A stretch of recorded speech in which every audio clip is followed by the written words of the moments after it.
We need to make a little bit of money real quick, but I want to do some more Umandi tests. Try to solo it, but I'm not going to use a railgun or anything yet.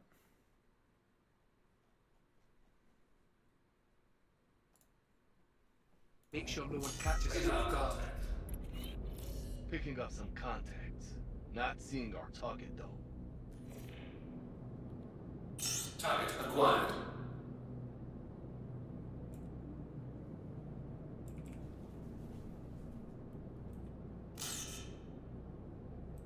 Target acquired. So, like, my question is,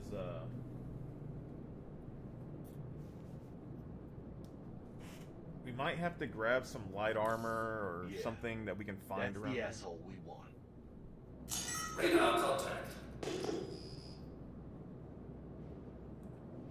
Which one's the asshole we want? Target acquired.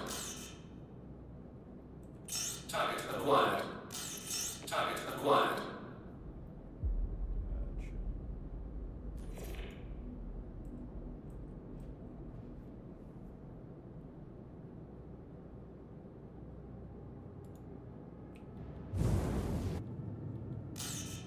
Target I acquired. really need to swap my weapon stuff. None of those even went close to him. That's crazy.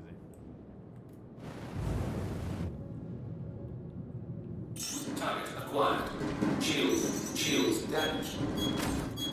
Target acquired.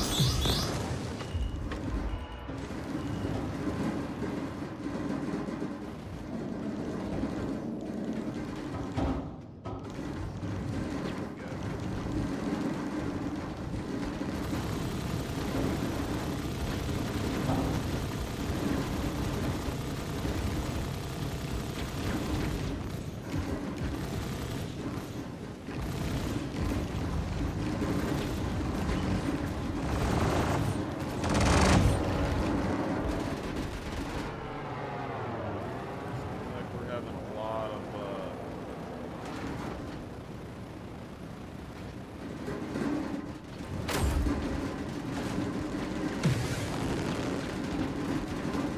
Radar contact.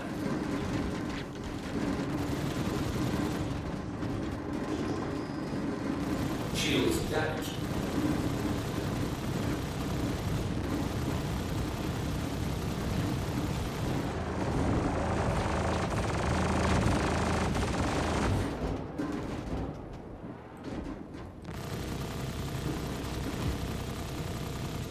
got a bit of a problem, to be honest.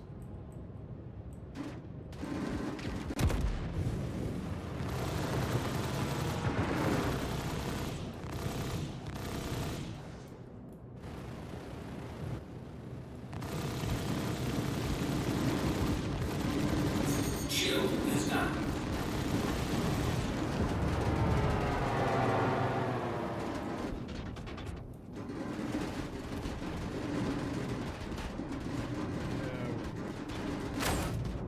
Shields off. Why I'm having trouble finding Radar contact. Shield is down.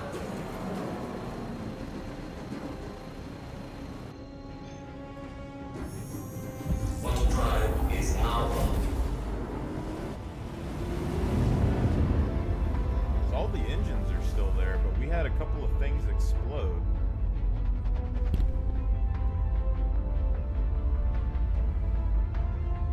We had a couple of Dilios explode, you know what I'm saying?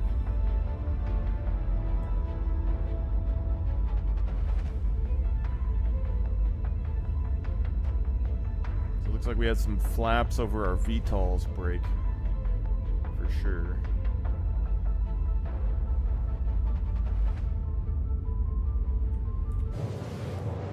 Auto drive is now off.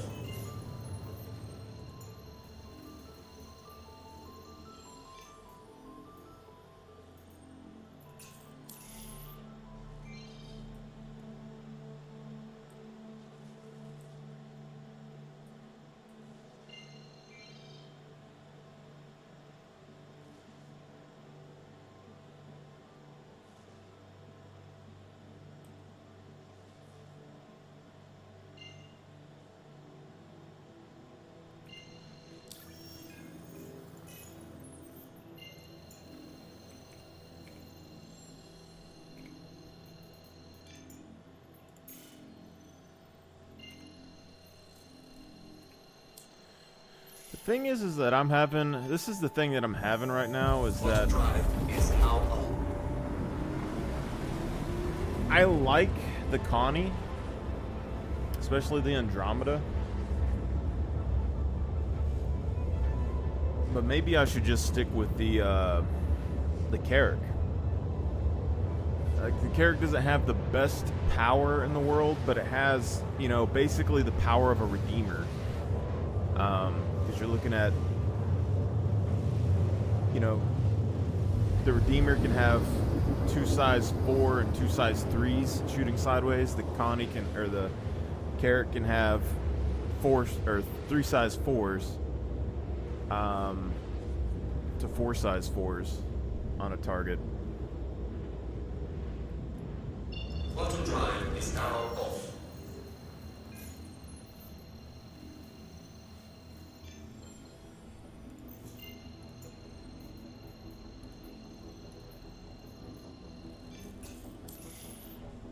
You're kidding me. Goddamn kids today can't even finish a simple job.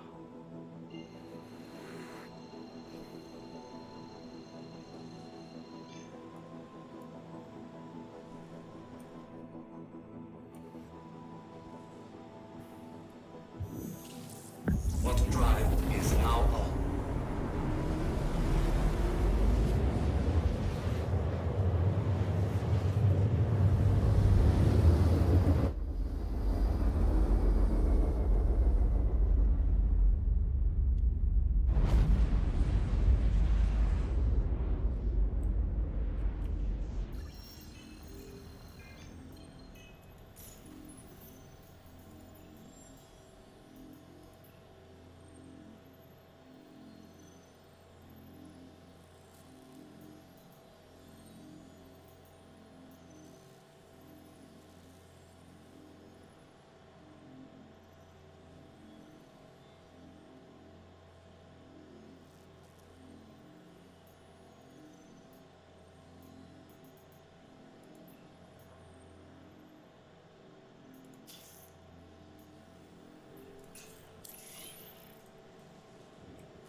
Okay, hope you're ready to tackle this one. Just keep your head down and you should be able to get it sorted. Quantum drive is now on.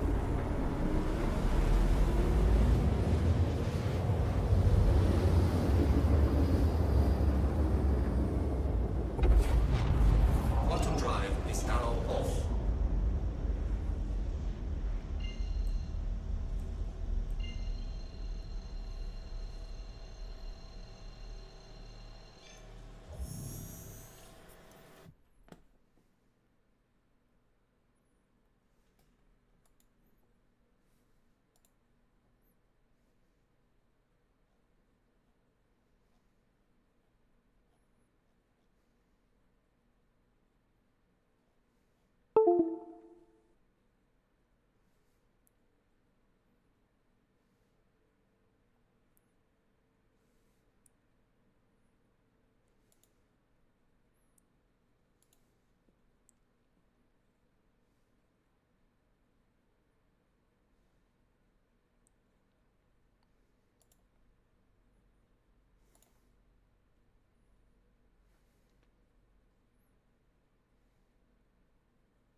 Hey, it's Stokes. Thanks for picking up the slack. Got more work than I know what to do with.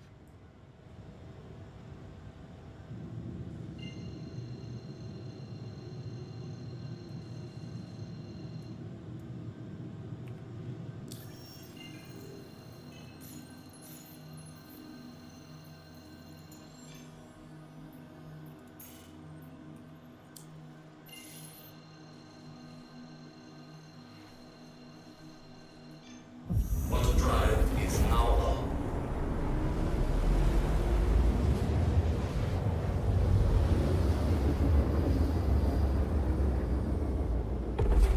Quantum drive is now off.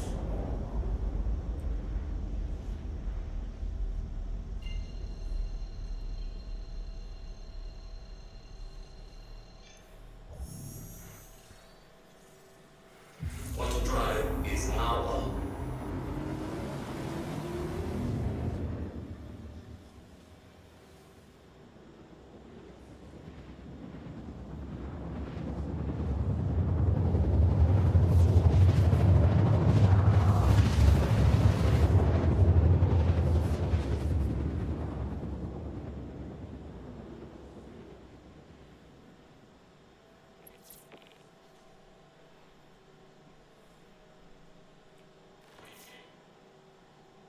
Quantum drive is now off.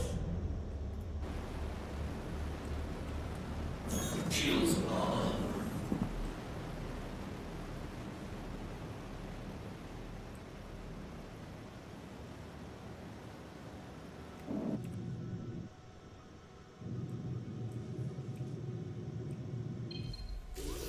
I'm gonna take the snub ship.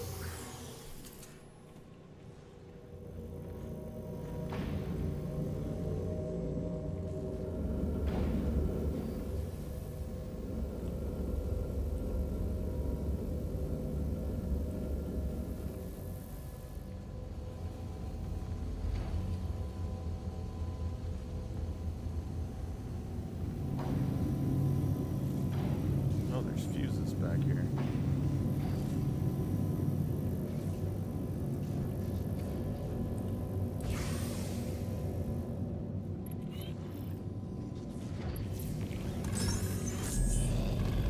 Your adventure, courtesy of Kruger Intergalactic. Systems active. Docking, launch sequence. Shields disengaged. Weapons disengaged.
Kirsten recognized that there is one single piece of vital equipment that is often the very last to get repaired. She, of course, was talking about the human body. That's why here she comes. Trespassing or attempting to trespass on train tracks is a serious and dangerous offense. I think my global chat's messed up or something. I want my money back. You know, you're not the most important person in the universe. There are other people waiting.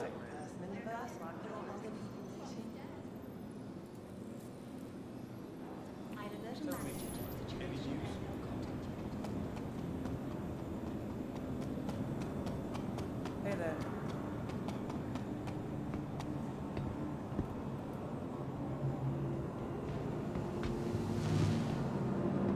Welcome to Metro Center. Transfers to the perimeter, spaceport, and industry lines. Step away from the platform edge when train is approaching. Hey there.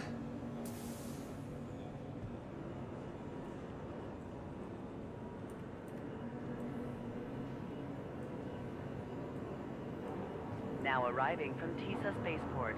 Stand by and let passengers disembark before boarding.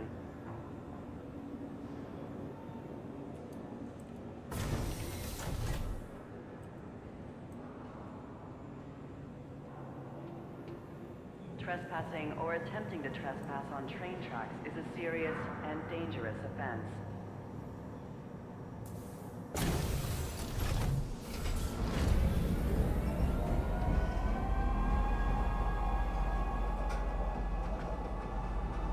Next stop, TISA Spaceport.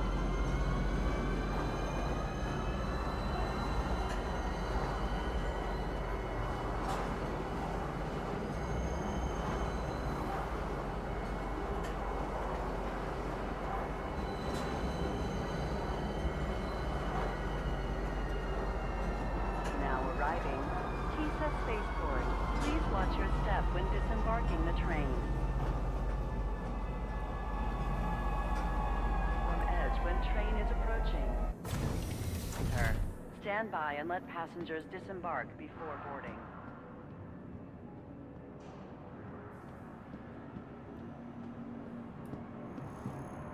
Be considerate to your fellow.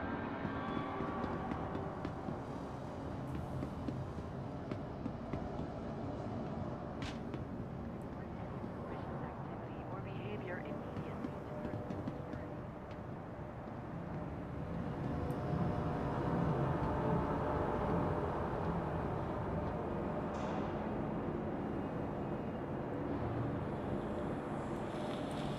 Welcome to the ASOP Vehicle Retrieval System.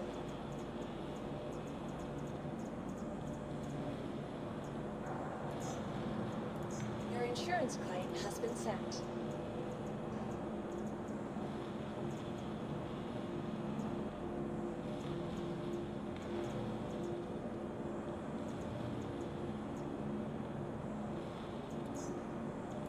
Your insurance claim has been sent. Please visit us again.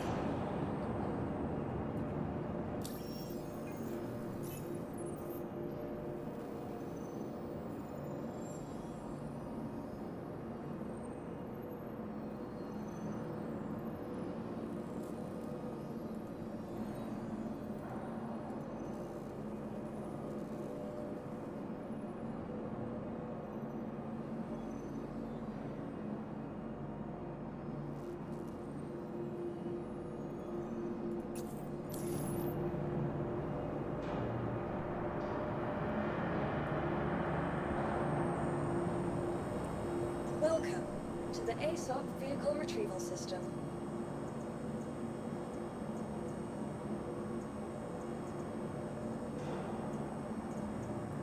Your insurance claim has been sent.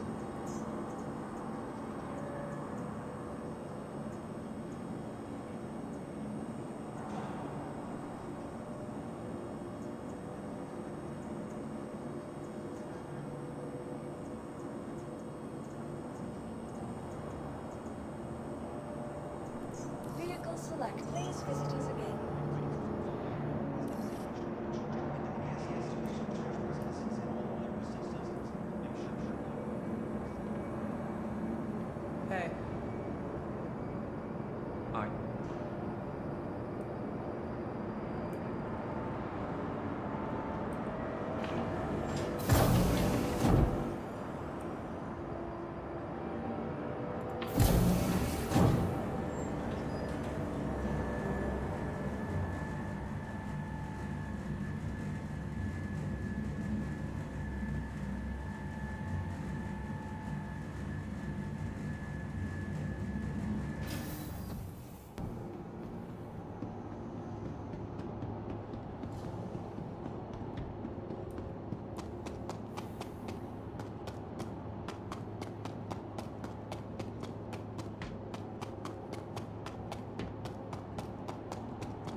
Systems activating.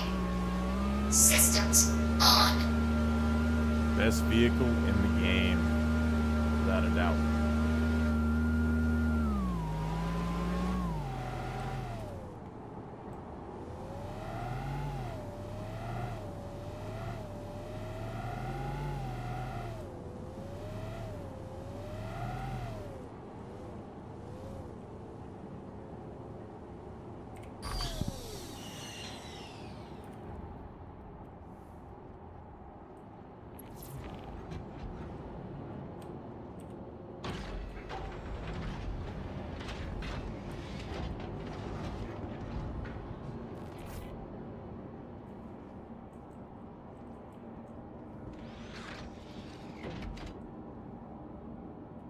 Is there always a weapon rack here?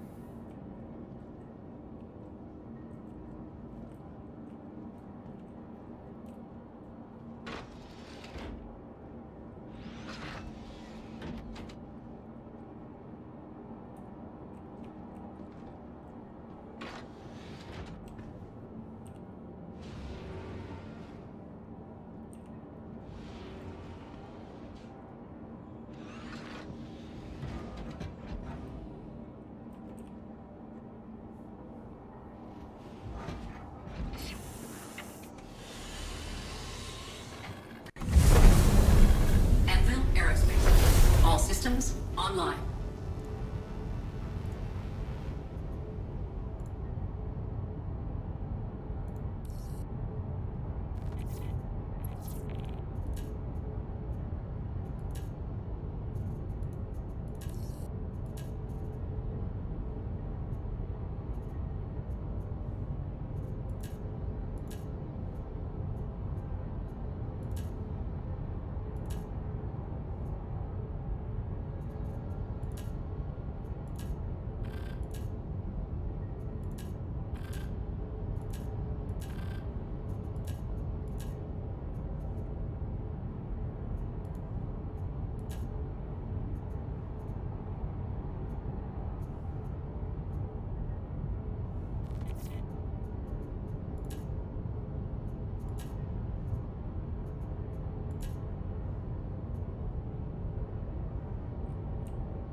Shields offline.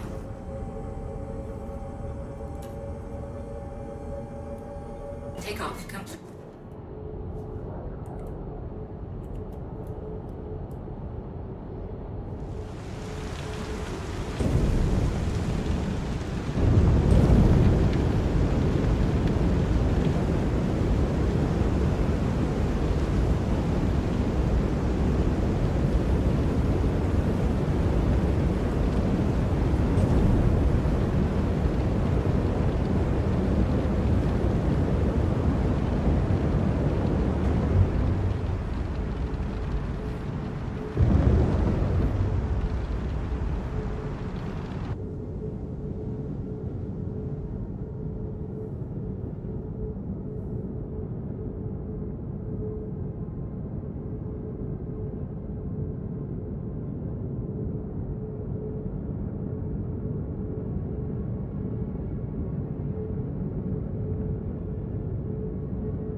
is now off.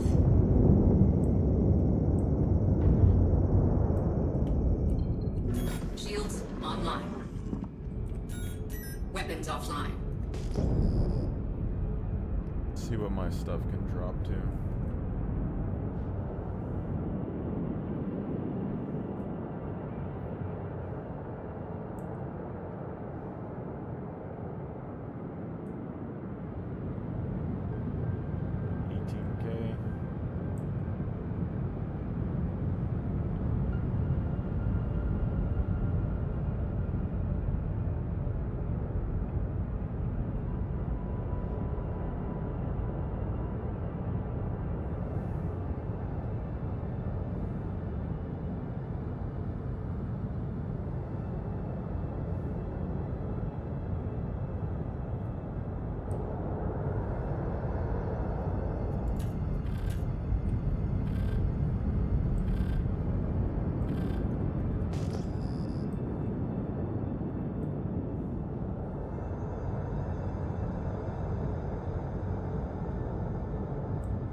Landing gear deployed.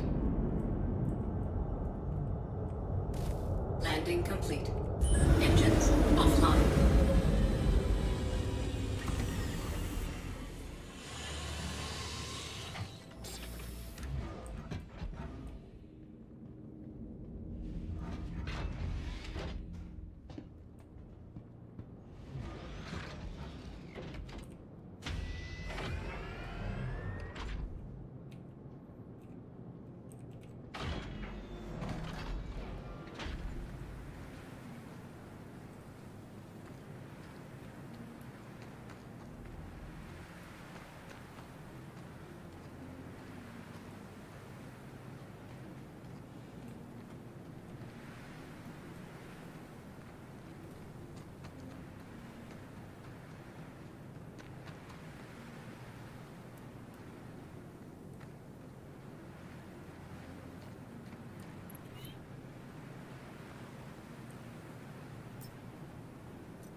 Looks like black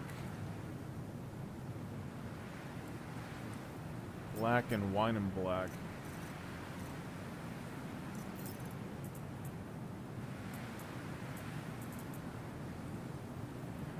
Defiance charcoal.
Geist armor.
Medical care, baby.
Thanks for sorting that out for us. Transferring good crits now. See you next time.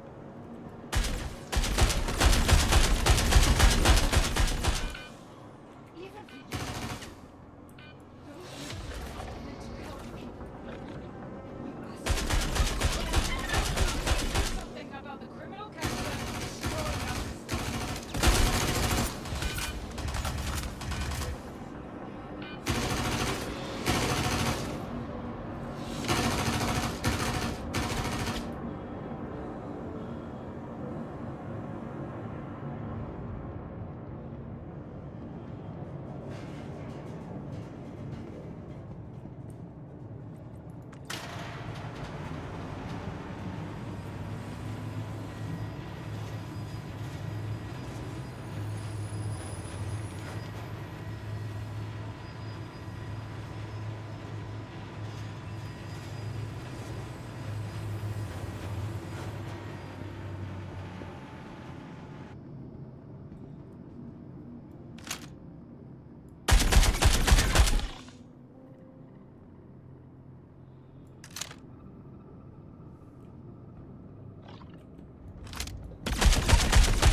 I'll call you.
ship doesn't have any storage. What's up with that?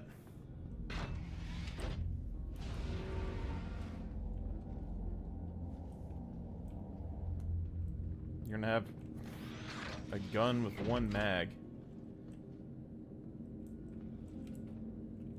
Be happy about it.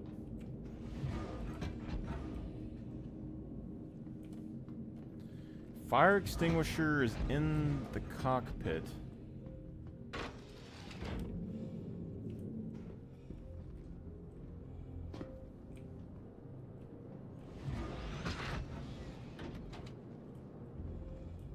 Only one in the rear. I think these ships need way more fire extinguishers. Maybe there's one in here.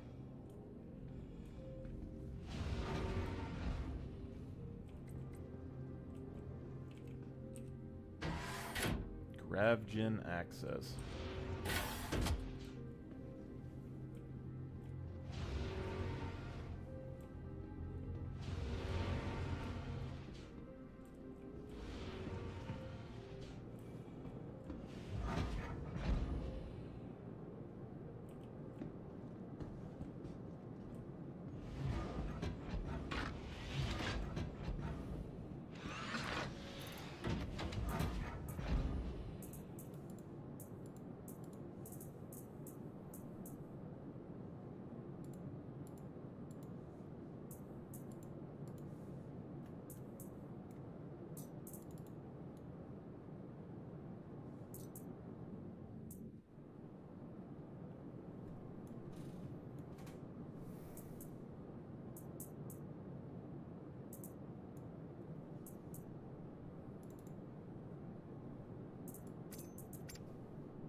Engines online.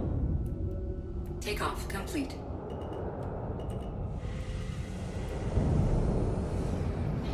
Landing gear raised.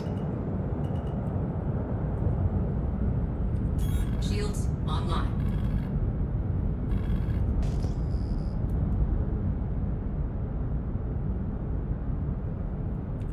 Shields offline.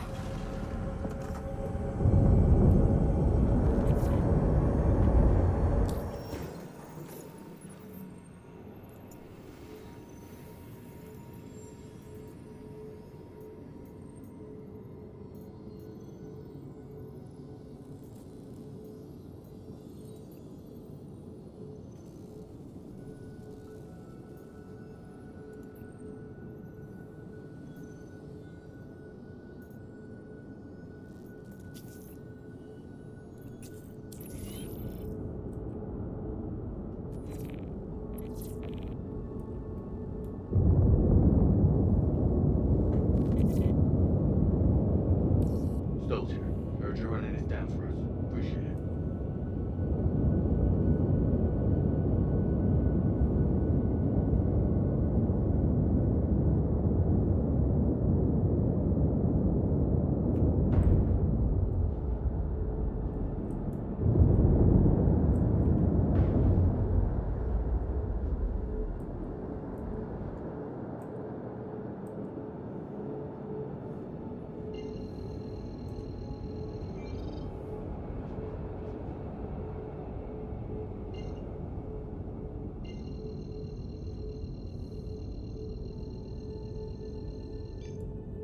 Quantum drive is now on. Quantum drive is now off.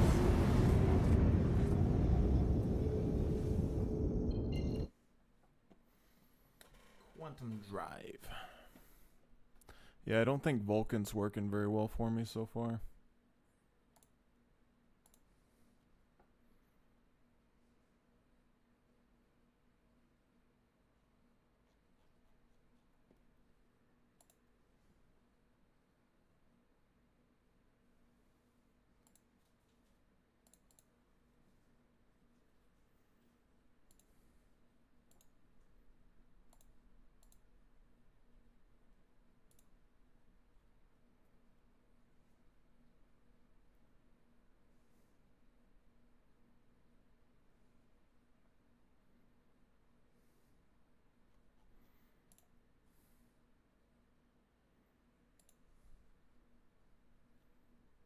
literally right in front of me. The fire is there, and it's the power plant. I quickly get rid of it with an extinguisher because it extinguishes really quick, but it's gone to 0 health, and this isn't their intention, but for now, when the power plant goes critical, you're in trouble, and so then I just blew up. So it's all going to be a massive balancing act. It's really going to depend on the ship you're in, depend on who you're with, what missions you're doing. I would say it's almost an impossible job to balance this. Like, it's so big, but they'll have to just slowly chug away at it. I mean, this has got to be one of the most intensive game systems I've ever seen added to a game. Yeah. And a game that, in theory, thousands of people play. So it's not like... This isn't like some really tiny kind of early access game where they can afford to just mess around with it, because they talk about it as a live service as well. They can't really just throw... I mean, again, I know they do this, but they can't really completely break the game for a whole patch by throwing engineering in a way that everybody hates. Like, it is... There's a bit more pressure on it at this stage, I think, because people are expecting to play this game as a real game now. Yeah. People at least. That's why they need that ePTU. Online. Yeah. Yeah, this is it's gonna be exciting. It's such an interesting prospect what it aims to offer, and the fact that it's not just on ships. Like, I'm really excited to see how fire will spread on planets eventually. I mean, I don't know how many of you guys played Far Cry 2. That's where I got my experience with like procedural fire in games, and it was such a cool process to watch CIG build out their fire tech on the same engine that I, all the way back when I was a kid, kind of experienced it. And now imagine, like, what if we set fire to like a Hurston Prairie? Would that create a smoke signal that people can see in their spaceships from far away? Will that attract attention? Yeah. Like, what are the implications of how fire is going to work? Yeah. I mean, what does this do for bases as well, like player bases? What does it do for space stations? And there's all sorts of things they could do with it. I wouldn't expect potentially much of that stuff anytime soon, but what it does. I mean, I don't know how I sound. Maybe I sound a bit negative about how I personally am excited for what this will do for the game. I just am really aware of how fine a threading of the needle situation this is. Like, there is maybe it's not perfect, but there is a good balancing window somewhere, but it is quite a small window, I think, and so I'm really excited to see how this changes, especially if you are in a bigger ship with multiple players. Say you're running. Well, say the new phase 3 of this event will be the Polaris battle again, won't it? Say you're going up against that in another Polaris, and there is gameplay potentially there that will elevate, again, SC beyond many other games, many other space sims at least, where you are having to coordinate and communicate. Somebody's on the main engineering terminal, they're calling out different things that are happening around the ship. There is potential for this to be really, really fun. But I'm just fully aware that as much as I feel like that, there's so many people in this community as well who the thought of this is like terrifying. It's going to ruin the game for them to a certain extent. And CIG have got to somehow, they don't have to keep everybody happy, but they have to make some decisions that will affect everybody. So it's just a tricky balancing thing. It seems like mainly the combat players that need to worry about it really affecting their game. Yes. But if you're happily running around in your Polaris as a solo player now, doing like some PvE gameplay as a solo Polaris captain, I think there's questions to be asked around, will you be able to continue doing that? And then there's also questions like, well, CIG has sold all these massive ships, they've not delivered things like NPC crew, and they won't for a long time. And so there's questions around people saying, well, if CIG put this in, why have I got all these massive ships? There's all sorts of things that will cause fun dramas and Reddit threads and Spectrum posts and all that sort of stuff. This is the inevitability that we've always known we were going to meet. A lot of people are going to be resentful of the amount of ships that they've bought, of the type of ships they bought. This is why I tell people don't buy ships with real money. If you don't know what it is that you want out of it, or if you don't understand CIG's plans. Even if you do understand CIG's plans, they didn't announce that NPC's crew wouldn't be in 1.0 until last year, I think it was. So, yeah, so spending a lot of money in this game based on possibilities is already not. It might leave you in a bad decision, and I would definitely say if anybody is flying around a gigantic ship, taking on combat missions, and expecting the game to allow them to do that the same way going forward, consider melting your ship and finding something that might suit you a little better. Not because it's going to be impossible, but it's probably going to be more frustrating. Yeah. We're speculating here on something we have no idea what they're going to do with. We don't know. Yeah. They may have to balance it so that a solo Polaris player can still do that to a certain extent. And it's worth saying. I don't. I agree. I agree. I don't think they should, but if there was enough pushback, you've seen them climb down from certain positions before. I don't know what they'll. Yeah, but this is such a pillar. This is such a pillar. Like, so much relies on this. Yeah, no, I agree completely. I mean, it's worth pointing out that the diagnostic screen does allow you to do a one-time repair for each component that's broken. So in my case, even in single-seater ships, I was in a Gladius, I got out, I shot my quantum drive with a weapon, got back into my cockpit, opened up the diagnostic screen, and it showed that it was down, it was critical, or it was down to 0 health. And there's a button next to it that lets you click repair.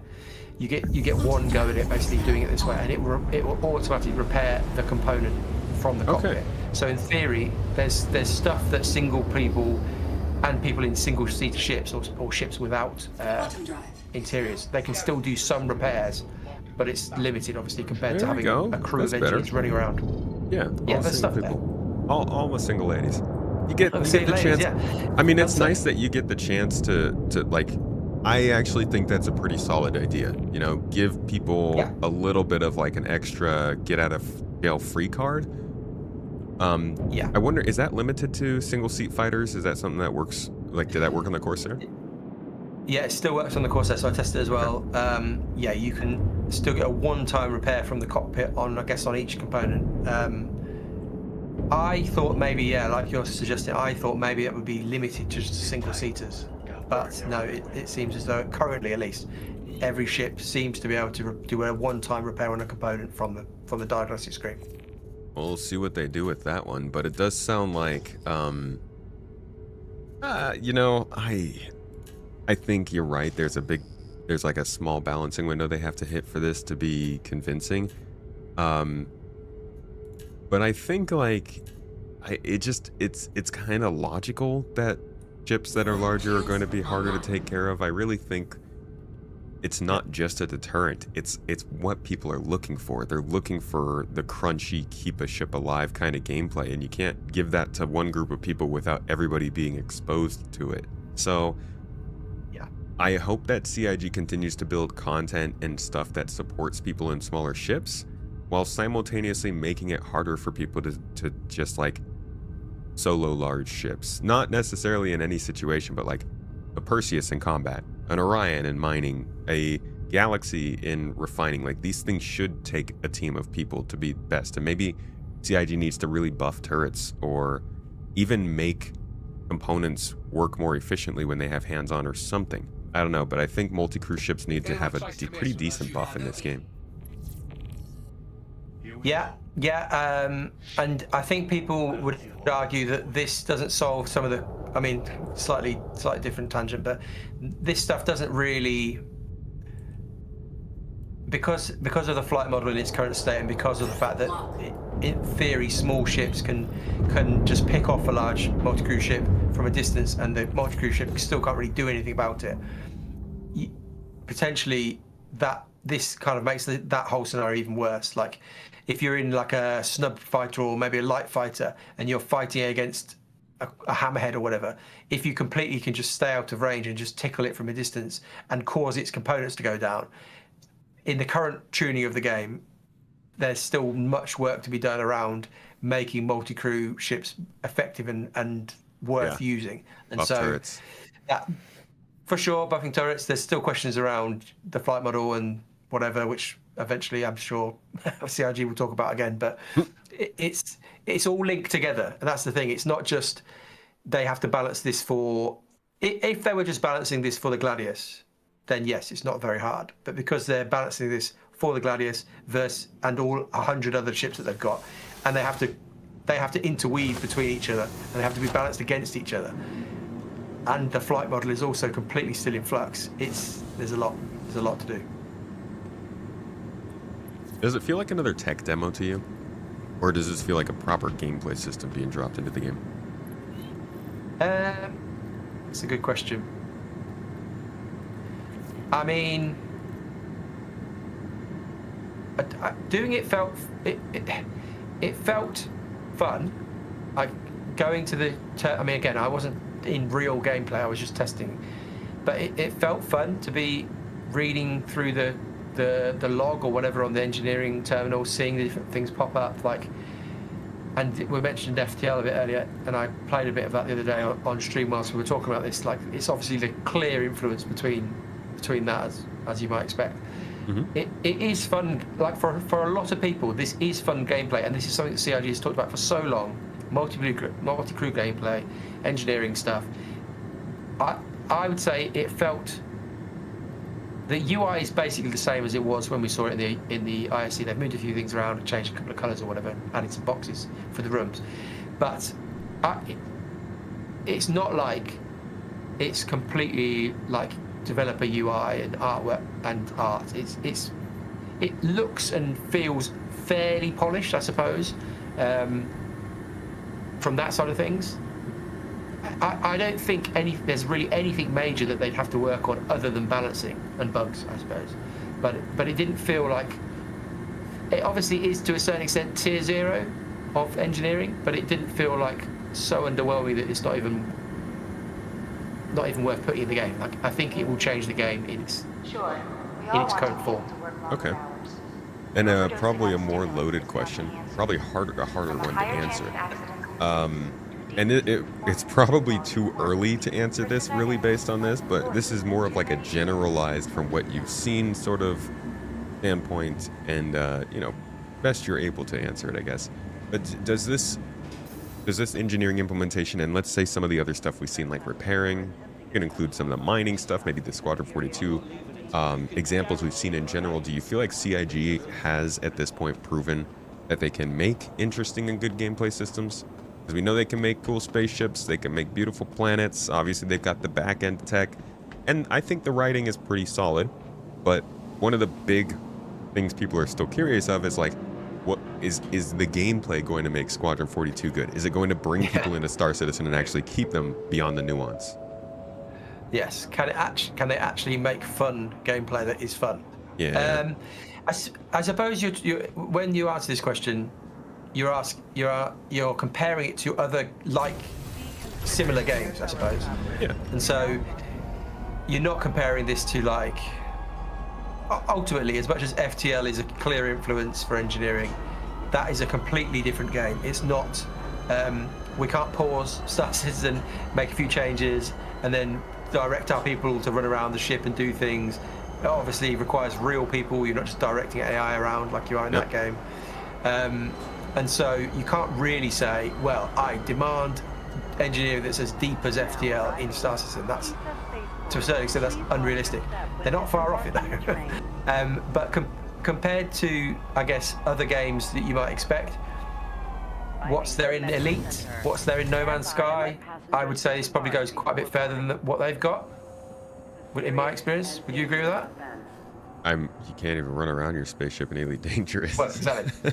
Yeah, exactly. So that's a start. But then on the flip side, is it better than something like Jump Ship engineering, or is it better than Void Crew, where you are actually running around in the first person or whatever, you're actually physically running around a spaceship? Is it better than those games that are dedicated to kind of engineering gameplay? Maybe we shouldn't expect it to be as good as that, because that Star Citizen isn't a dedicated engineering sim. It is a space sim, massively multiplayer online, whatever it is, that happens to have engineering in. And so I would look at this and say, I'm pretty pleased with what they've done with engineering. It is better than It's a lot better than it could be. There's still, unfortunately, a reliance on beams to do the repairs, which I think a lot of people will say, well, that's not that fun. And I guess the question will be, for somebody like you, who you said you'd love to just, this is one of the roles you might want to do in-game, run around being an engineer. How long will you want to do, how many months or years would you want to do that for if the gameplay is as simple as just beaming stuff? The actual complexity, like I think I said earlier, comes from being the chief engineer, the Geordian Forge or whatever, the person on the desk, on the panel, calling out the different things that needs to happen. That will require, here we go, controversial take, that will require in-person, real life and interpersonal skills. You will have to be good at communicating. Exactly.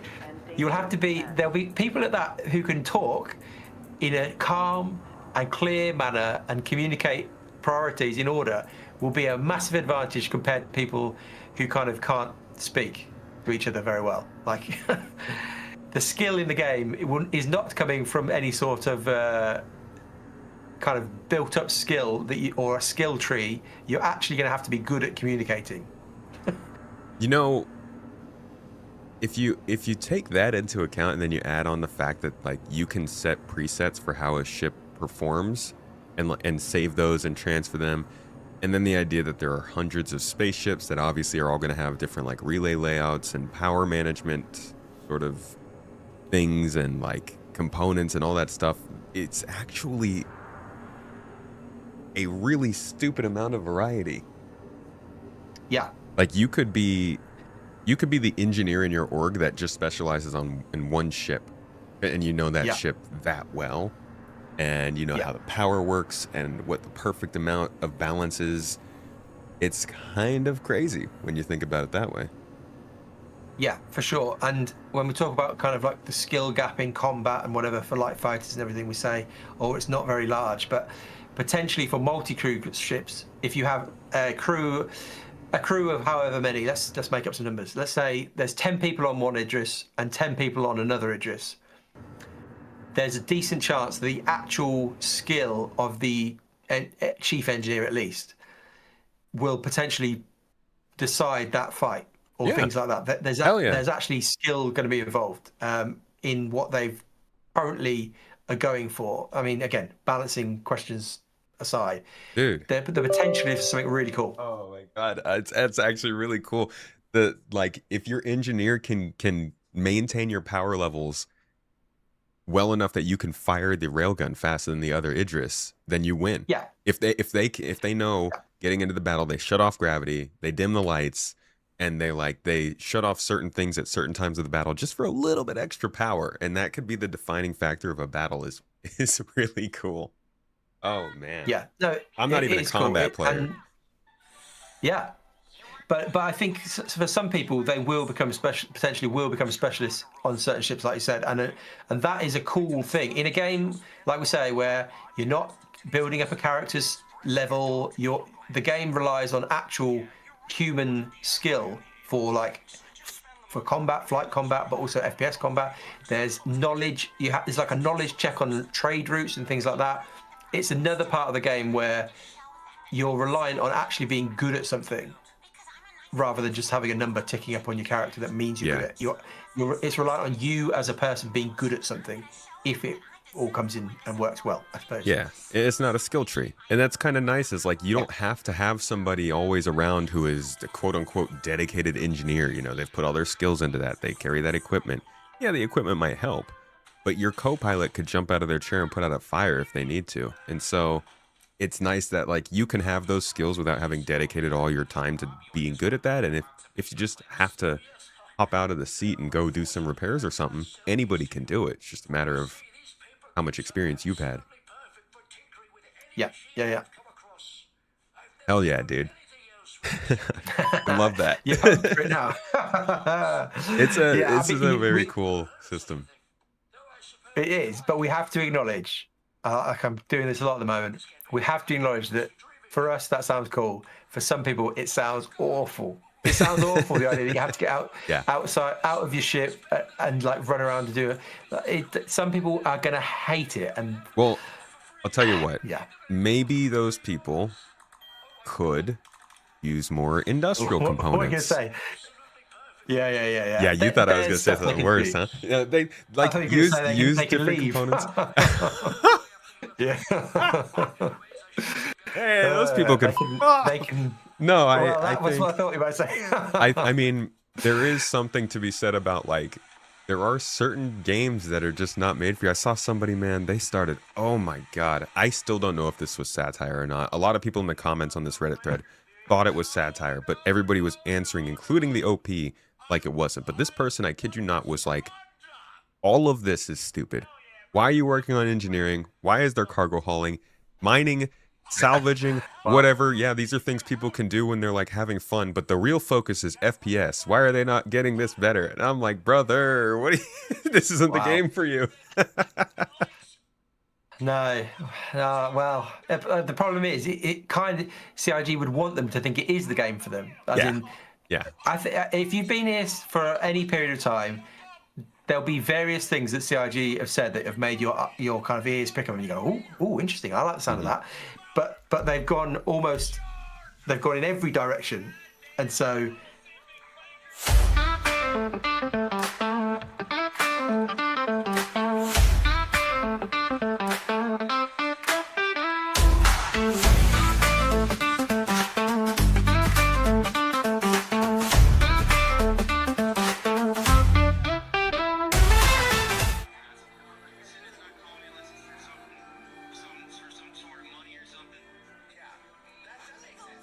Everybody has things about this game that they're excited about, but they're not all the same things. Like everybody's probably slightly excited about slightly different things, and it just meant that there's all these people with differing opinions about what's important, what isn't important, and what.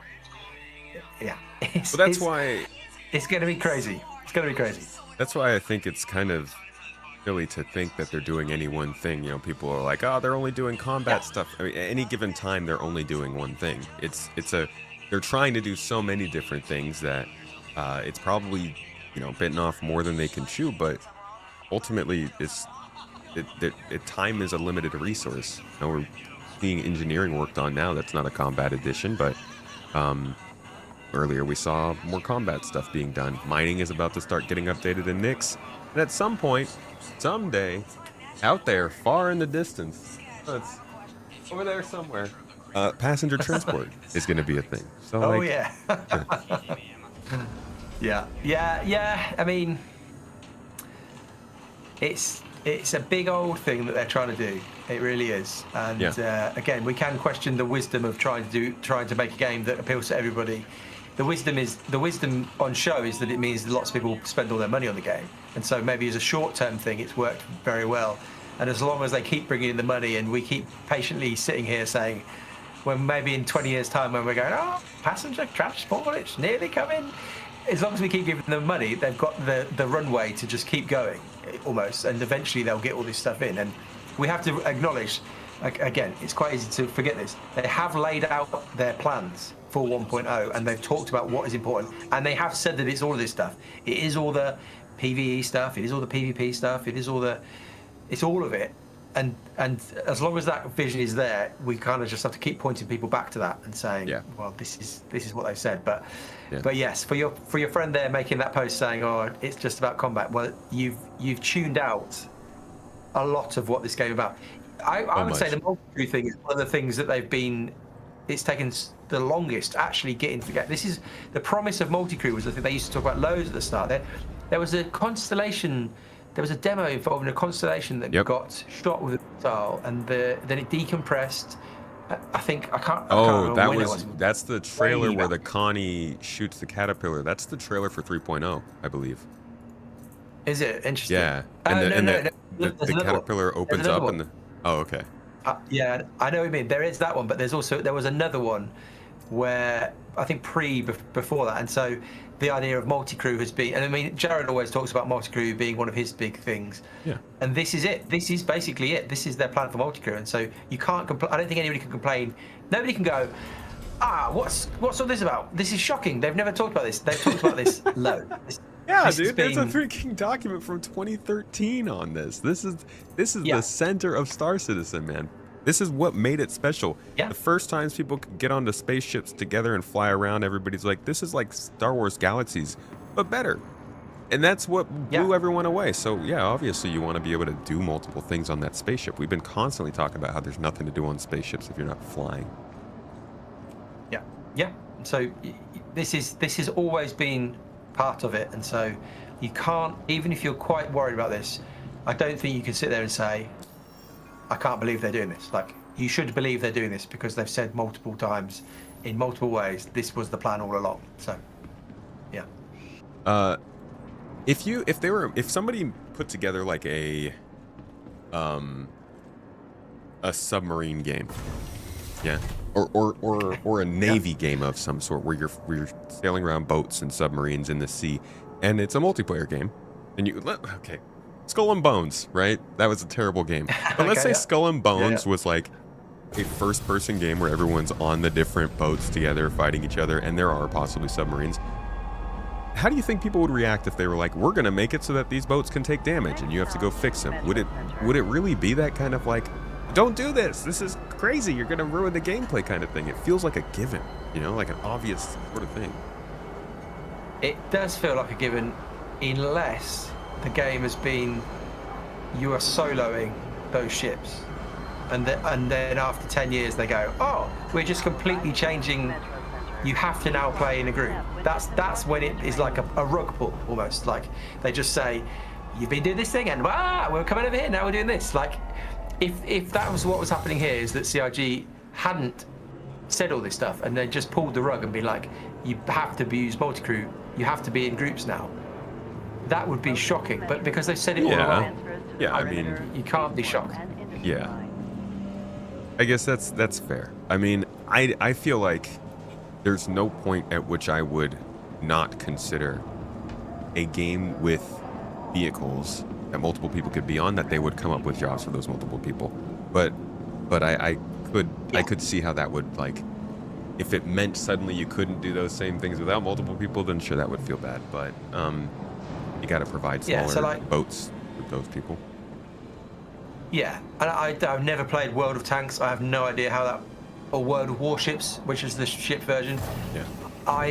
In my head, I feel like that the way that game works is that you are an individual, like controlling each ship. But I could be wrong about that. I have no idea. I don't know if. No, I'm just guessing, but I'm assuming that you don't repair your ship. You're a tank or you're a ship. Yeah, you are the actual. Yeah, so you are the actual ship, and so if suddenly after however many years of that game going on, the developers suddenly said, oh, by the way, we're physicalizing the whole interiors of each ship, and you now have to have a crew with you. I think that would upset some people because it would be such a shift in the gameplay. Repair is a skill that you use. Okay, yeah. So I think, but again, that isn't what SE is. That's not what CIG is doing. They've not suddenly gone out of nowhere. Oh, by the way, we're changing everything. This has always been the plan. Dude, they've talked about this so much that Jared doesn't even want to do more Inside Star Citizens. It's actually kind of crazy how long they've been talking about this on ISC. Yeah.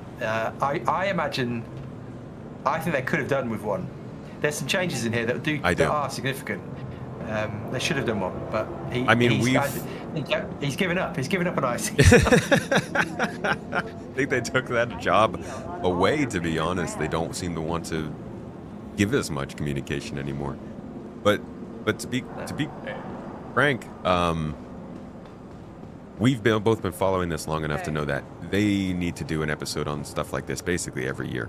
Every single year there are enough new people, or people who just haven't gotten the information yet, who are asking the same questions, and you could probably just send them the old ISCs, but then obviously it's like, well, CIG can change their information in 6 months time. How up to date is that?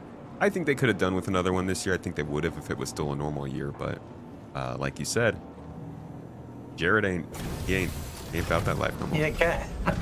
Yeah. He's moved on. Yeah, I when this comes to live, when it actually ends up going live, you'd think they'd have to do an ISC on it then, to update people on the changes, because not everybody's going to want to kind of go through the patch notes and read everything. They'd almost have to.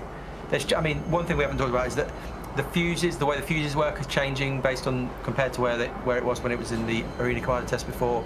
Previously, if you basically took out all the fuses in an area, you shut off complete power to that part of the ship. Whereas what they're doing, this isn't in this, but their goal, I'll read it to you, is that fully intact relays allow full power throughput.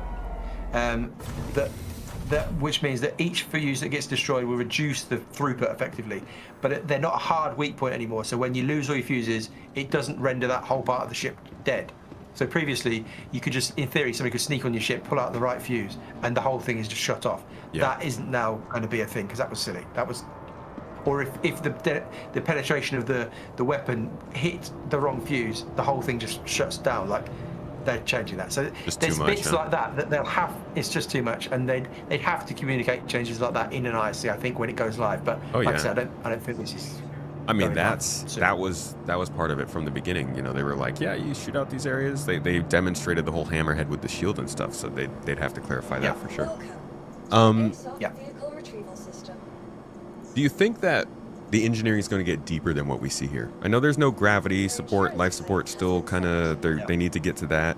From what we've seen added today or in this tech preview, how much more do you think we'll see maybe on top of, I guess, what we already expect from engineering?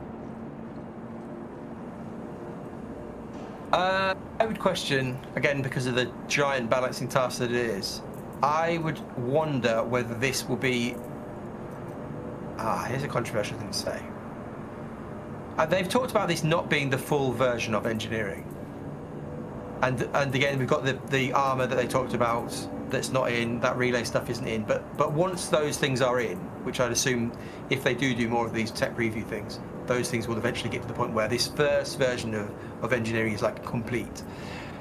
Here's a question. Would it be shocking if this is what we had for 1.0? Would that be a big problem if they didn't iterate on this? If we had this version of engineering for the next 5 years?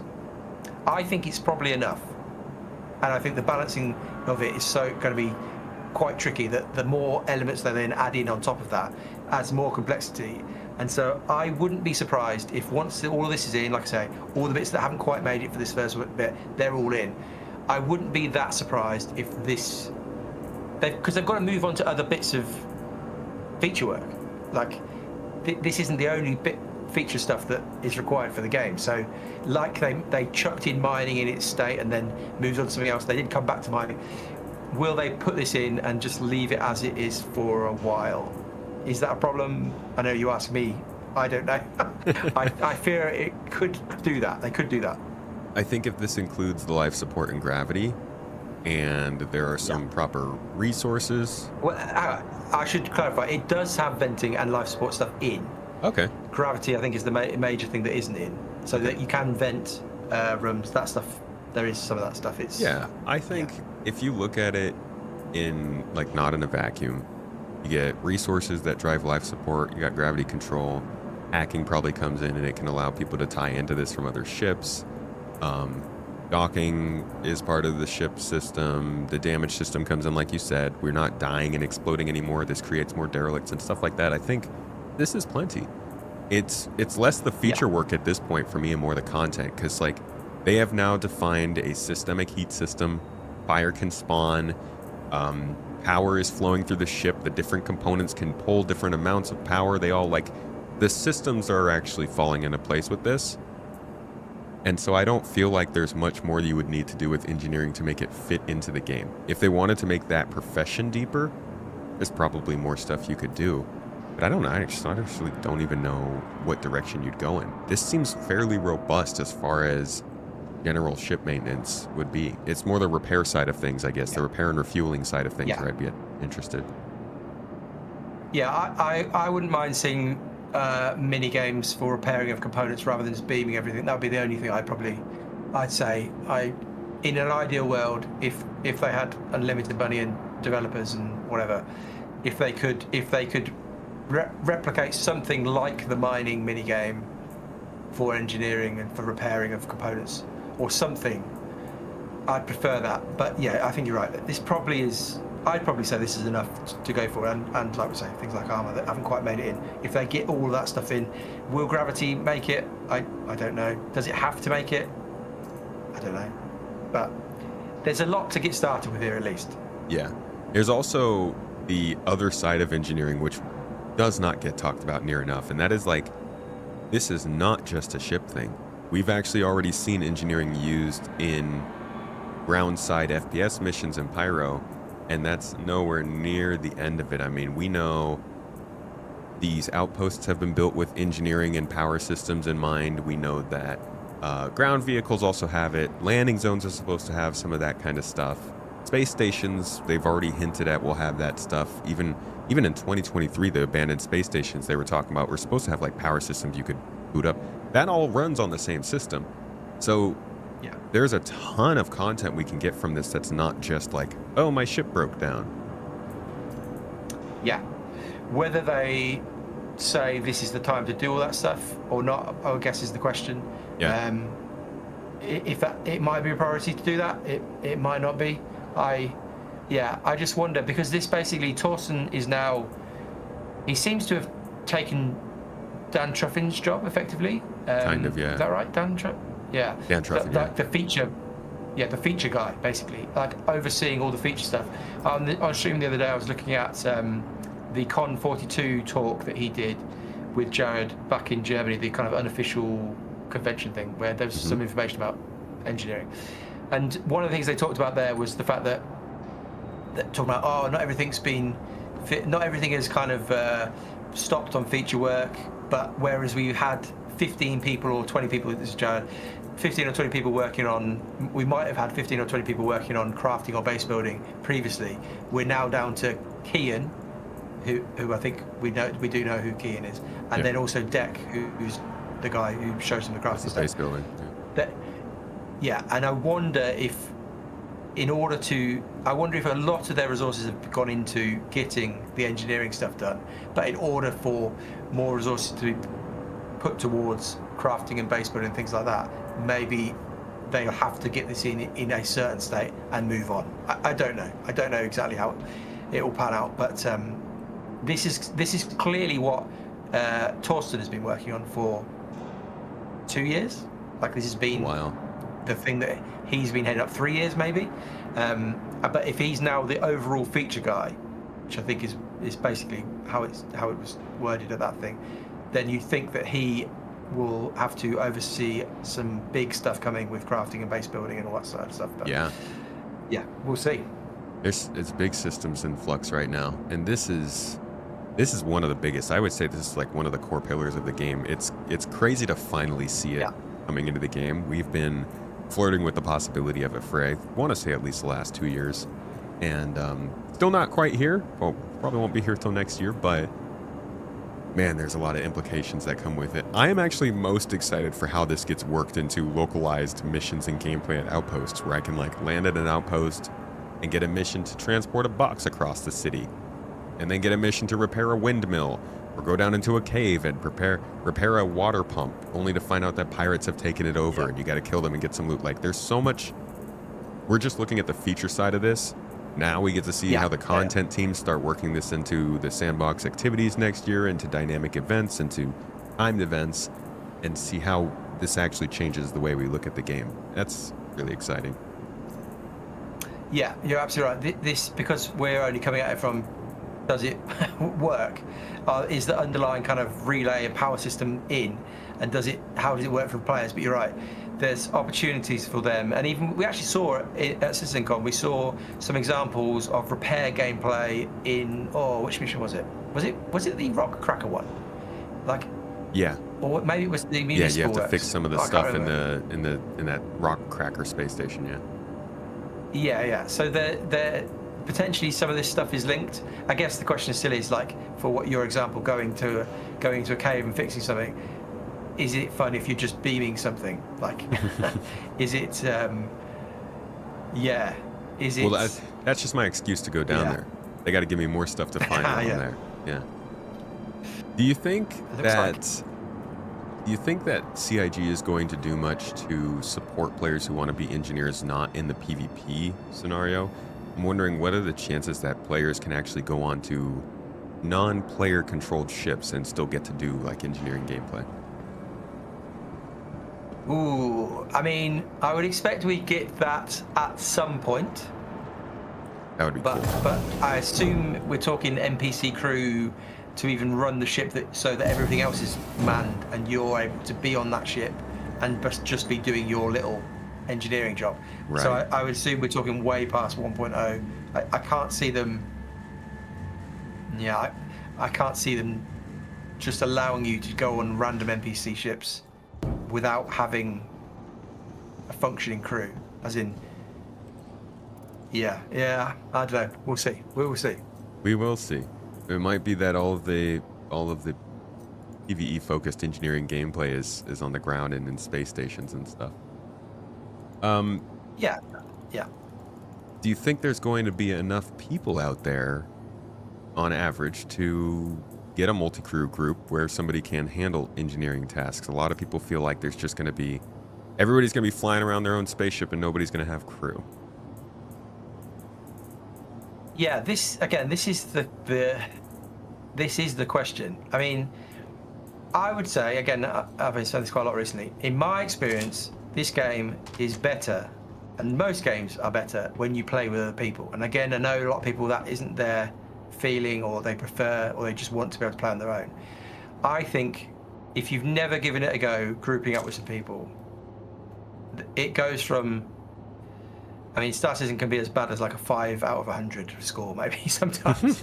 but when you add players, and a group, and when you play with even just one other person, I think the game, you start to multiply how much fun you can have. I think, and even you can avoid some of the bugs. If you are going around and you just die and fall over or whatever, if you've got somebody there with you, you can carry on. So it just changes. So I would hope that people will give this a go, and they will want to give it a go. The question will be, and what we're talking about, the balance of how much it happens and how fun it is the real question. Because the question isn't will people give it a go when it gets released. The question really is, in 5 years' time when 1.0 comes out or whatever, I'm just making up a number there, will people be happy still to do this? Is it going to be fun and engaging enough gameplay that a random person will say, yeah, I'll be the engineer today? Or you've got a group of 5 friends and you just rotate around and say, I'll be the engineer. Or one guy just loves it so much, they're always the engineer. Will it be good enough and fun enough and balanced enough to allow for people to want to do it in multiple years' time down the line? I mean, that's the question almost about all of this game and all games. Like, how long are they fun for? Like, so we'll see. But I, in answer to the original question, I think a lot of people are excited about this, and I think I almost represent the average person, that I'm not like obsessed with the idea of being an engineer all the time, but I'm open to doing it sometimes. And I think I definitely am excited to do this. But it would just be if it's constant and it's boring, I won't still be excited to do this down the line. That makes sense. I think I'm right there with you. I'm not necessarily somebody who's dying to always be an engineer. I'm certainly excited for it, probably more than the average person, but I still am. It's like there's other things that I'm going to want to do, obviously. So I am interested in seeing just how much the average multi-crew ship that's going around running FPS missions, doing some loot, going to dungeons, all that kind of stuff might end up having to take part in this. I really don't think it's going to be that much, to be honest. Yeah, no, I think, probably agree. All right, my last question for you before our lovely predictions segment. When do you think this is going to make it to the live game? When in your opinion? I mean, you kind of already answered this towards the beginning, but what's your safe bet? Okay, let's try and science this out somehow.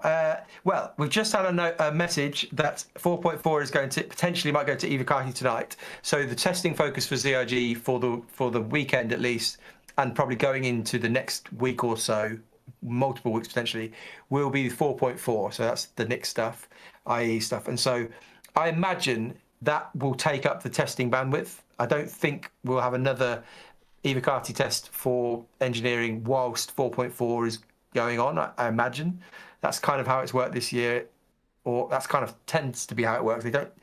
It's pretty rare they're running completely different tests at the same time, but not impossible. I expect that it will go away. Maybe we'll get another one before the end of the year, and then I think they'll, in their minds, TIG in their mind will have a target for when they want this to go into live patch.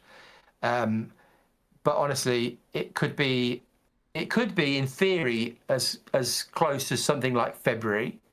If I think that would be my best case scenario, February, which would be what, 4.6 or something maybe? Yeah, probably like 4.6. Something like that.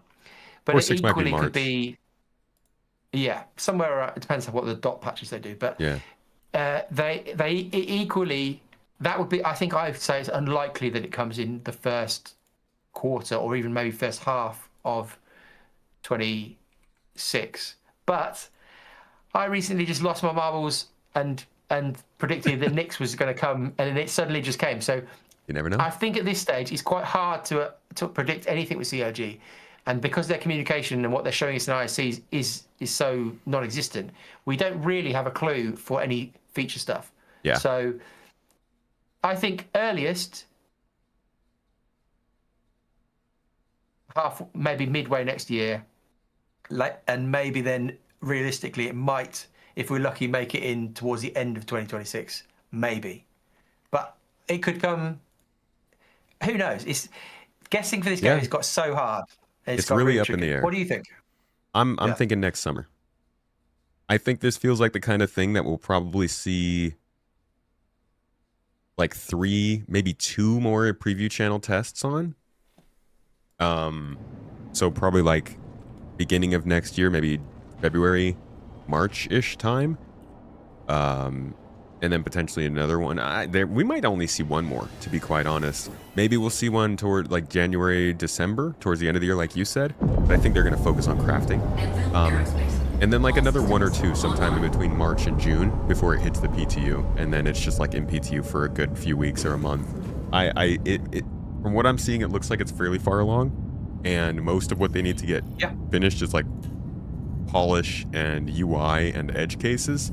So I'm guessing this was the chance for them to get an idea of like wide-reaching bugs and problems. They go back, they work on that for a few months, they tackle them, they bring it back out one more time to see how it functions, and if it's good, then they can bring it back, tidy some things up, and put it in PTU. That's what I hope. Yeah, that sounds reasonable. Yeah, that's not crazy. I guess the only reason it might take longer is because they're now in theory we talked about this earlier, but because they're now in theory prioritizing stability of the live version of the game. This will bring bugs, and so how polished will they want it to be before they even take it to PTU? Yeah. I don't know. Well, we'll see. We shall see. All right, I've got one last question for you. I know I said that was the last, but now we gotta get your predictions. So I know I asked you about when you think engineering is coming, but everybody who's coming on the show now gets the chance to give a hot take on something that they just would love to have kind of represent them, and then 6 months, 3 months, whenever you're back on the show, potentially in 3 more weeks, we go over that and kind of see how it did. So any predictions you have for like the first quarter maybe of next year that we can come back to later on? How silly should I be? That's the question.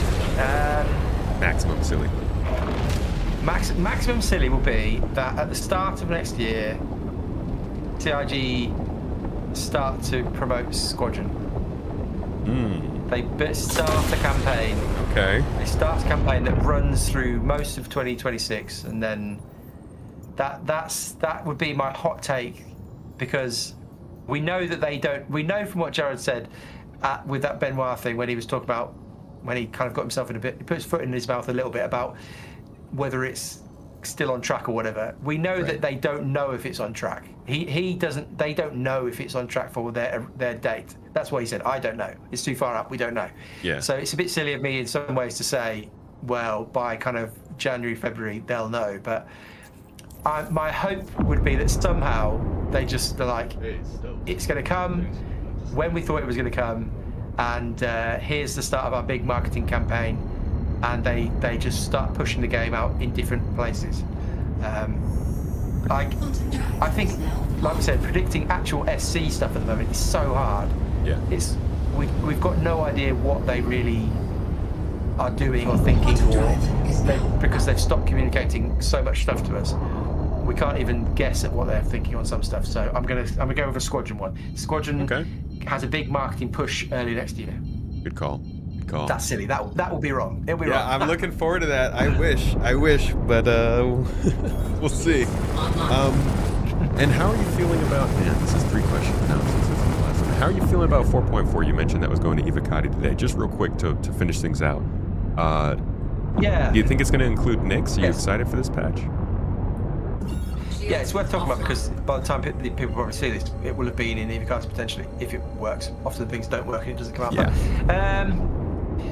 Will it have Nyx in? Yeah, it's not impossible that it doesn't, that it's just they're testing the code base, and if they have added Vulcan in, potentially they won't.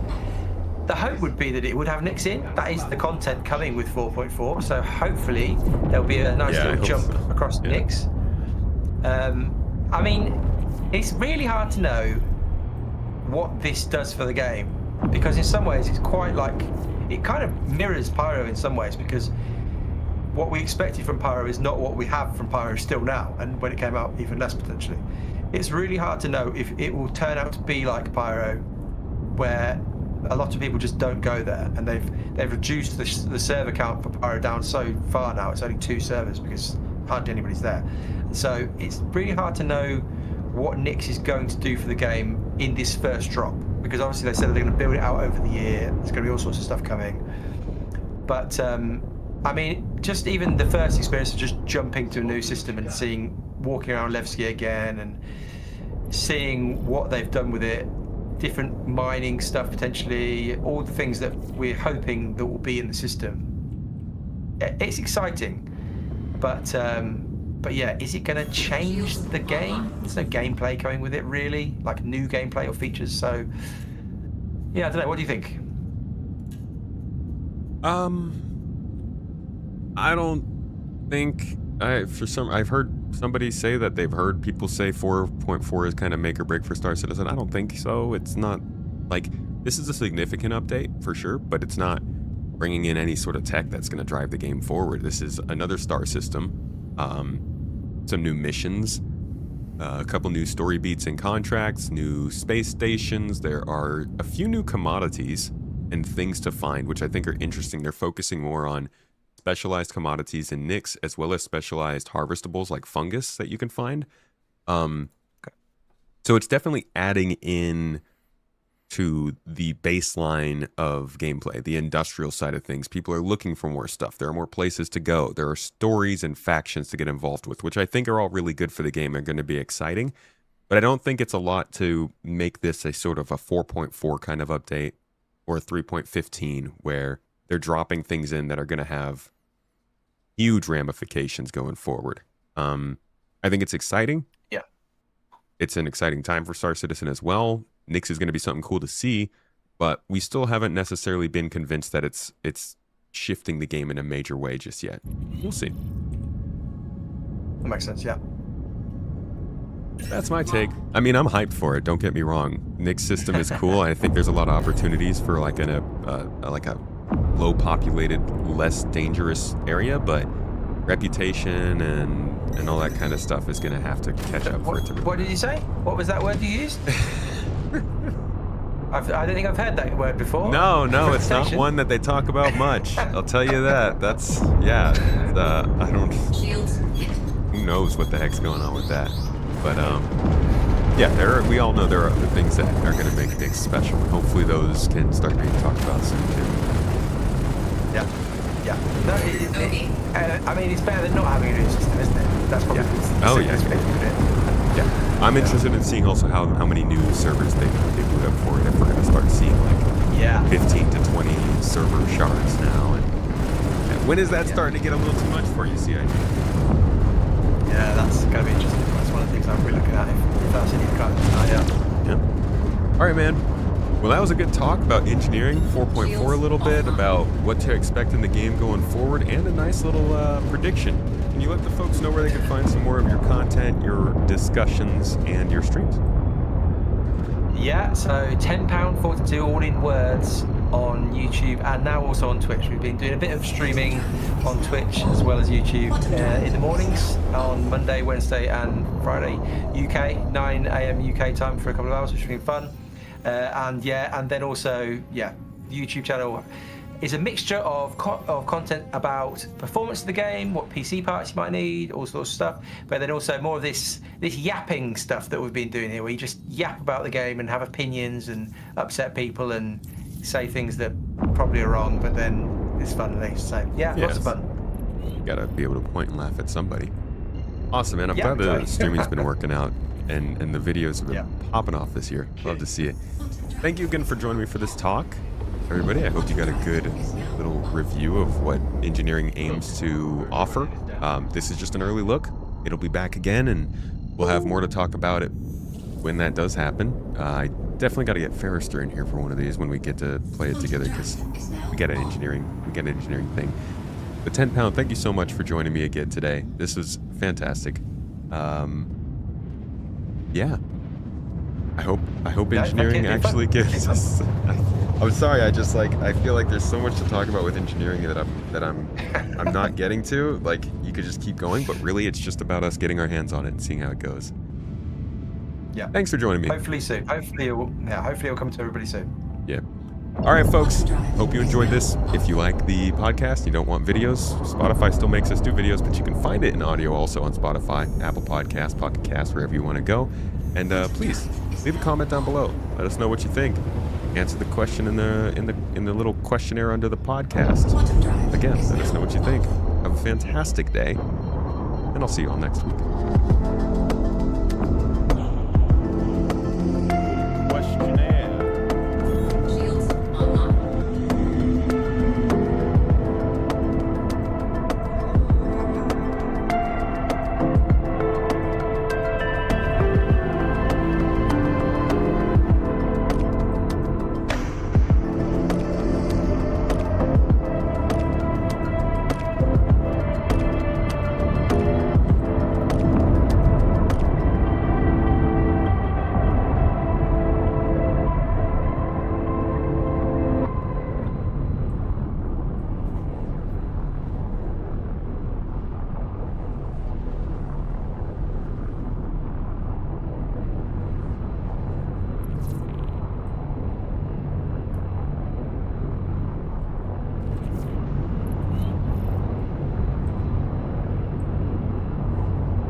Piece of cake, brother.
Not really worth it. For being perfectly honest, not really worth. SMG is a little bit more silent, but I mean, it's not helping us a ton. The reload is quick, but it's not killing the animals very fast at all.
visionary in her generosity and a philanthropic inspiration to the millions of lives she's touched.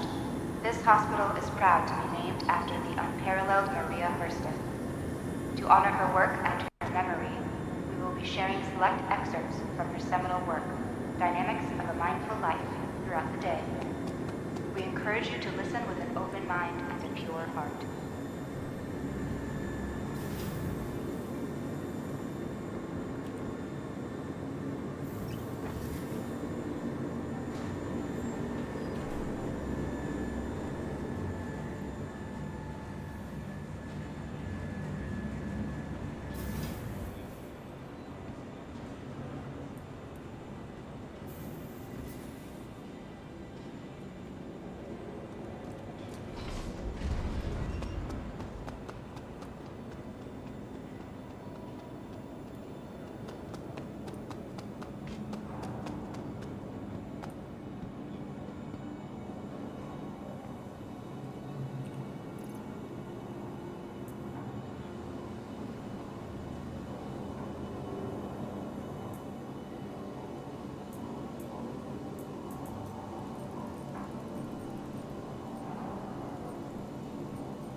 Leavesden Station transfers to the Central Line.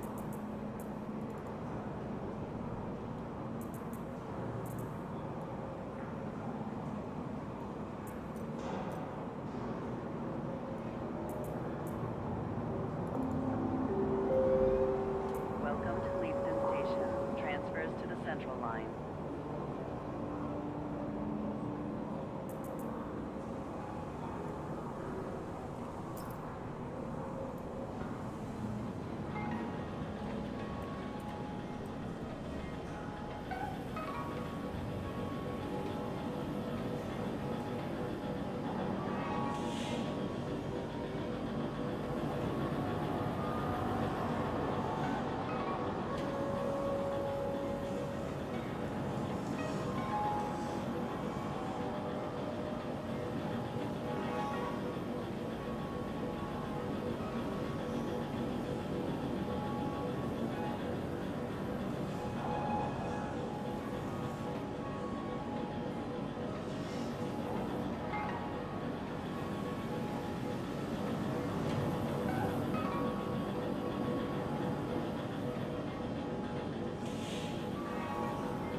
Welcome to Leavesden Station transfers to the Central Line.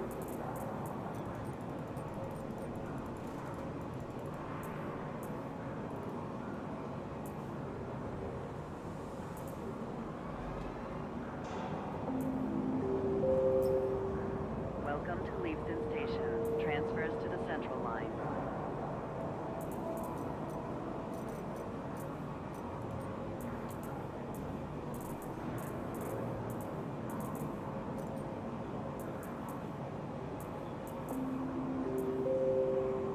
Welcome to Leavesden Station transfers to the Central Line.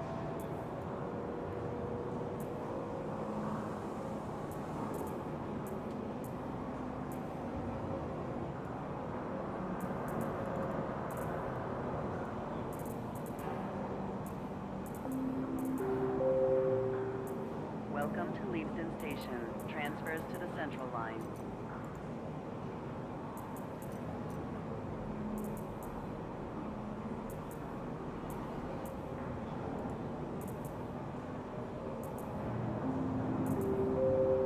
Welcome to Leavesden Station transfers to the Central Line.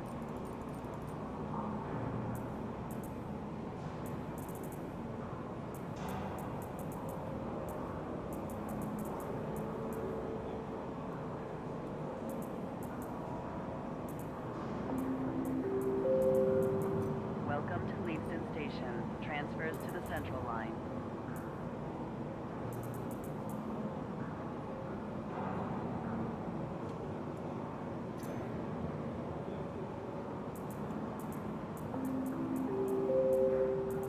Welcome to Leavesden Station transfers to the Central Line.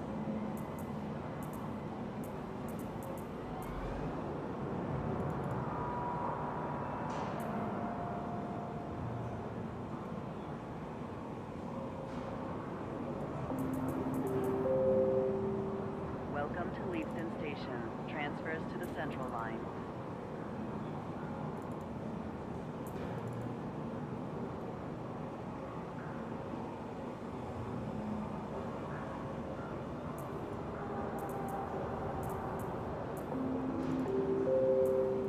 Welcome to Leavesden Station transfers to the Central Line.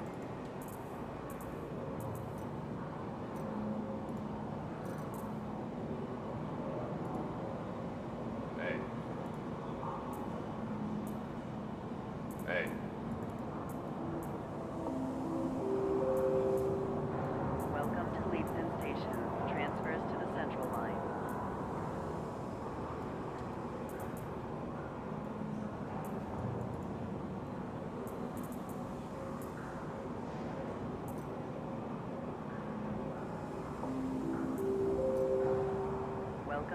Leavesden Station transfers to the Central Line.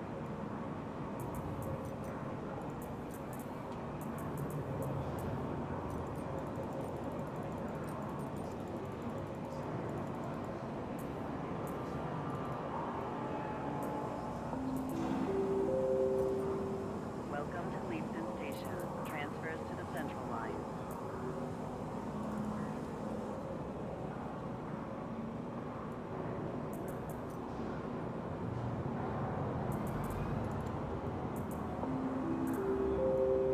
Welcome to Leavesden Station. Transfers to the Central Line.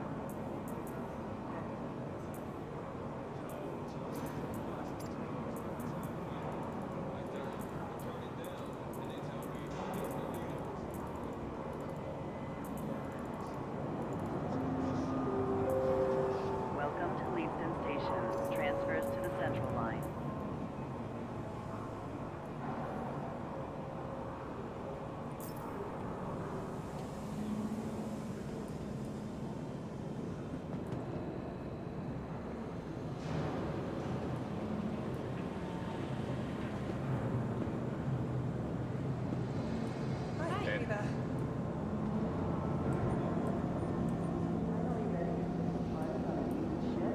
Swing by the New Deal shipyard for exciting deals on all your favorite brands.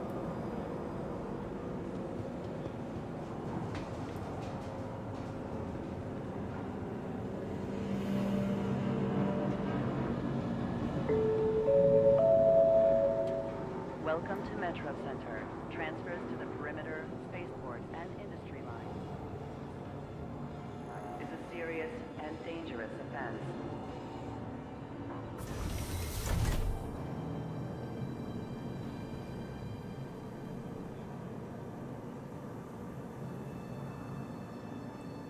Step away from the platform edge when train is approaching.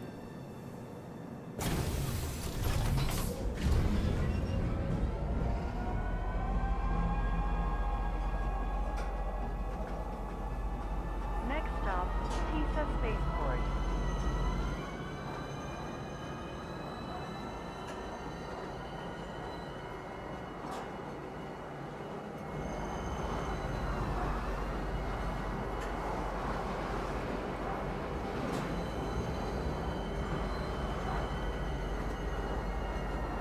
Now arriving, Pisa Spaceport. Please watch your step when disembarking the train.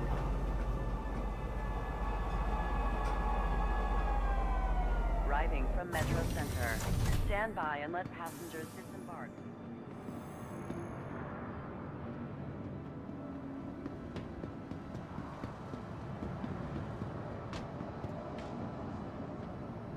Unfortunate ecological conditions. The air quality around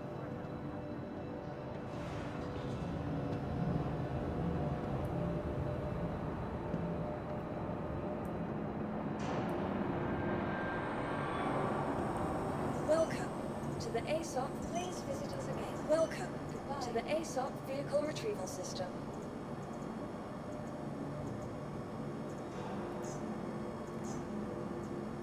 Your insurance claim has been sent. Vehicle Retrieval System. Your insurance claim has been sent. Please visit us again. Your vehicle has been moved to our storage room. Please visit You doing us again. headhunter missions? Goodbye.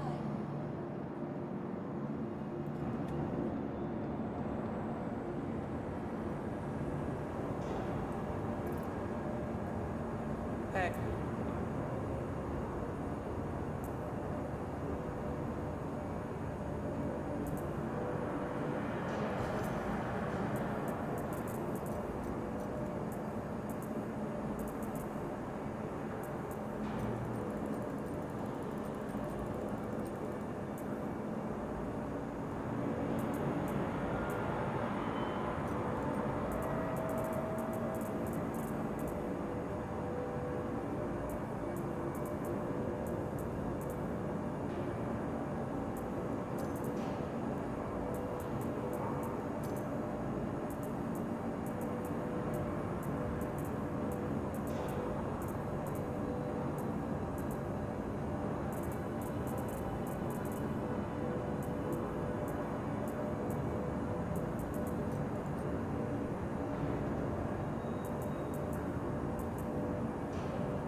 dance again.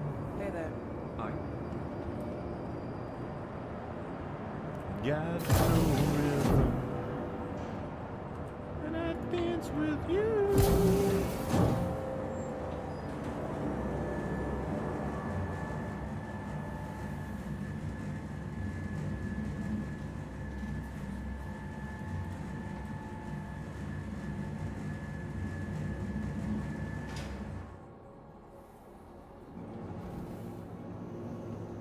Never gonna dance again.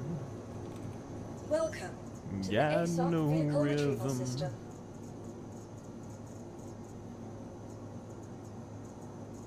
Where is there Your we go. insurance claim. Thank you. PTV, baby? Your vehicle has paid for.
Systems activating.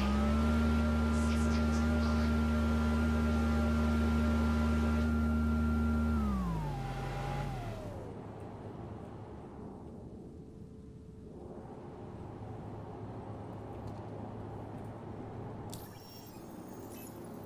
Contracts, or no, let's go vehicles.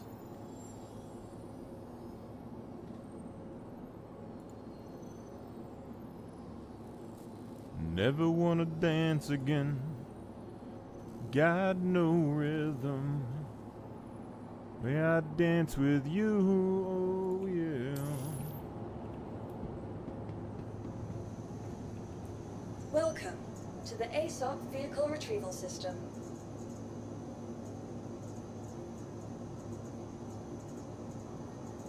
Got no rhythm. Your vehicle has paid for.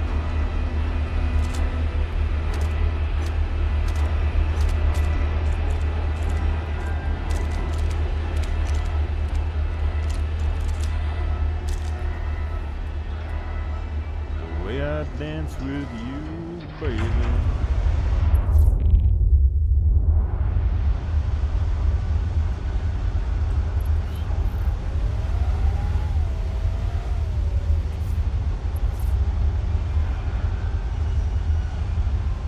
Never gonna dance again. Got no rhythm.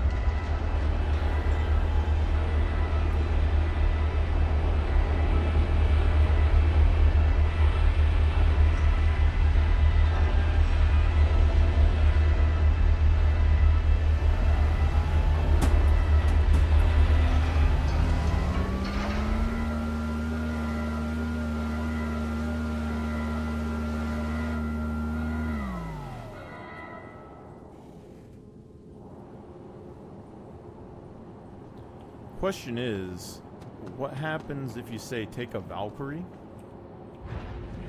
and tractor beam a ballista?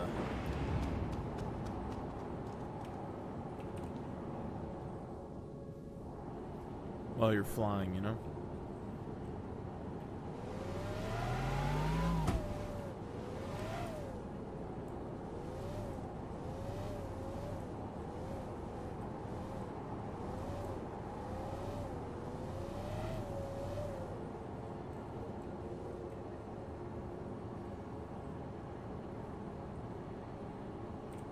Systems off.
Never wanna dance again.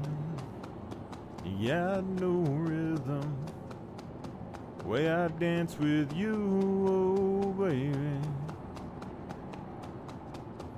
Never wanna dance again.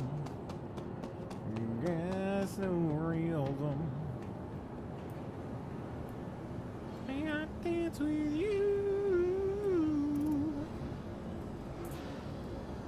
'Cause I never wanna dance again.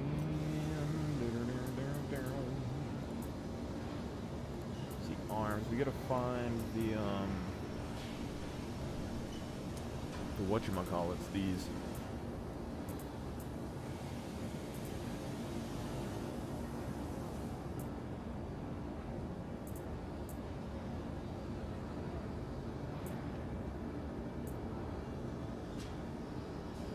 I think if they give us a basic version of this that's just like a pure chrome, we can make this work.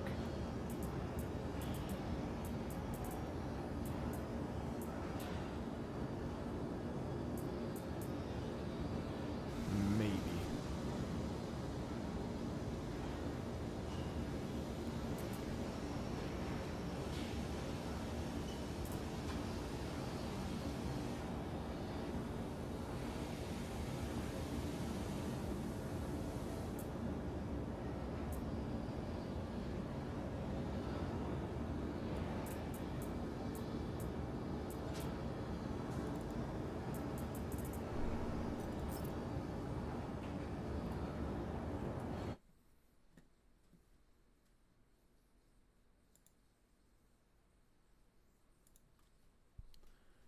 Got no rhythm when I dance with you. Oh, oh.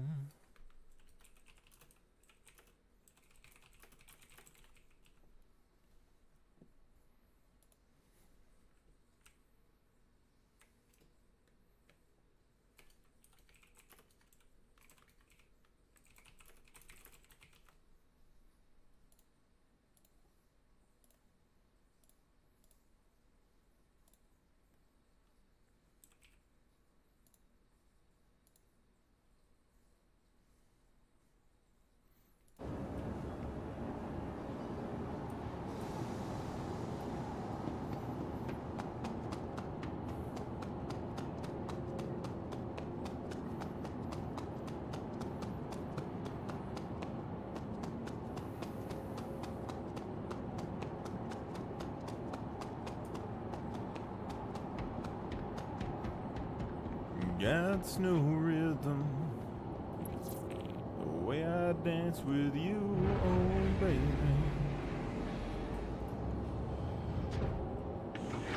Never wanna dance again.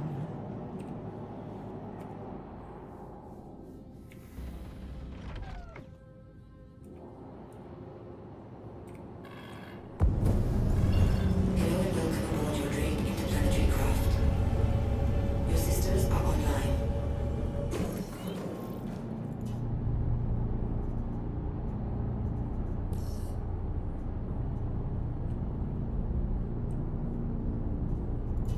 Weapons offline. Launch complete.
Quantum drive is now off. Quantum drive is now on.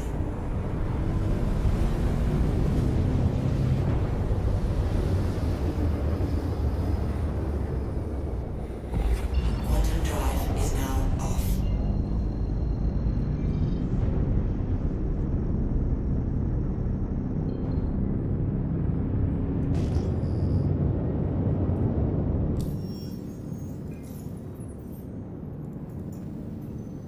I never wanna dance again.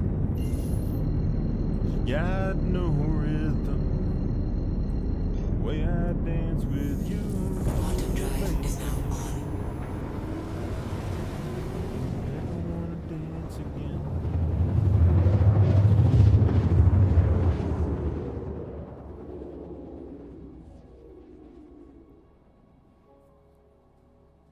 Quantum drive is now off.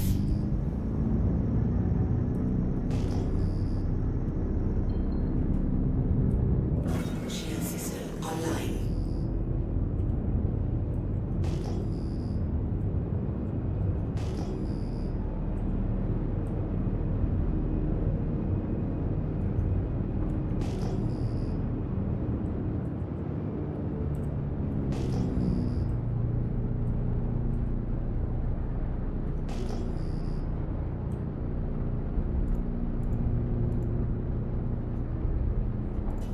Weapons online. Weapons offline. Shield system offline.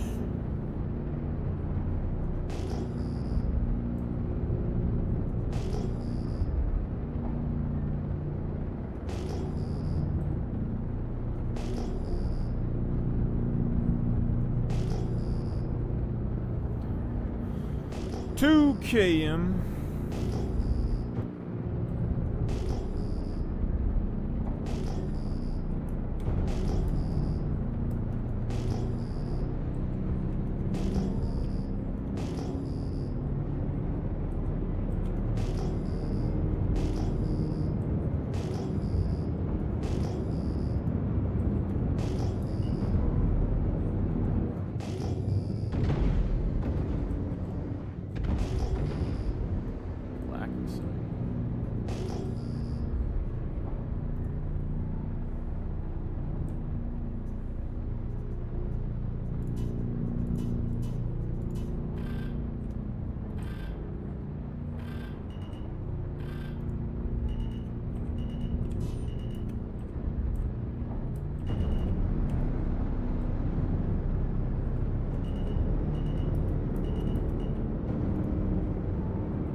Never gonna dance again.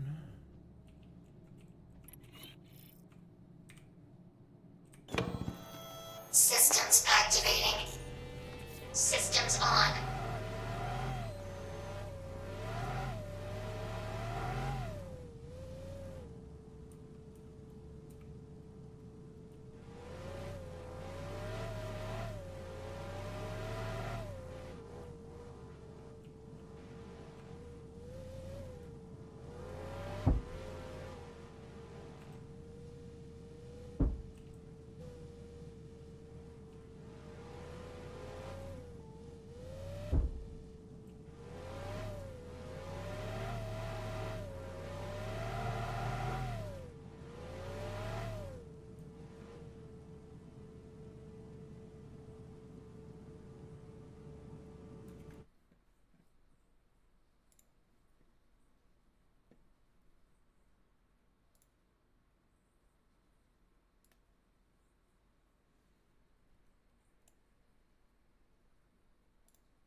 crazy that he was able to see me from that far.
Thought you wanted this fight.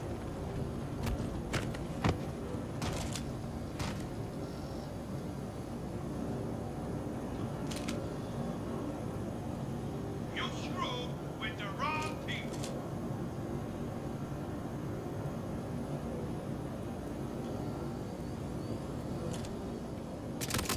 I'll bet you wish you could go back and play this different.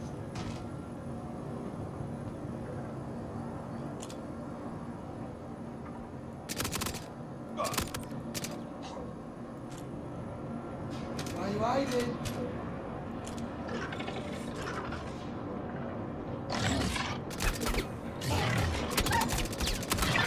Charge!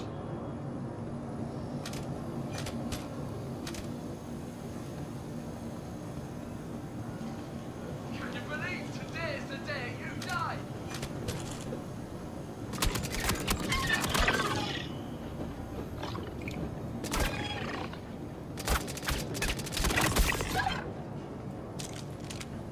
You wanted this fight? Now you're gonna feel everything.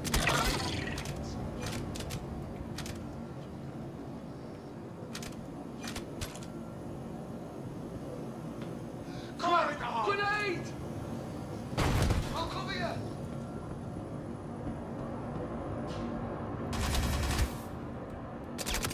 I'll cover you.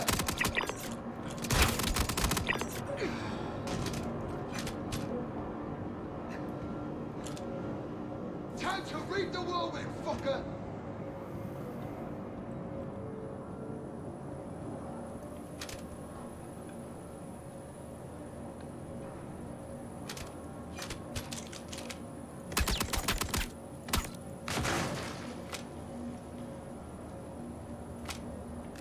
Time to reap the...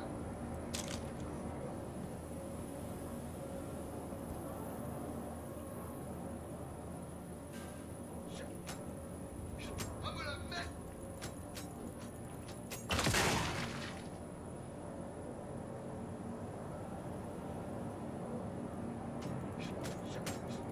Go, I got your back!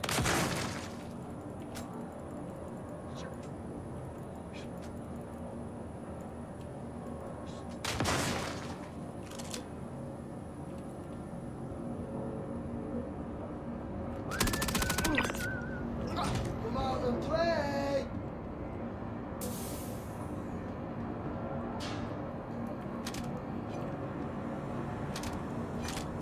Wonder how long you can keep quiet.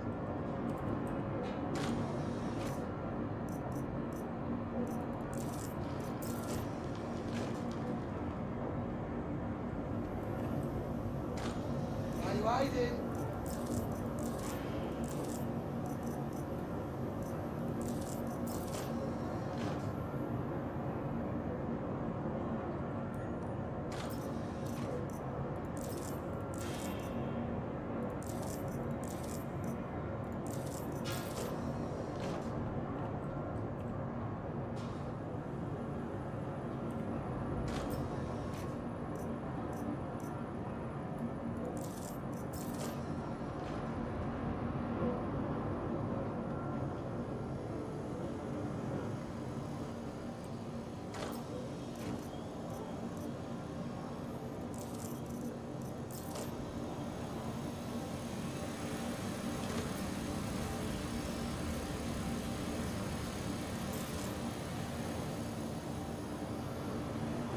was that?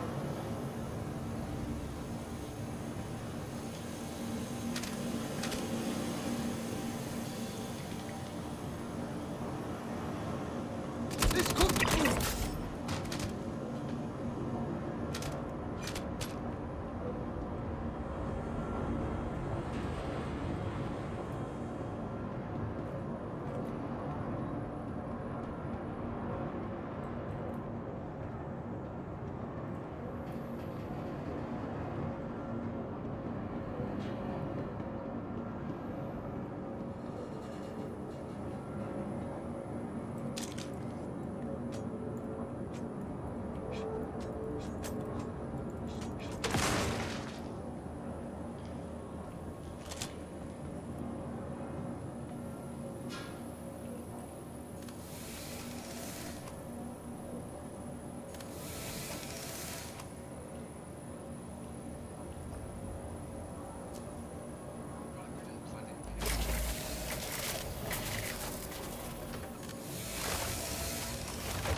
This is a lot of build-up for me putting a bullet into your skull.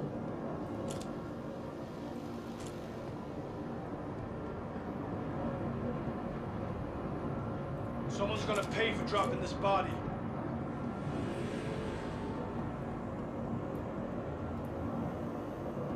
How about I hide and you can find me? Heads up. Taking a walk around. Think we might have an audience.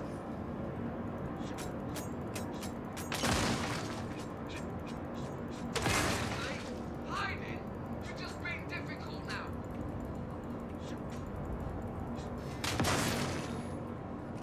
Hide all you want. It's better this way. More fun. Thanks for sorting that out for us. Transferring your creds now. See you next time. How How you dare want to you spend say your that you final are moments? just... Get out here! You destroy medical... Or shoot me! You make me Just sick. do something already!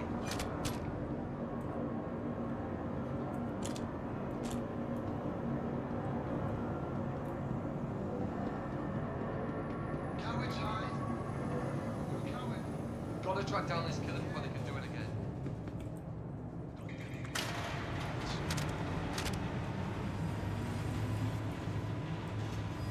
Let's see what the hell that was.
Damn.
With 12 grams of protein per serving, Quaker is your ace in the bowl. Quaker, bring out the good.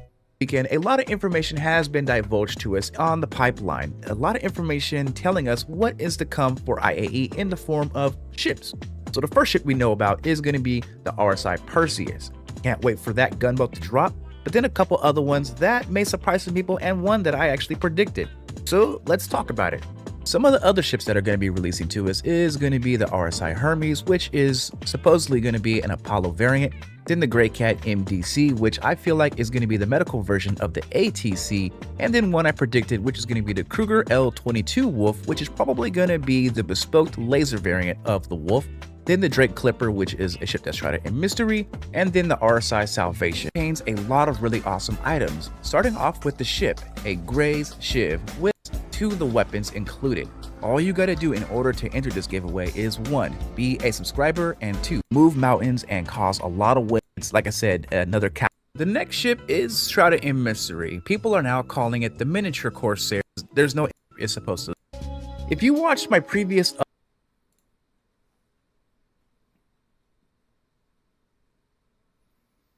tech preview. Hey guys, welcome. Today is Monday, November 3rd, 2025. First of all, happy Monday everyone. In this video, let's take a look at what is happening in Star Citizen recently, both in the tech preview and in the 4.4 PTU as well as in the 4.3 PU. First, in the tech preview channel, we had our first official engineering gameplay testing for the Evocati members. I would say that testing was a very good start with 71 ships. And even though the tech preview is still under NDA, but there are already many leaked photos and videos out there, especially about the ships on fire. And I also received a few DM and emails regarding that. And the fire looks absolutely amazing. One thing I always worry about when the ship is on fire is that will it affect the FPS too much and make it unplayable? But according to the videos that I received, the FPS isn't too bad when the whole ship is on fire. And it looks really amazing, even for the very first iteration. And the fire extinguisher animation is also pretty decent as well. So I can't wait for it to go to wave 1 and get myself burned in it and bring every one of you with me. Now, one heated comment about engineering is regarding whether they will eventually release it to live or not, because once implemented, it will probably render a lot of our multi-crew ships non-soloable, especially for the Idris and Polaris. And some say it will affect the sales for more multi-crew ships, so CIG just won't do it. They won't release it to live. It's just gonna stay in the tech preview, at least for a very, very long time. So what is your take on this? Do you think CIG won't bring engineering to live? Or anytime soon? Or they are indeed actively working on bringing it to live ASAP? Now, speaking of which, according to CIG's message of the day on Spectrum this morning, another tech preview build for a potential Evocati engineering testing is in the work and is scheduled for tomorrow, which is Tuesday, November 4th. So we shall see what improvements they will be making in tomorrow's build if released. And personally, I think CIG is actively working on bringing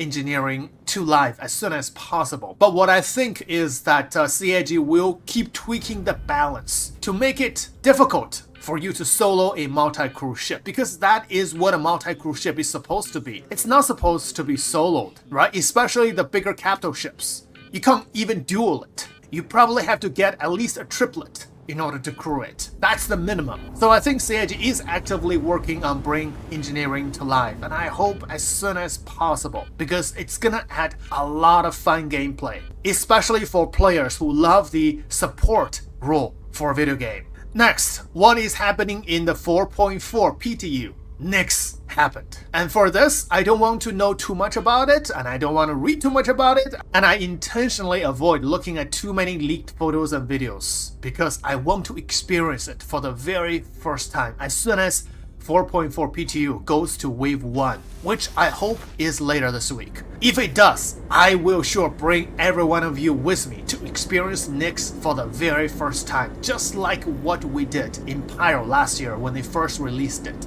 It's gonna be an amazing and once of a lifetime experience.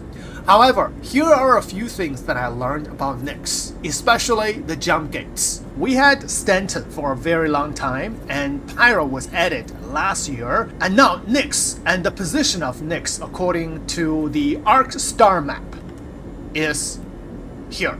So Stanton is right here, Pyro in the middle, and Nyx is above these two star systems. So look at here, Stanton here, Pyro here, so Nyx should be somewhere around here. That's just my guess. Now, according to the Evocati testing, the jump gate from Stanton to Nyx is they replaced this Magnus gateway to Nyx gateway. Now, look at the distance between Nyx gateway to everywhere else. The closest is Crusader. Even so, it's quite a long distance. If your home is at ArcCorp, I think that's the furthest distance. And that's probably gonna take more than 100 gigameters. And Herson's right here. Herson to Magnus is still quite a distance. Microtech is quite far. The closest is Crusader to Magnus. So if that is true, then traveling to Nyx from Stanton, you really need to think about fuel. Not only that, if this is true, so look at the Arc star map. This is Pyro, and Pyro to Nyx jump gate is right here. Pyro itself is already very, very big, and travel from Bloom to Terminus will already take close to 100 gigameters. Now, look at that distance. The star map might not reflect the real position of the Nyx jump gate, because even the Pyro to Stanton jump gate is not here when it actually released. So the Arc map might not reflect the real position of the Nyx jump point. But I do have a feeling that the Nyx jump gate is going to be quite far inside the Pyro system as well. If that is so, then indeed traveling to Nyx will take a lot of fuel. We need to find a ship that can carry us to that distance. So that's something very interesting that I want to share. Other than that, I don't want to know too much about it, except that the first iteration of the 4.4 PTU build, the FPS is horrendous. Especially in the station of Levski, it's totally lagski. But according to the message of the day in Spectrum, we are getting another 4.4 build for Evocati testers later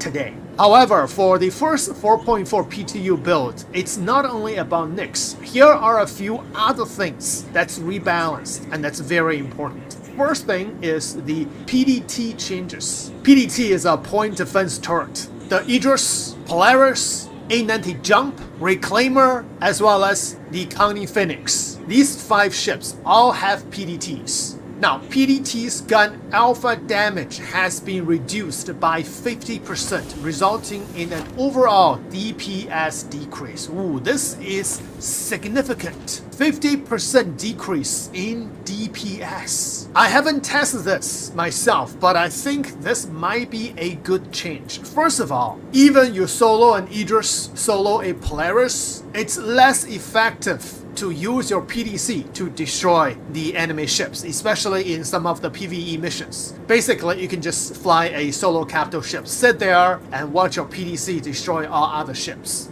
This will not eliminate that kind of gameplay, but it reduces by 50% of the alpha damage for the PDT, so it's less effective. Now, you have to rethink whether you want to do that or not, because they might take a longer time to destroy all the enemy ships. Second is PDT's mass has been lowered, as their previous weight was considered too high. Now, associated with the PDT change are the missile and torpedo changes. The missile health has been reduced by the same percentage as the PDT alpha damage reduction, approximately 50%. Wow. Also, torpedoes' health has been reduced, though to a lesser extent, around 33% less HP overall. Let's take a look. So the data I'm using is the 4.3.2 live patch. Now first are the missiles. Now take a look at the missile health for size 1 missiles.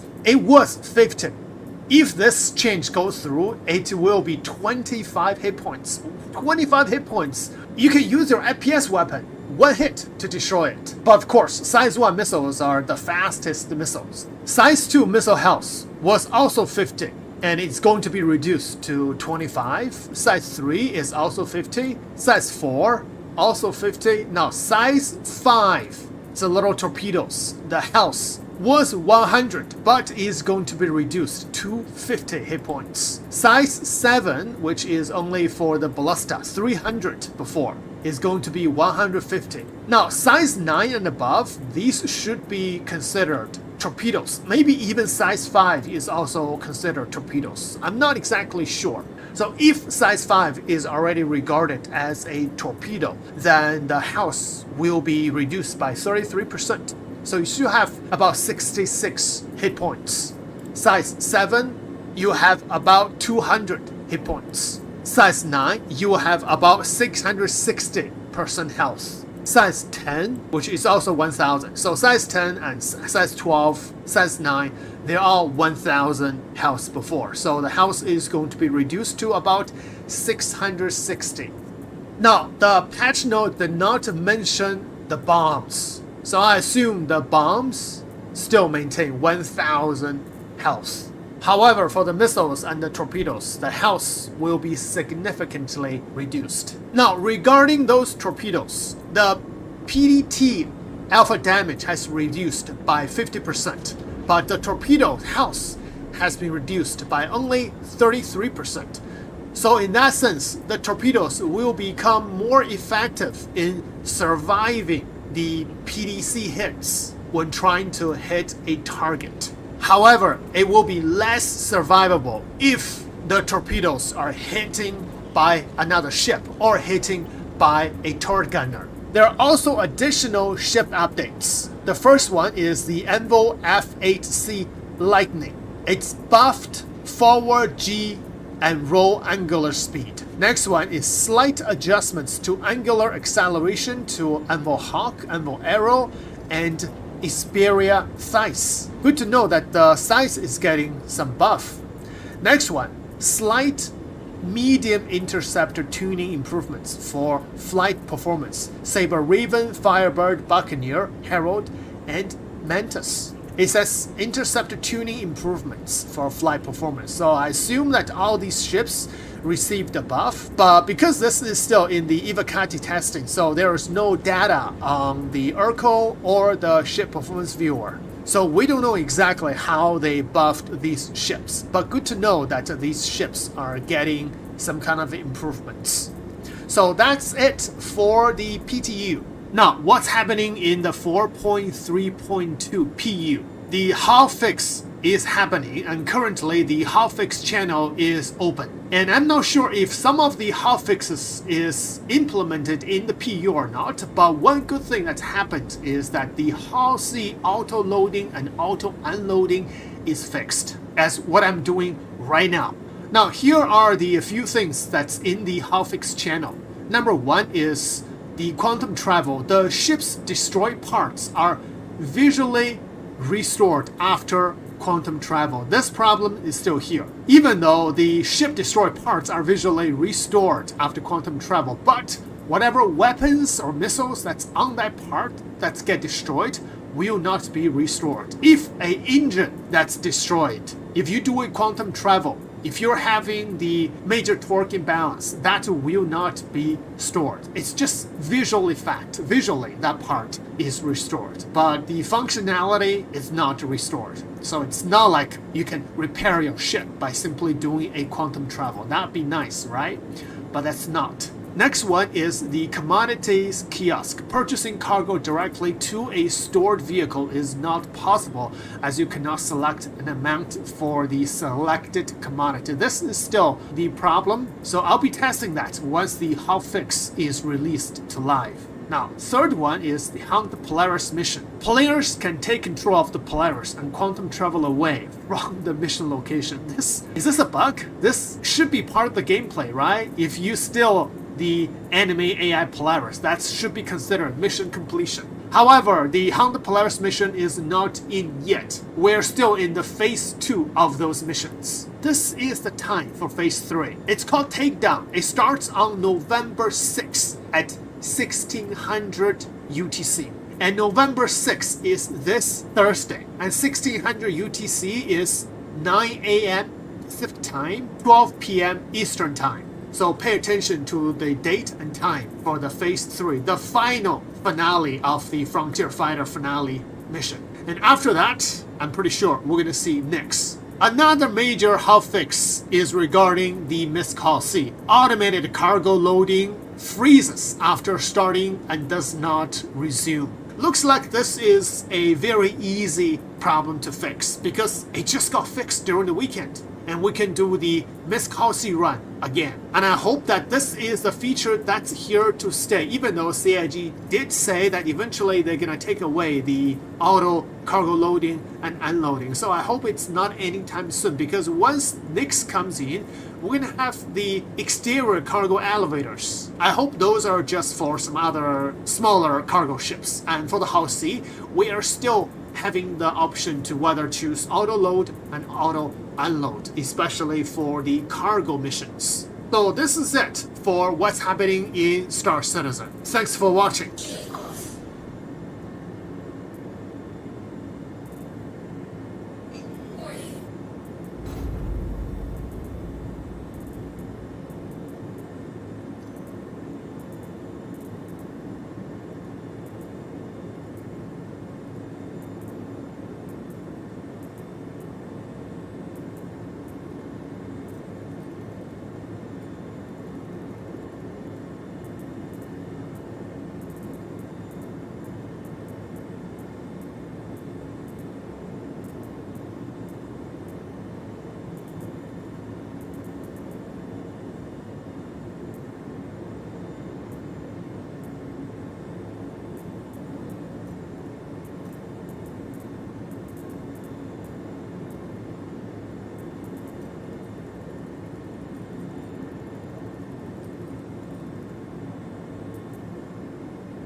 Sure, we all want to be able to work longer hours, but overdosing on stimulants is not the answer.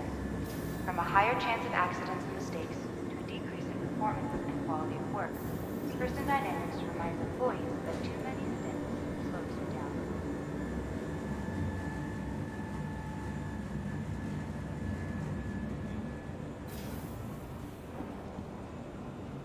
Whatever you say. Be considerate of your fellow travelers.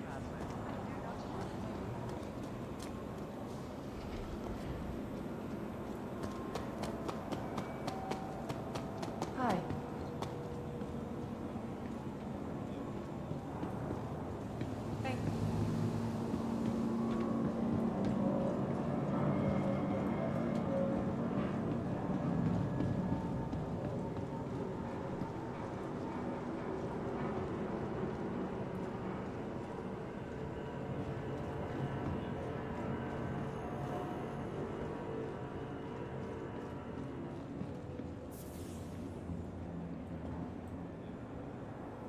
Hurston Security reserves the right to search travelers at any time.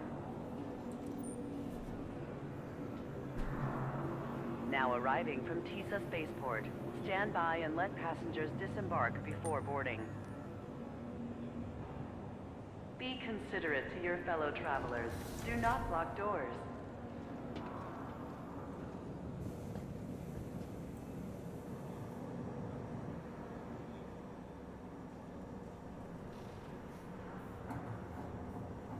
Step away from the platform edge when train is approaching.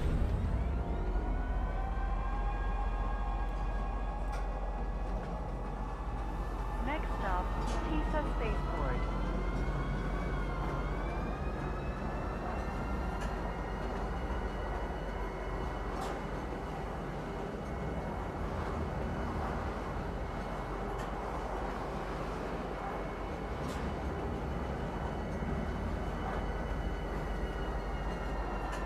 Arriving, Tisa Spaceport.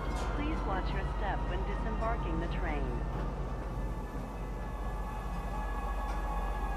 Security reserves the right to search travelers at any time. Disembark before boarding.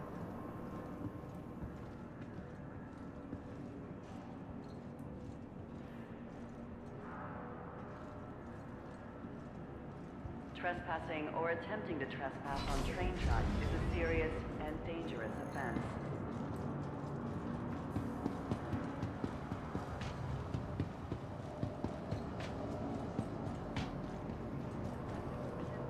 Is strictly prohibited. Your safety. It's a little off, but not shabby.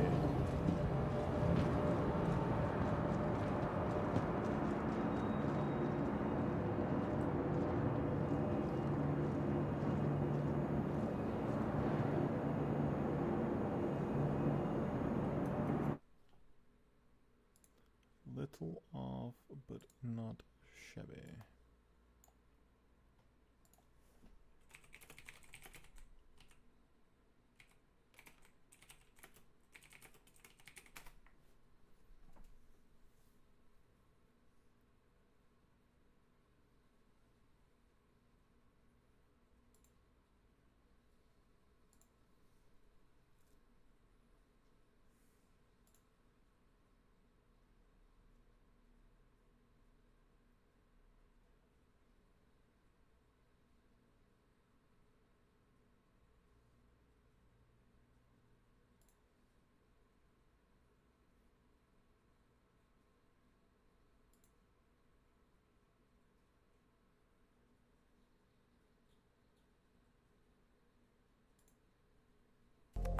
Don't just buy crypto. Trade the price action with futures.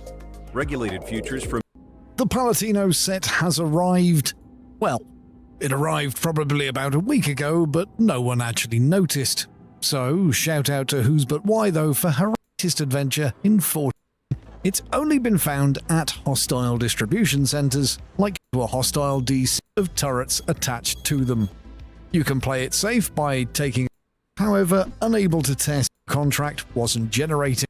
Or those familiar with DCs will know that boxes are in all kinds of places, from hiding under steps to taking in the view above 4 stacked crates.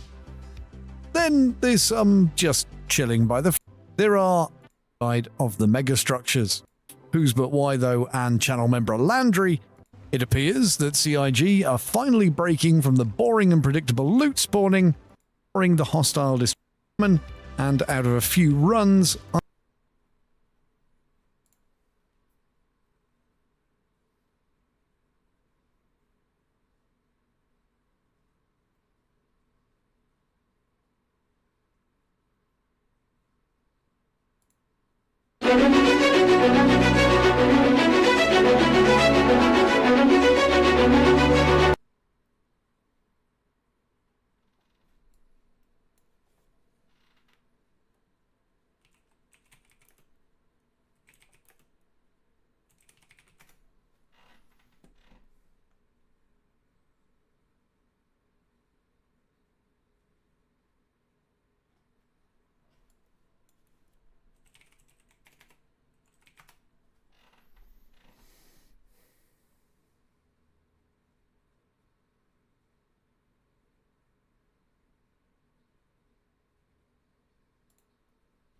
In Murray County, TSET has invested in schools and communities and helping residents.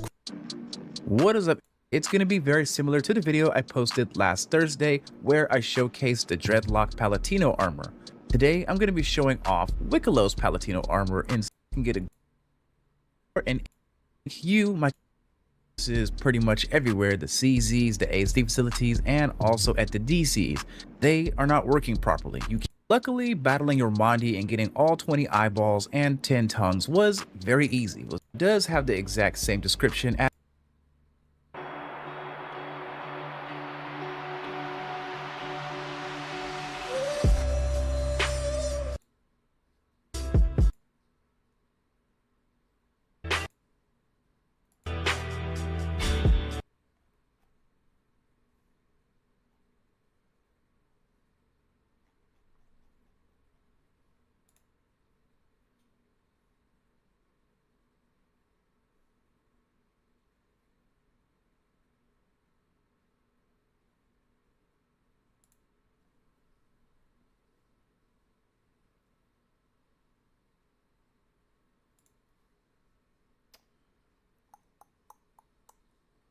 Yeah, maybe they're not selling it yet.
Welcome to the ASOP Vehicle Retrieval System.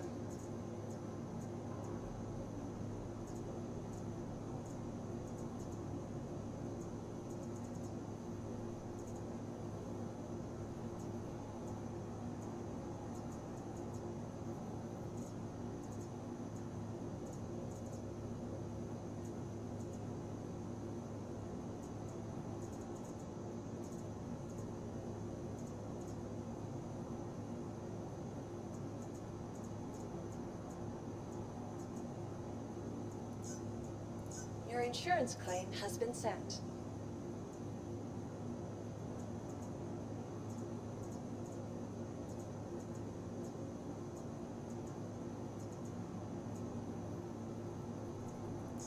Your vehicle has been delivered to the following. Please visit us again.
like I'm in some sort of org server or something.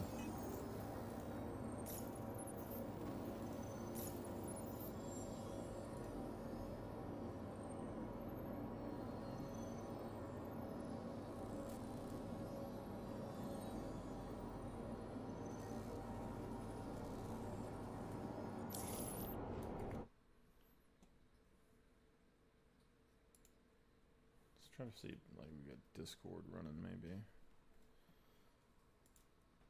Game probably will run like ass, but we'll see.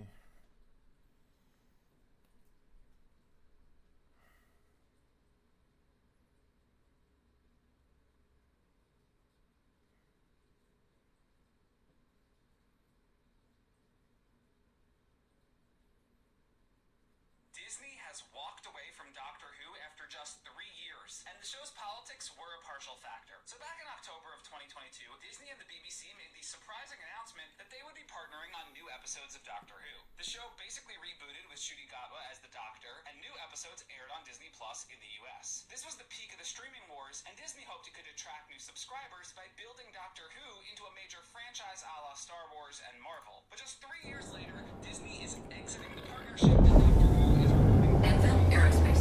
All systems online. Shields offline.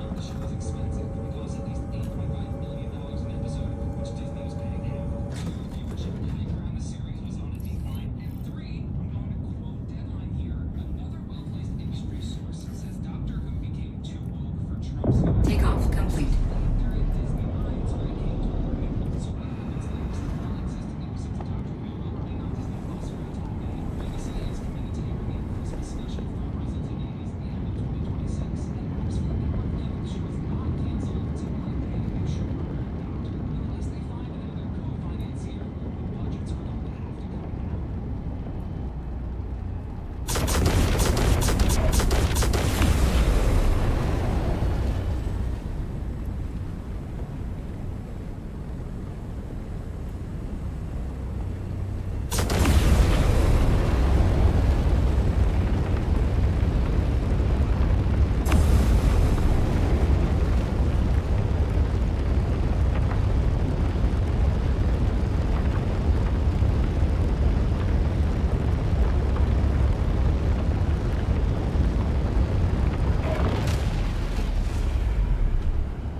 Forgot to grab a thing.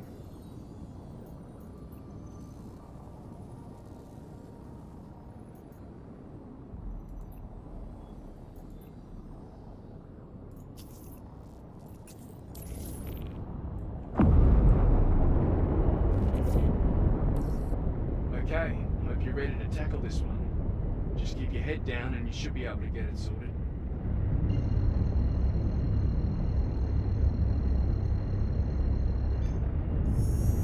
Quantum drive is now on. Quantum drive is now off.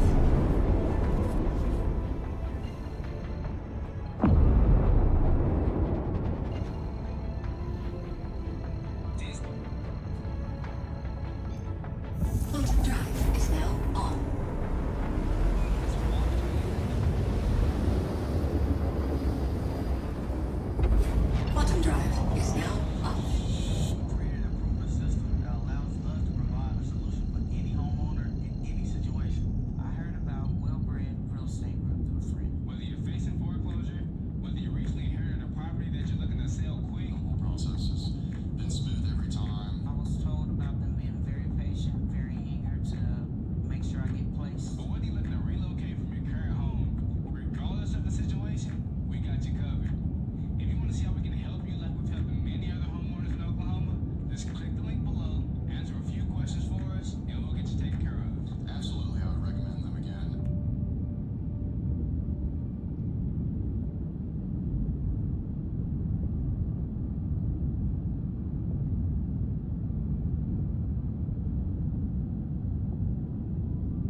folks, I want to do something different on today's.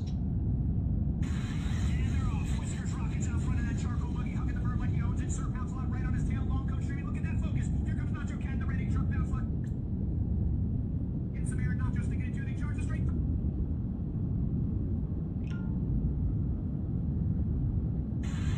They're off. Whiskers rockets out front of that charcoal buggy, hugging the bird like he owns it. Sir pounds a lot right on his tail. Long coat streaming. Look at that focus. Here comes Nacho Ken, the ready truck bounce like. Get some air. Nacho sticking it to the charge straight.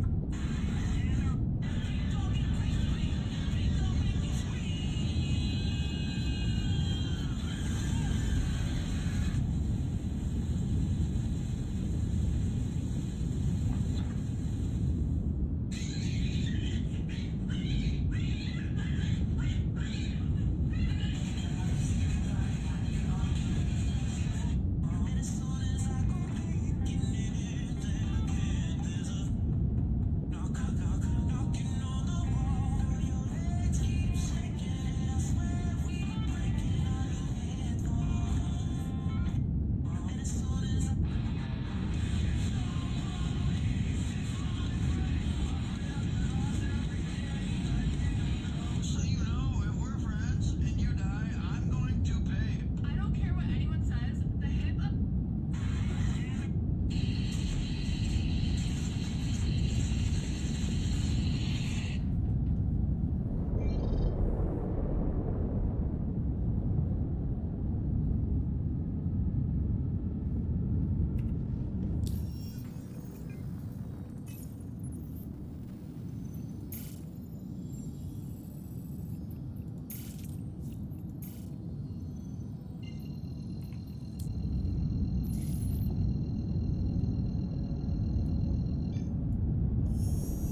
Quantum drive is now on.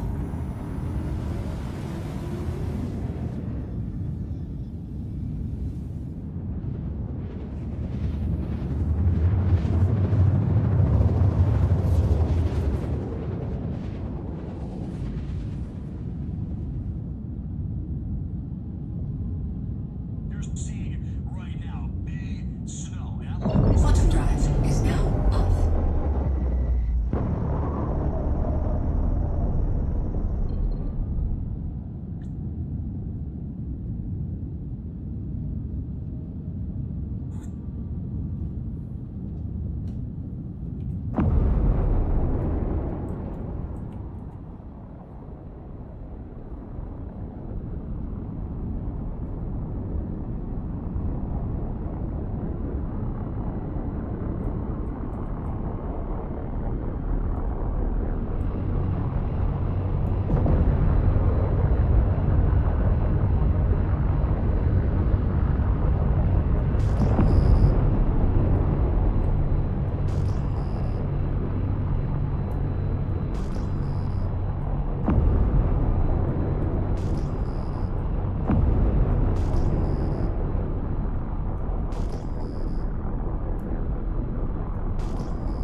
That's how you get down to where that, where we saw that cow that one time, I think. This is the stairway that goes in front of that, screen in the medical facility.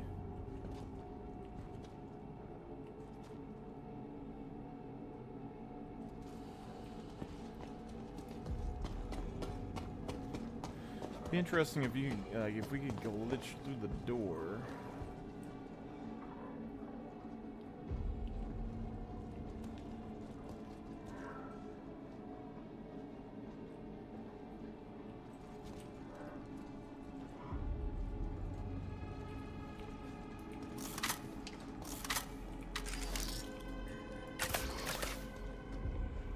Probably should have dropped down and got some,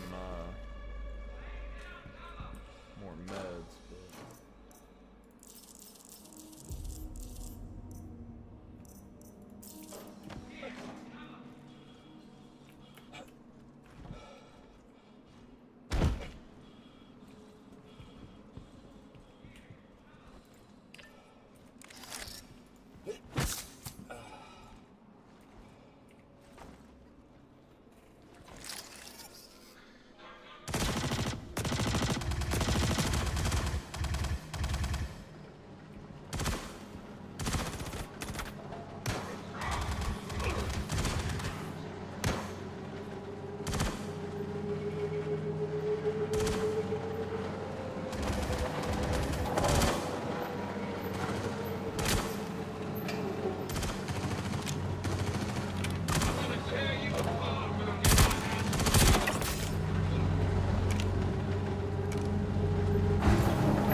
Try to stock up on some ammo.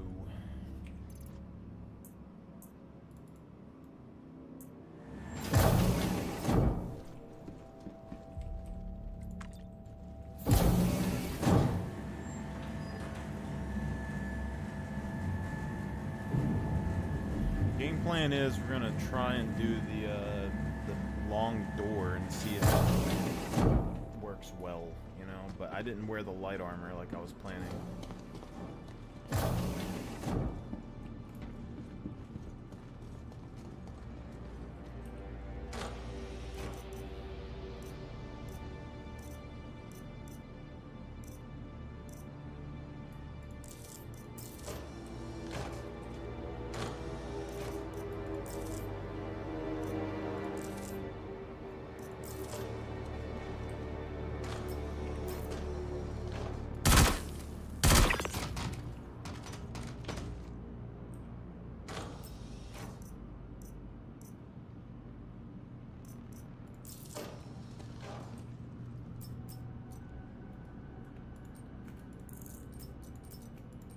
Might go ahead and see if the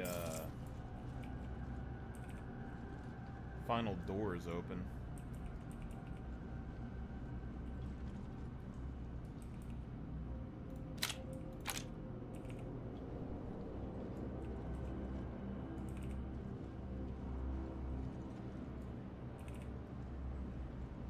Also kind of want to see if we can call up the elevator without dying on this part.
So we want to push this button, then push that button, then jump down.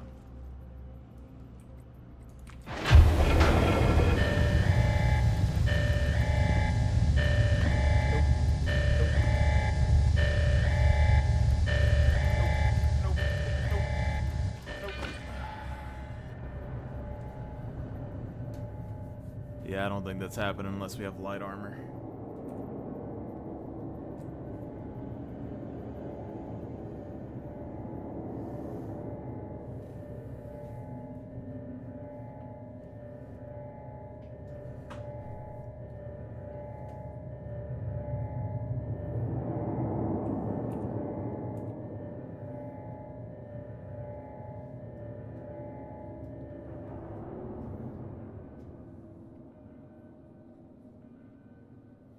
Thought we might have been able to grapple it.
I didn't even kill these guys.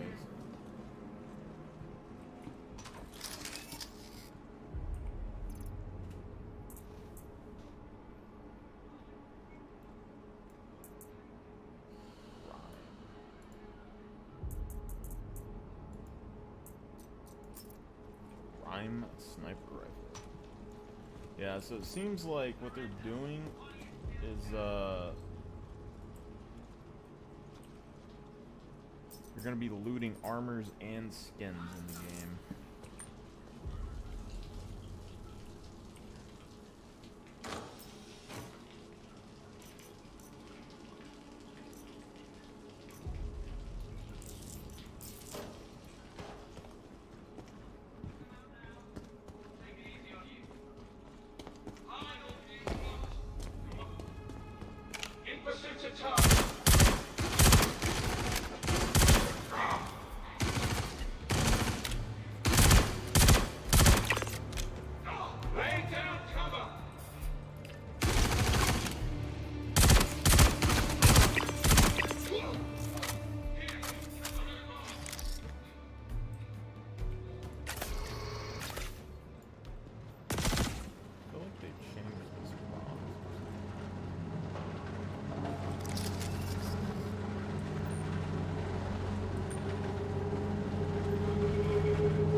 Definitely something a little wrong with this server. I don't understand why everyone's CCV.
We have like 1,600 rounds.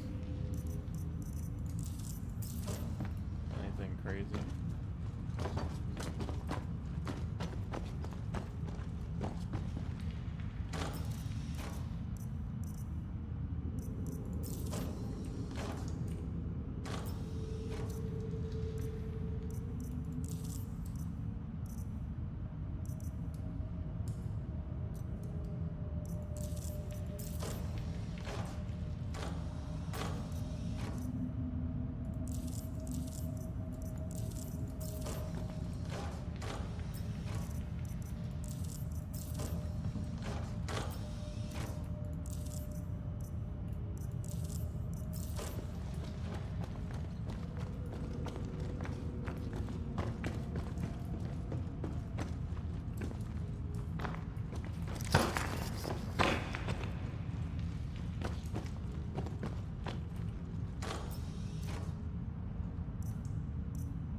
done.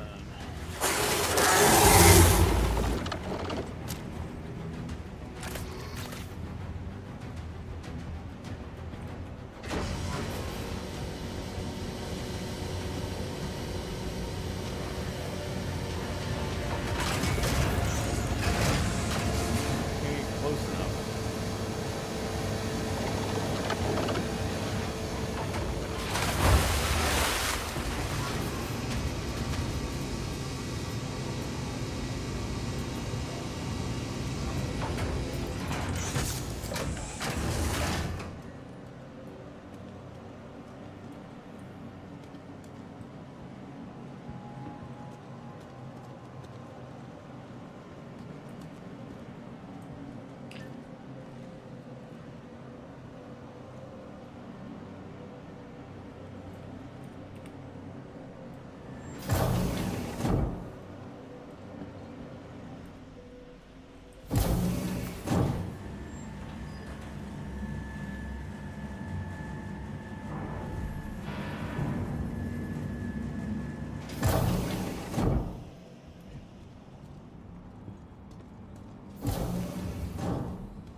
So you can collect some SMGs down there. That's what we need.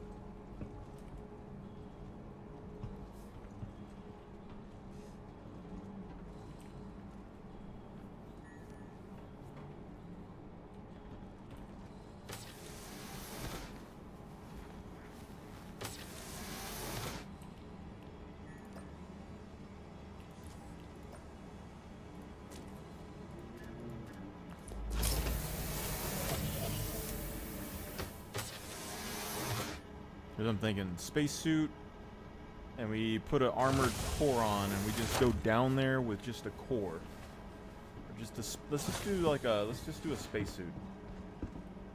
Run down there, just a spacesuit.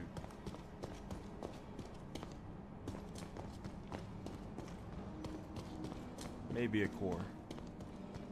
But we need the med gun as well.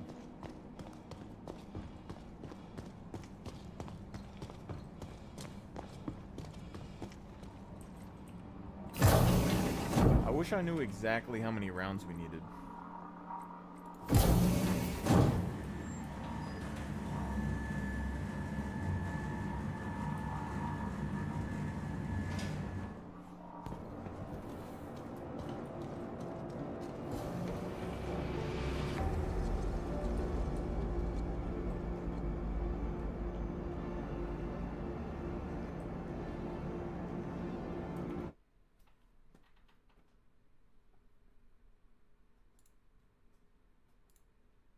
For a second.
dump everything here?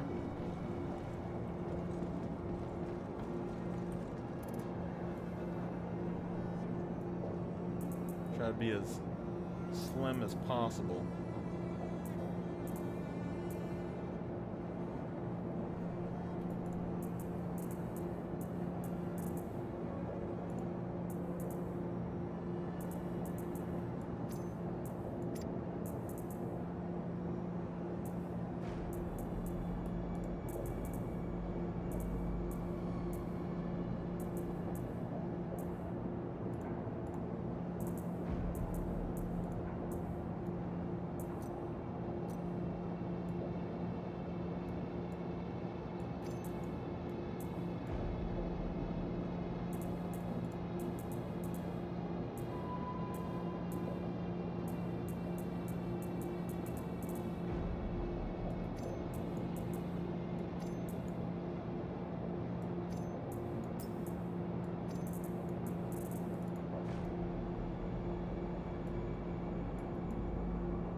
Leave the flight helmet too. Surely there's oxygen down there, right?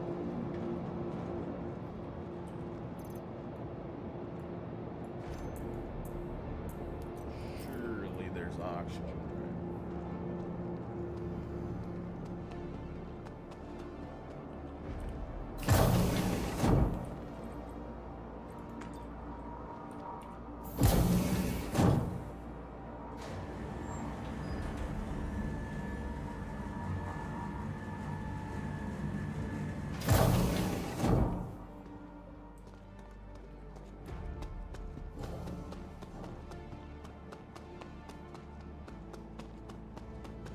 Thing is, if I don't have a backpack, then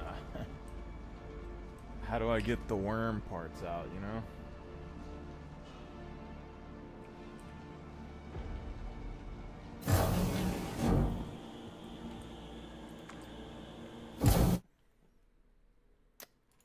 Dilemma indeed.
We need just something simple, you know? So let's take this guy's core.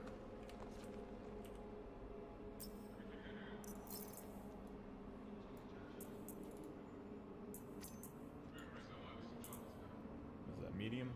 medium core, you got some light arms. That's fine. None of this really matters.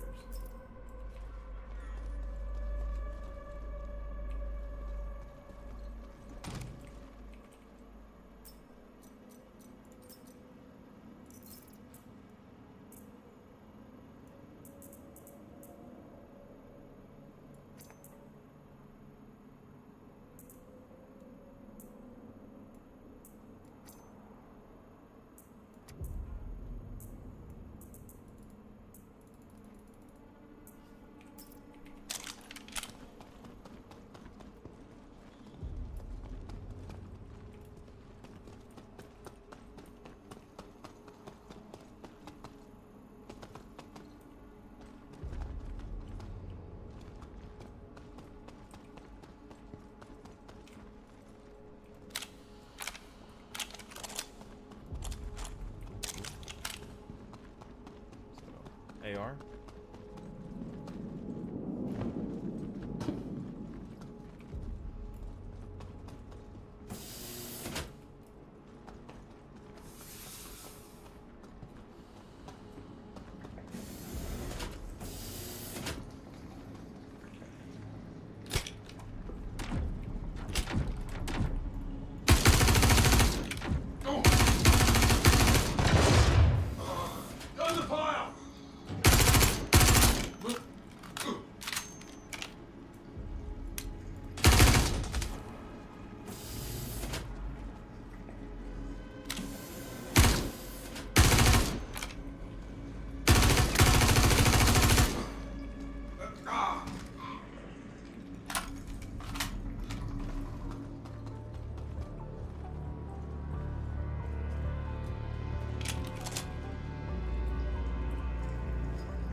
So we got some energy weapons.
Still need a lot more ammo for this.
Could go medical.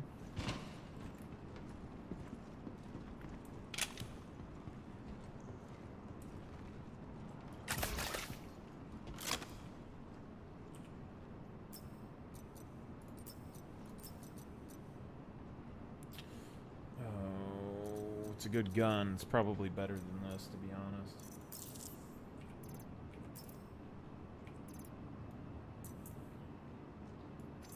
And I know it's easy to get ammo for it.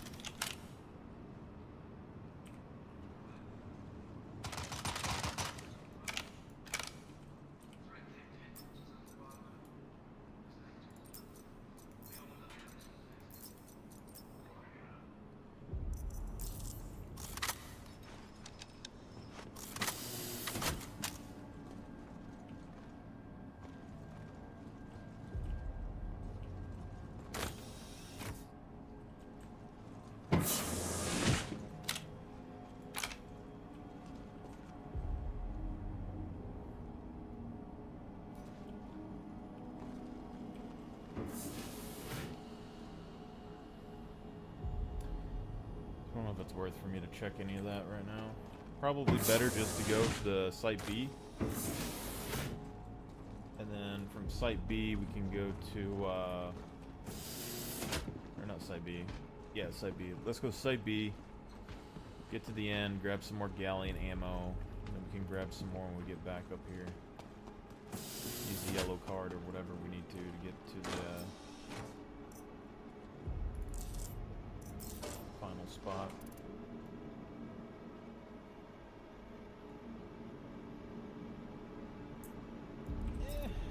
I mean, I'm not gonna say it's the best looking, but I'm gonna say it's the worst.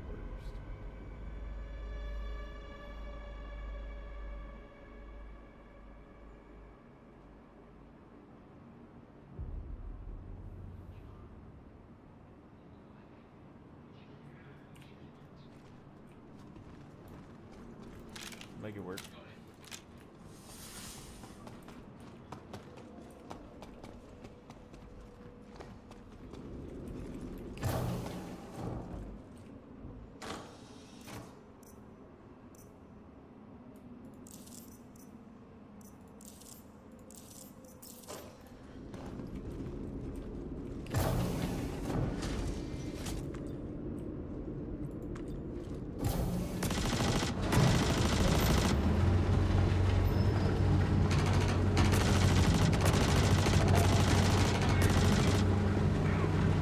Fastest in the world, but I mean, probably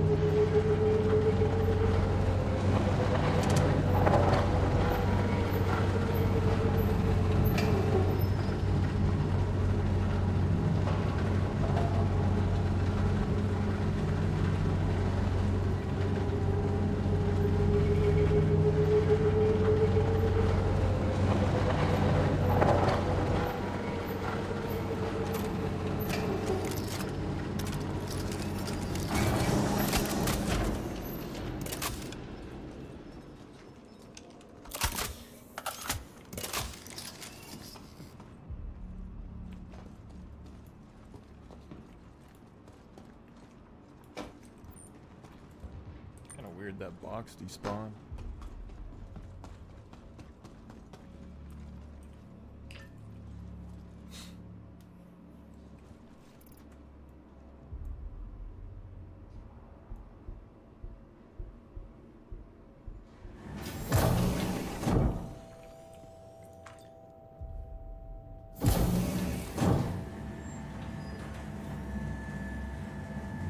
We know the Galleon isn't really that bad damage-wise. I mean, I think we could use it on the worm and be fine.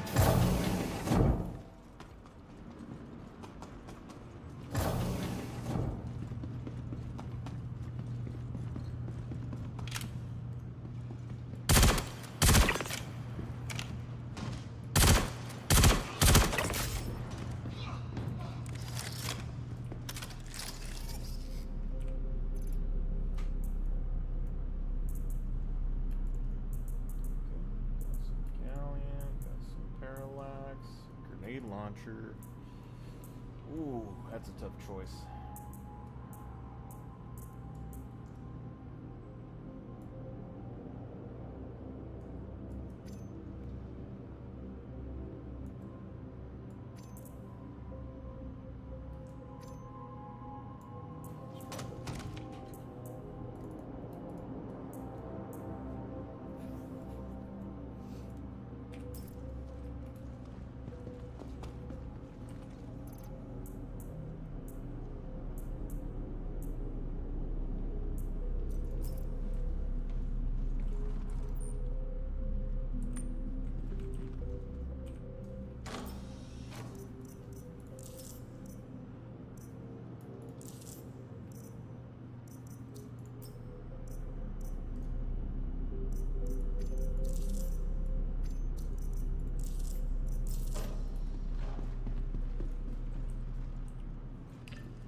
Okay.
Easy peasy.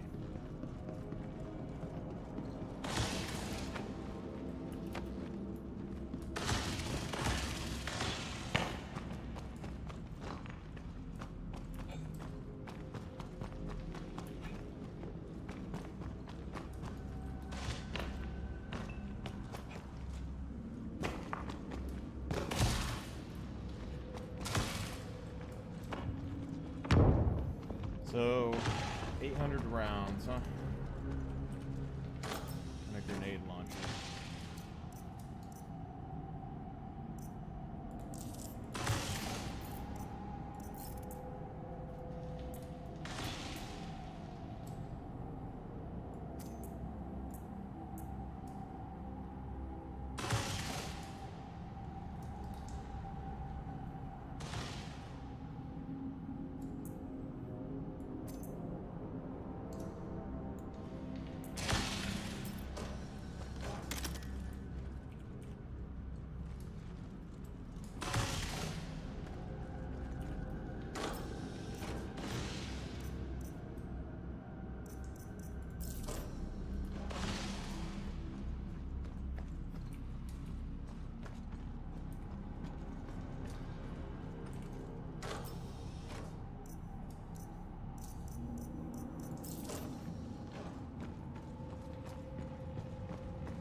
Now, if we don't get one shot, could be interesting.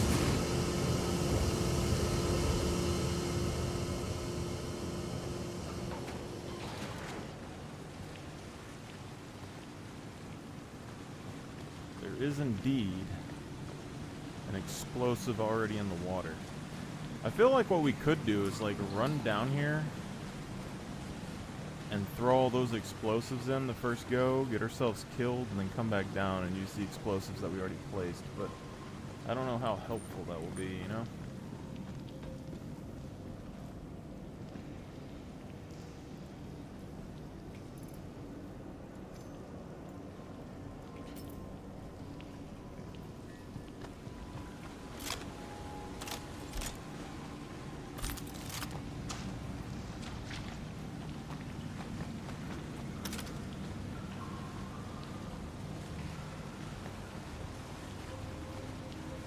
that's not good. Not good at all. I don't have very many meds.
Get to the door.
I think we just broke it.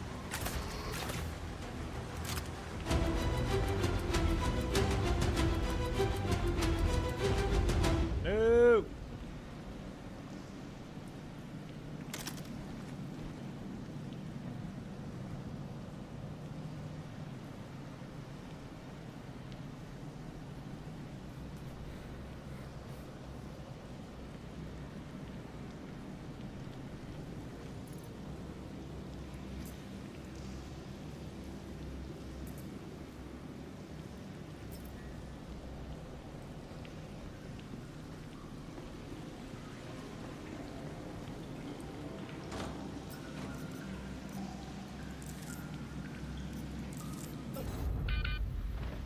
Damn it! My cool clothing item.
Dynamics encourages all employees to update their imprint regularly. It is not only a great way to prevent work interruptions, but it is considerate to your coworkers and can help minimize the side effects from regeneration.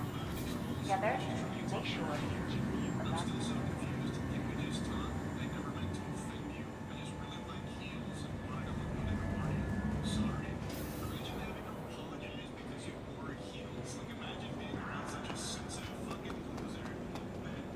Sorry. There's nothing I can do.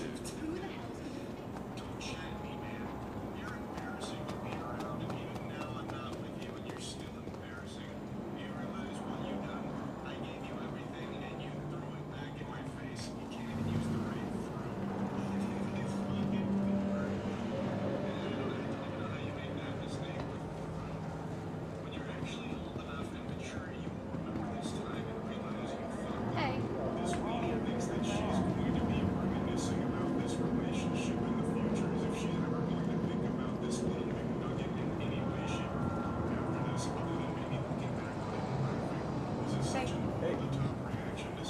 Hello.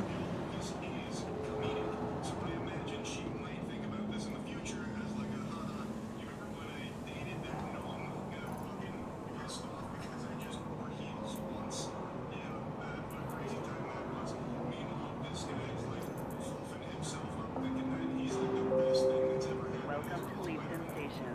Transfers to the Central Line. Welcome to Leavesden Station. Transfers to the Central Line.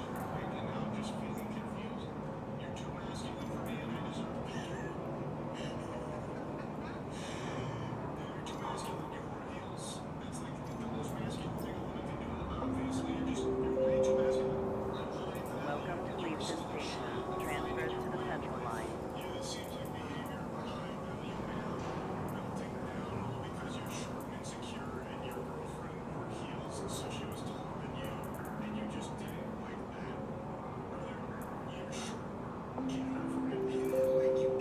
Welcome to Leavesden Station. Transfers to the Central Line.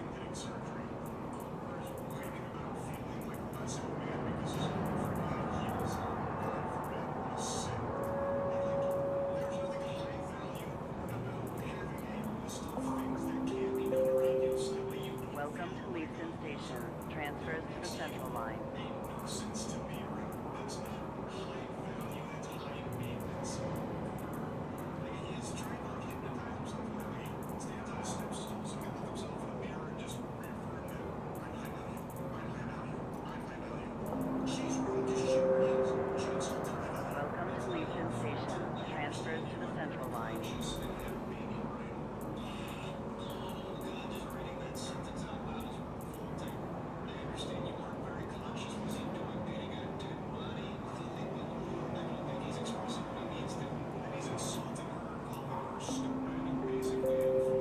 Welcome to Leavesden Station. Transfers to the Central Line.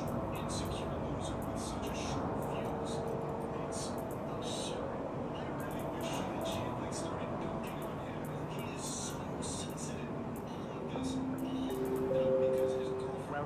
Leavesden Station. Transfers to the Central Line.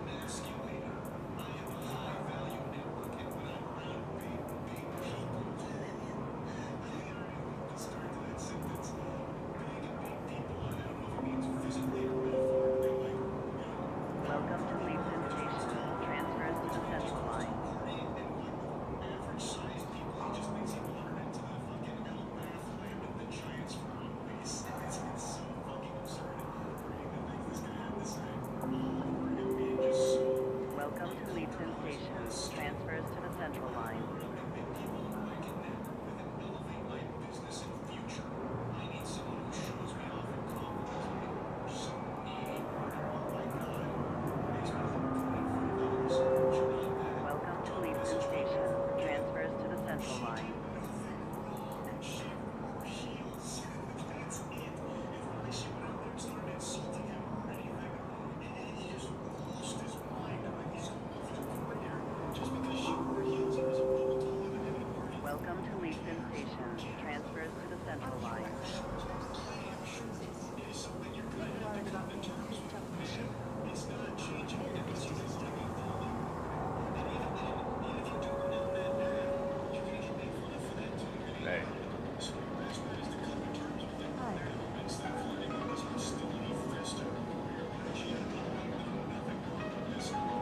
transfers to the central line.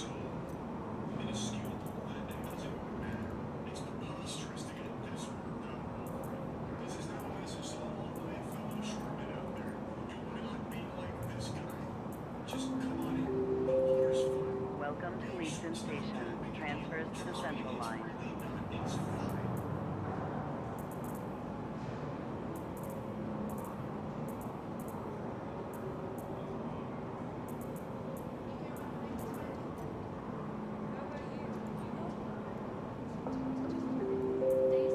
Welcome to Leaston Station. Transfers to the central line.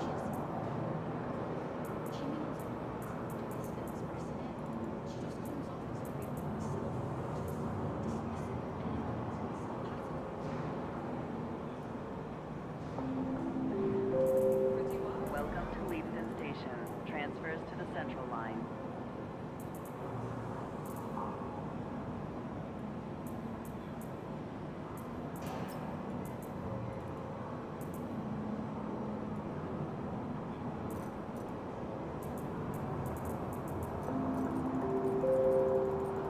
Welcome to Leaston Station. Transfers to the central line.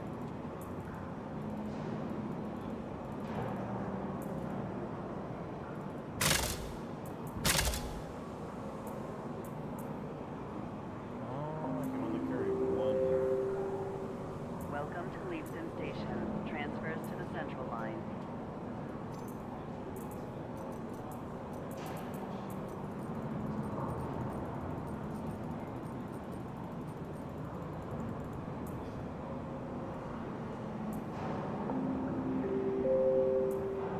Welcome to Leaston Station. Transfers to the central line.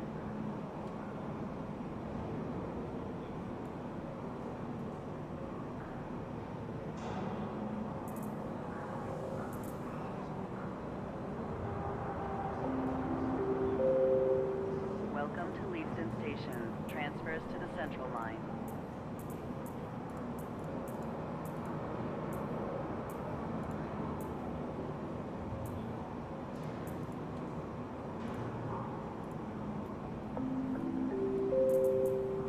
Welcome to Leaston Station. Transfers to the central line.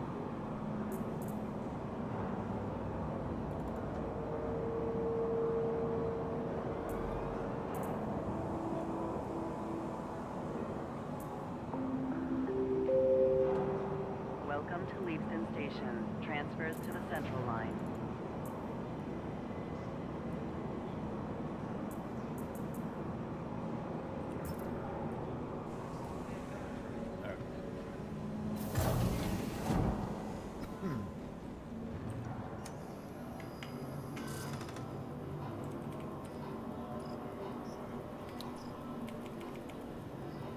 Launcher.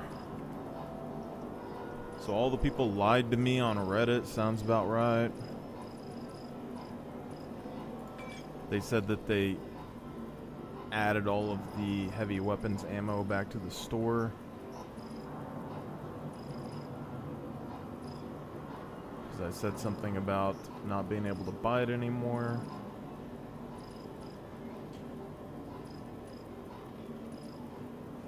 Doesn't look like it.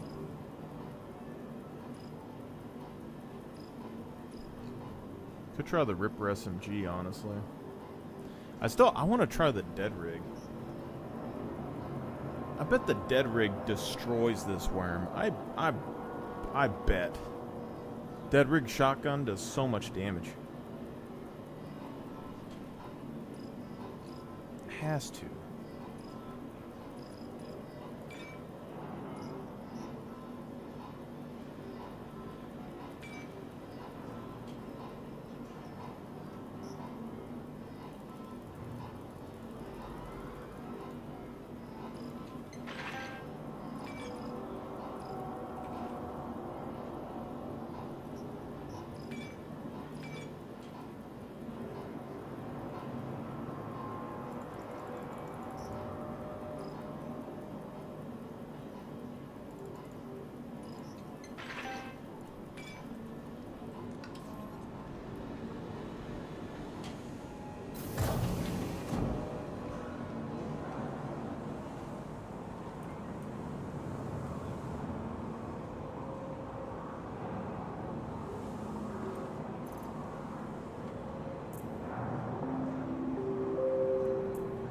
Leavesden Station. Transfers to the Central Line. Alright, so we're just going to use the parallax for this one. If we die and get sent back, then we'll grab the dead rig and the heavy gear that we use all the Transfers time. to the Central Line. Then, get her knife.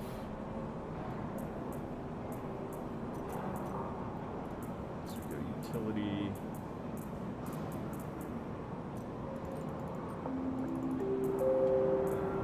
Welcome to Leavesden Station. Transfers to the Central Line. So we need it, I guess. Go ammo.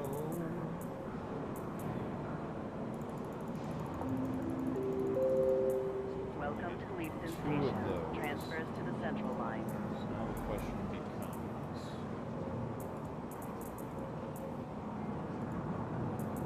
how many can we carry?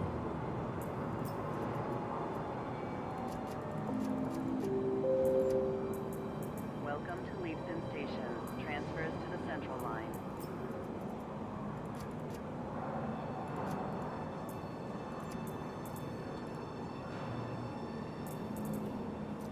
Close enough. Let's see what we can do. Hey there.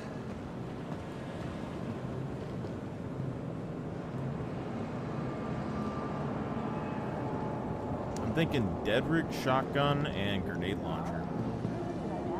Currently hiring in multiple departments.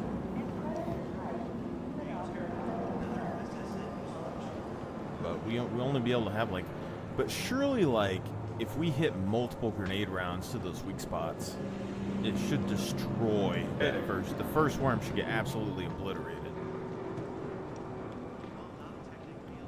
So we could hit 2 spots at once. I mean, that's all we would need.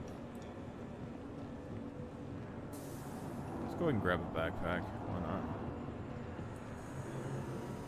Let's see if we got a black one, maybe. Trespassing or attempting to trespass on train tracks is a serious and dangerous offense. Backpack. Black pack.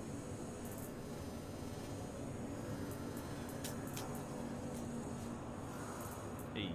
Step away from the platform edge when train is approaching. Okay, so now we have 2 slots. So let's do.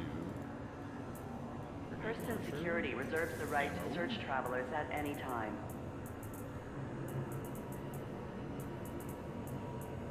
No shot, we don't have any grenade launcher ammo in there. That's crazy. Be considerate to your fellow travelers. Do not lock doors.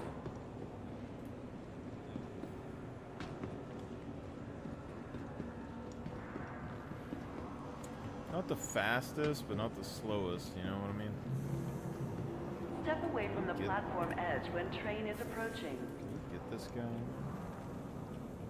If we get the NPCs in the train, it'd be great.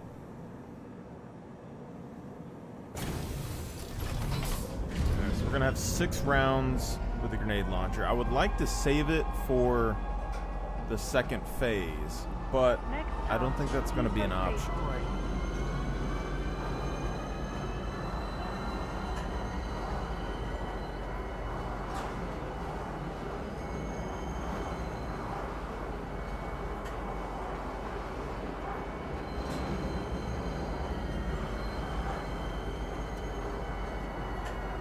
Now arriving.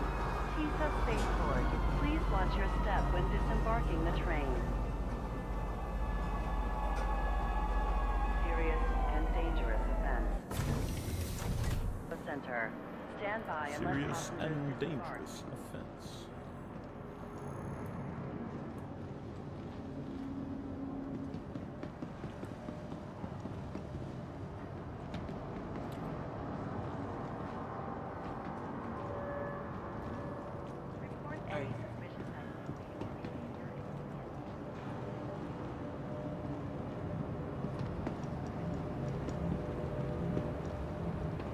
Like, surely, like, let's say we hit the top of the worm.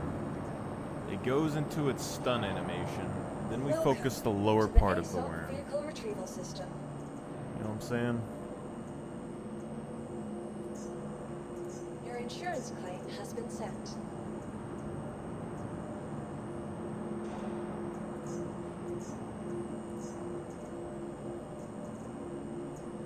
Vehicle selected.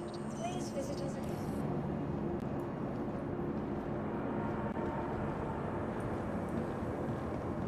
Hi.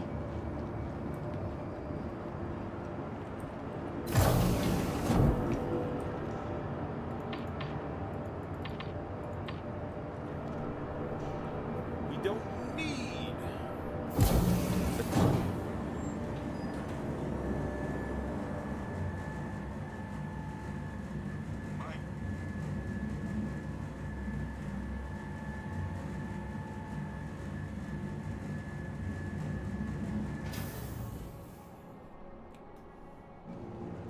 How many calories are burned in a 10-minute high-intensity body weight session?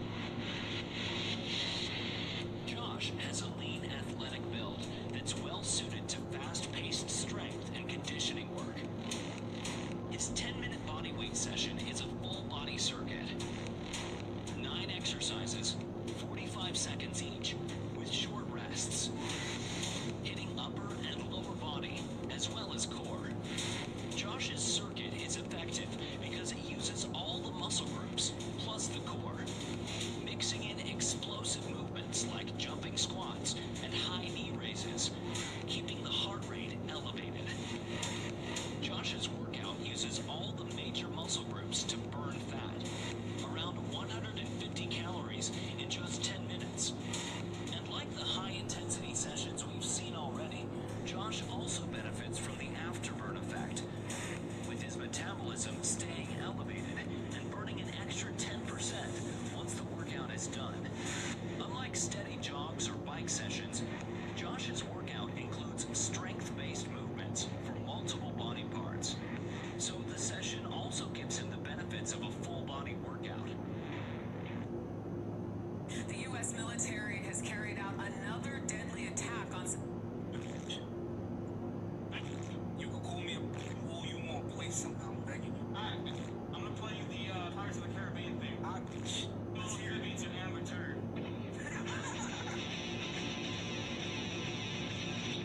That'd be too easy though, wouldn't it?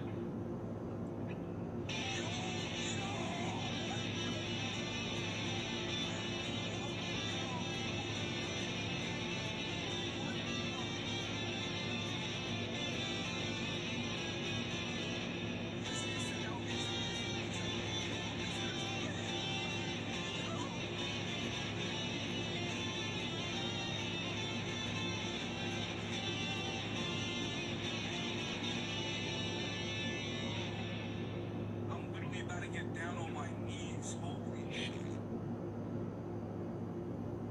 When he was looking to build on a team game, when Stigwell Stratford looks to come up with a winning potion on the road, Savages with the ball. The fake handoff draws the defense in. He leaves a wide open Briar Davenport down the seam. He takes it in for the touchdown. For the touchdown.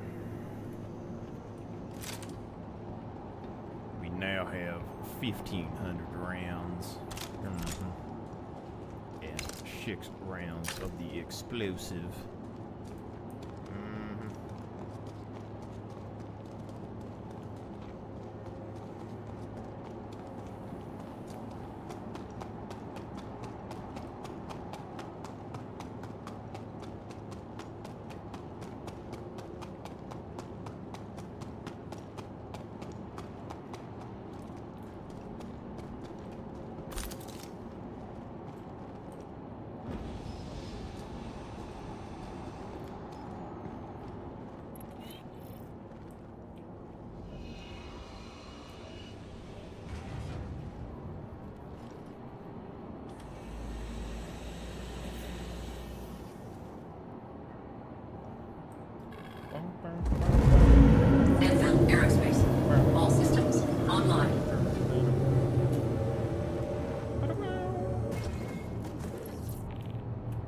Takeoff complete.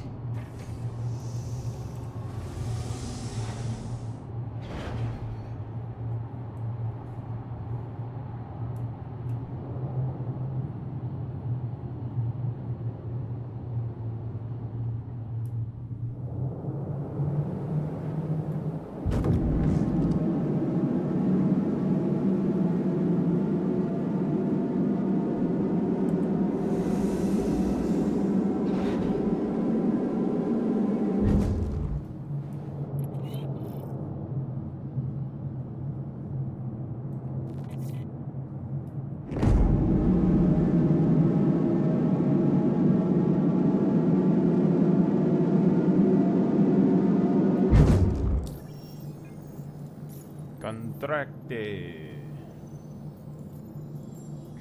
Track map.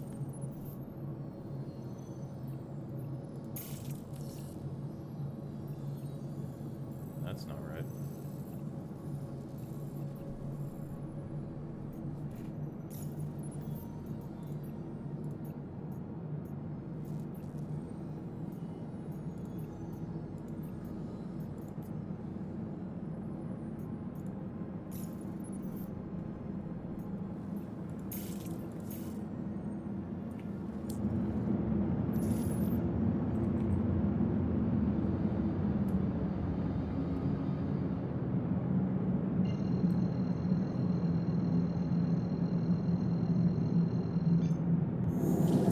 Quantum drive is now on.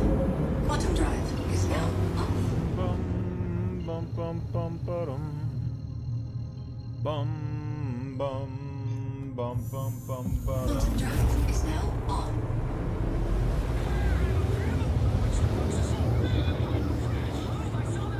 Quantum drive is now off. This is the best day of my life. Save some for evidence, guys. Evidence of deliciousness. I'm taking a whole box. Get in line!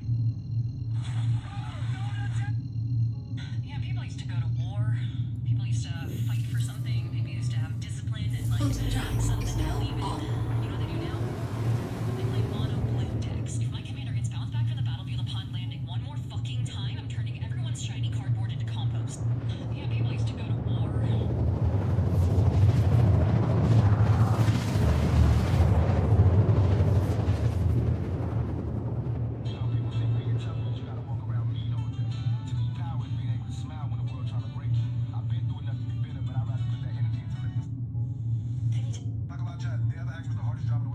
Quantum drive is now off.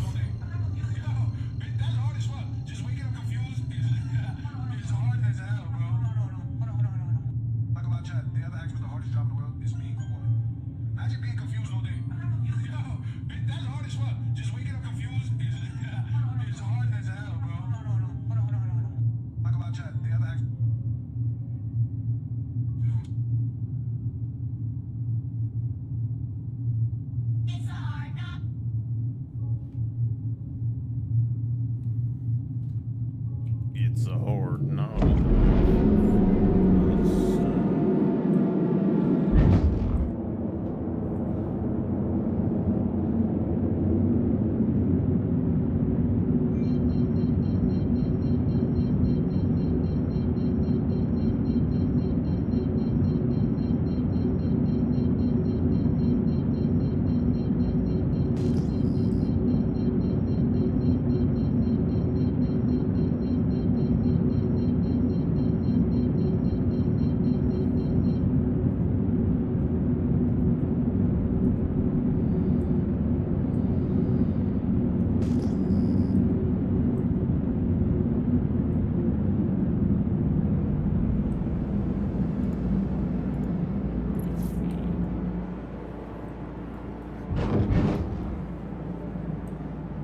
Shields online.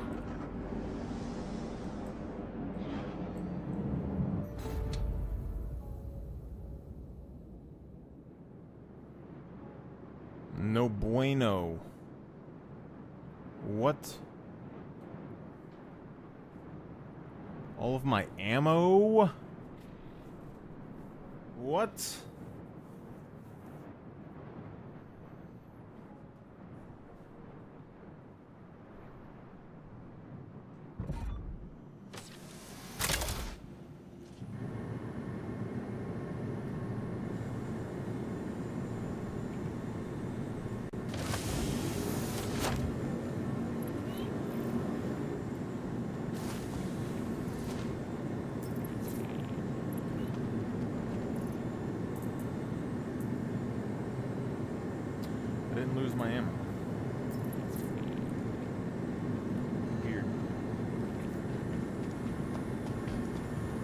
Speaking of which, I could bring more ammo because I got a backpack.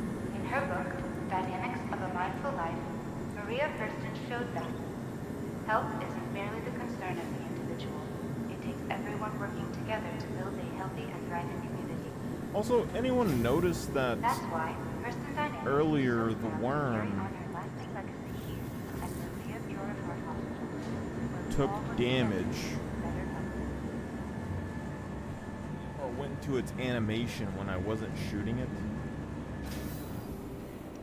Like there's a bleed effect? Thurston Security reserves the right to search travelers at any time.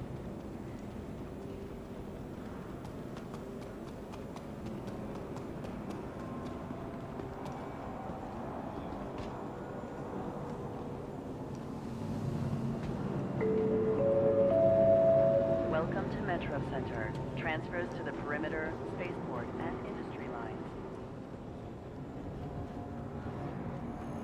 Step away from the platform edge when train is approaching.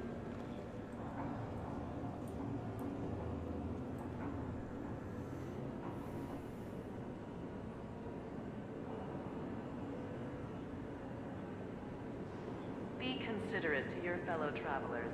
Do not block doors.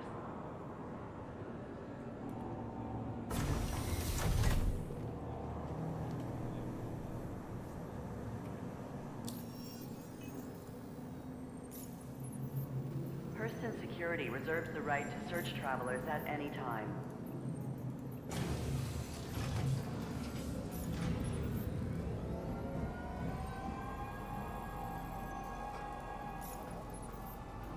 Next stop, TISA Spaceport.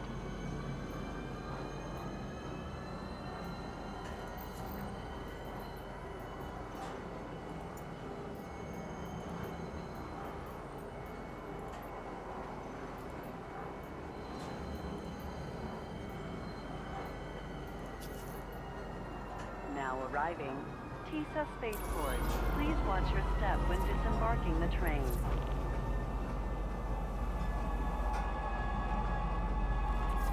Now arriving from Metro Center.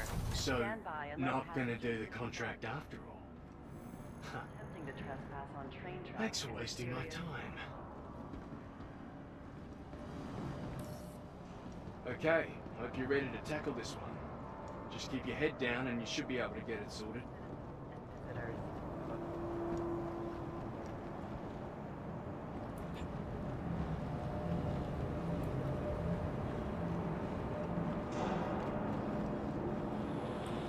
Welcome to the ASOP Vehicle Retrieval System.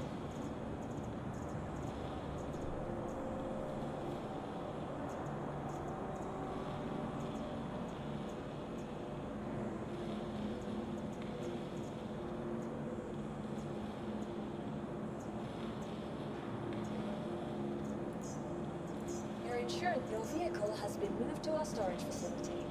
Your insurance claim has been sent. Vehicle selected. Please visit it.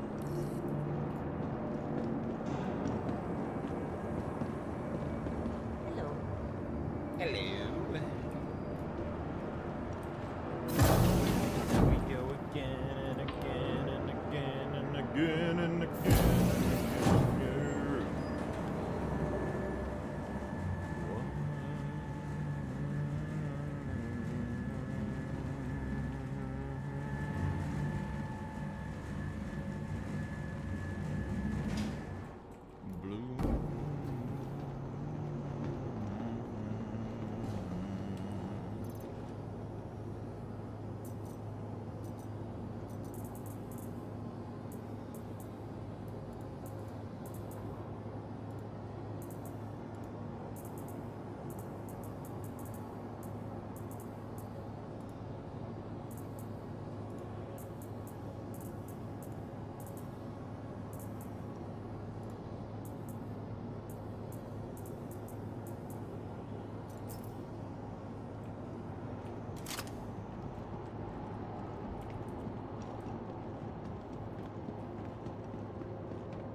forgot that we were going to try and hip fire on the worm, but I didn't do it. Quantum drive is now on.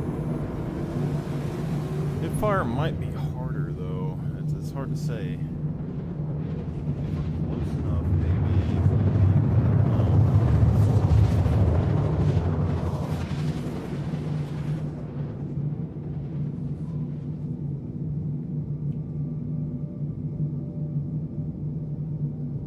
Quantum drive is now off.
Shields online.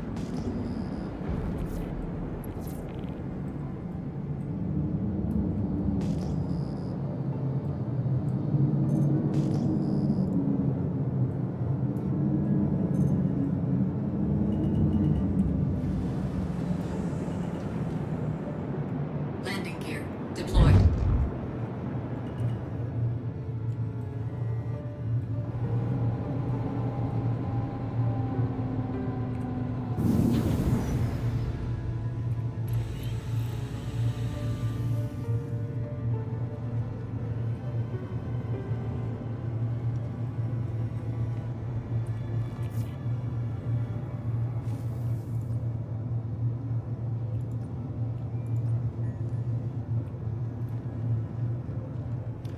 I think maybe I should get rid of my Andromeda.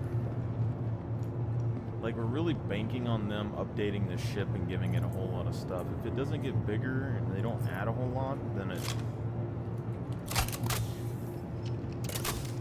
I think the Carrack is just better. You know what I mean?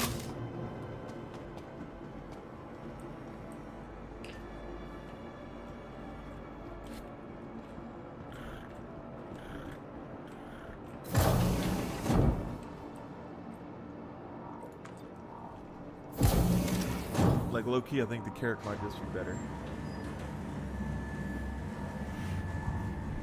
Because, like, right now, besides forward-facing firepower,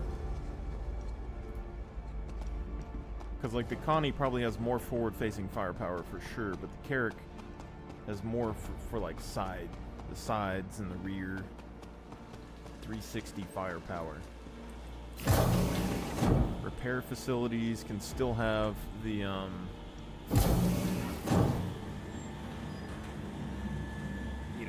snubcraft and stuff to fly, mining craft, vehicles.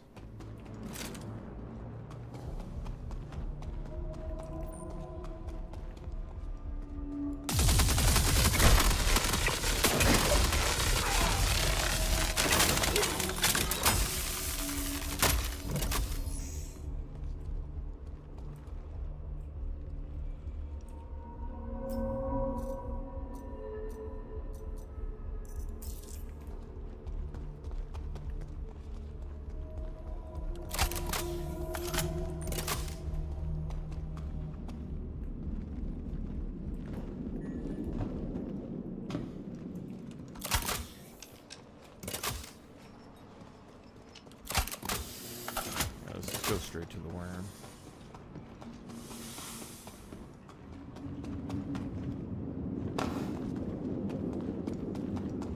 Laying down cover!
this had the Fallout like that system, like special stats.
If you get like a different colored ADP core, it'd be kind of cool.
If the Azakan, I wonder if the Azakan does damage to the other spots on the worm.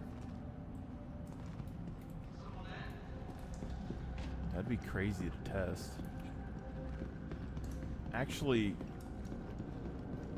the Azalotin, if the two worms are in the same pool, then it should stack the damage between the worms, right?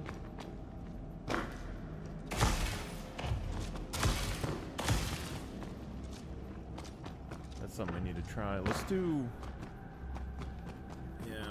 our Stormtrooper build.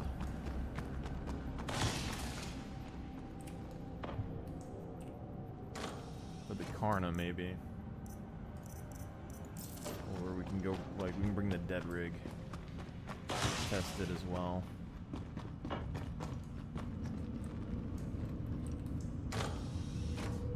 Because those do, I mean, they do hit multiple targets. They're supposed to arc. They got buffed. Nobody uses them. The pistol as well should be fine.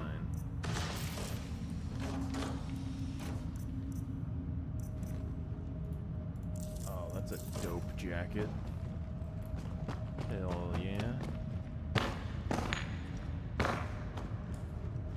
Hell yeah, brother.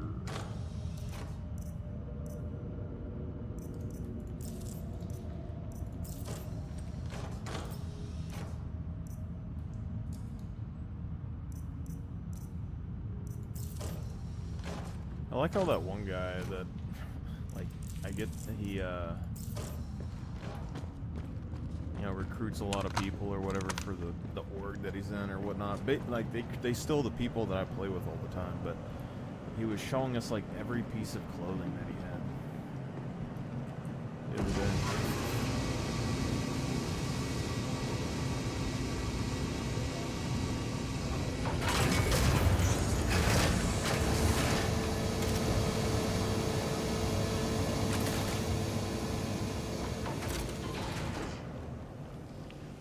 Area that has glitched ships because people are trying to solo it.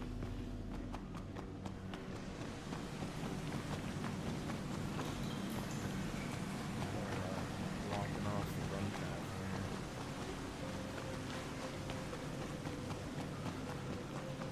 Let's see if I can find a refill for the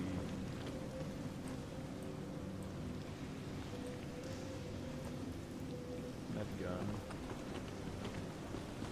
Maybe not.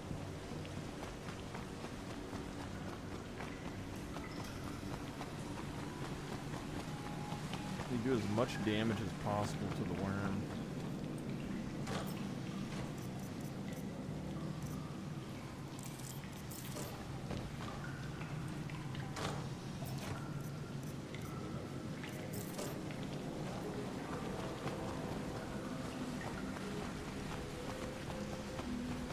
I still don't know. We were missing a point last time with this as well.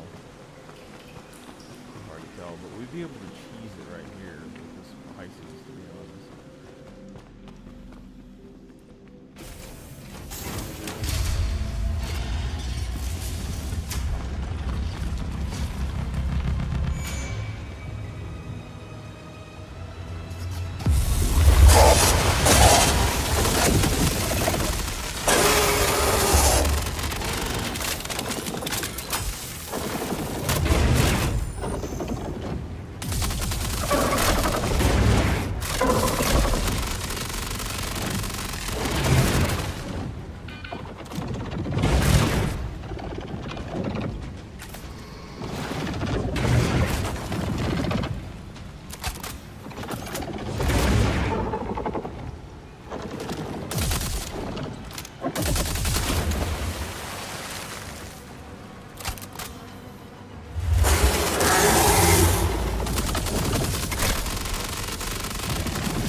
potentially right there we could do, like, I was trying to blow up that barrel to see if it would detonate the marks, but I'm kind of thinking we might be able to get all of the marks red on the worm before phase 2. So instead of detonating the mark, we might be able to get all of them red so we can kill it really quick.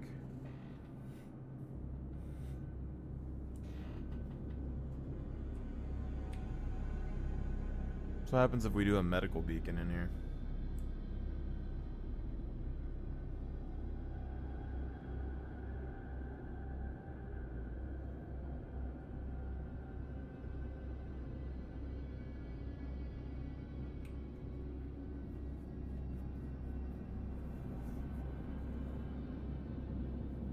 Surely we die here, right? 'Cause it has to do the gas. Yeah.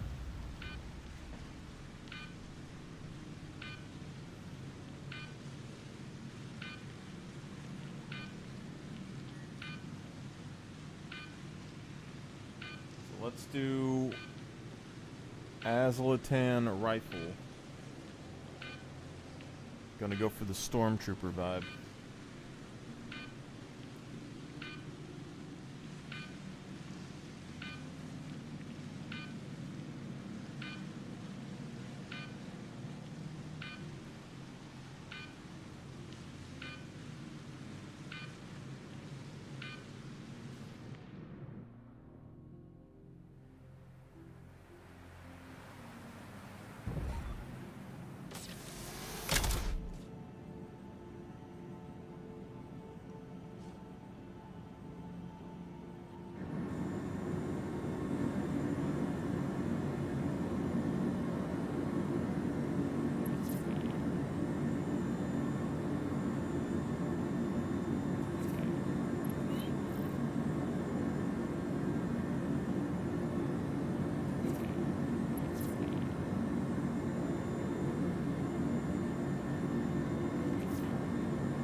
Clone Trooper versus your Mondi.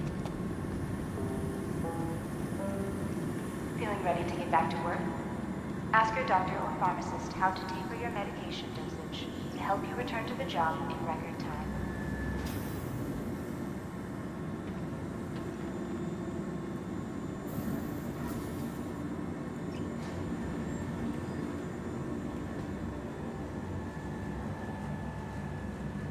Consider it, dear fellow travelers. Do not run north.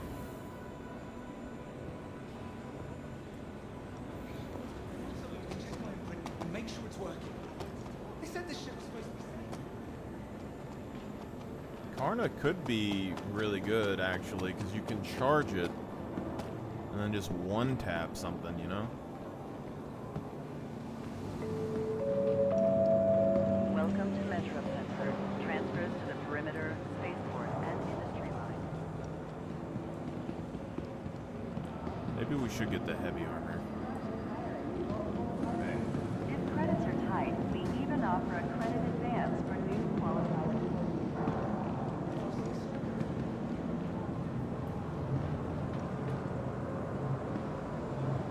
How about you?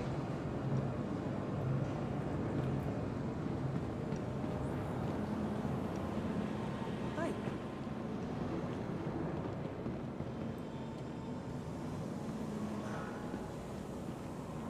Yeah, let's do the heavy.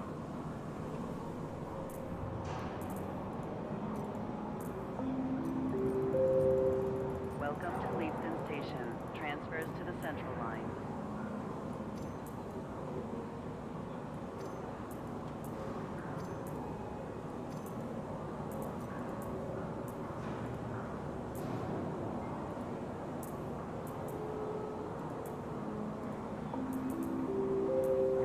Welcome to Leapton Station. Transfers to the Central Line.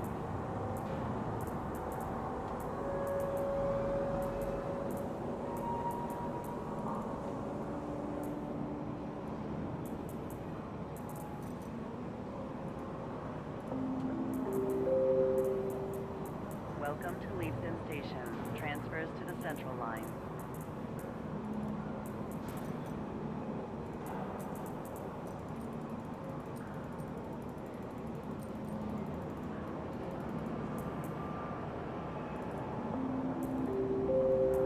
Welcome to Leapton Station. Transfers to the Central Line.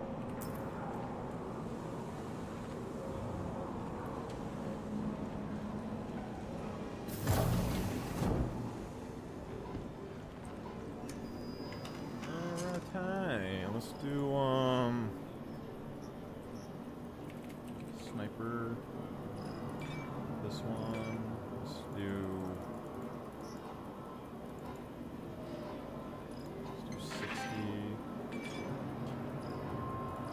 Let's go Pistola.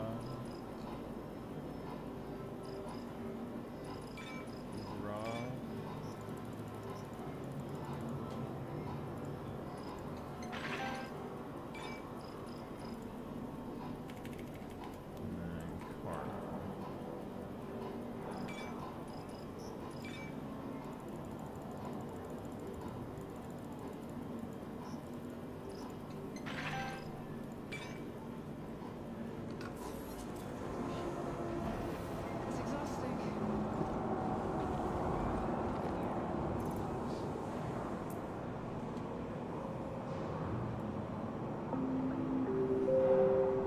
Ammo wise, let's to the Central do Line. 2 pistol mags.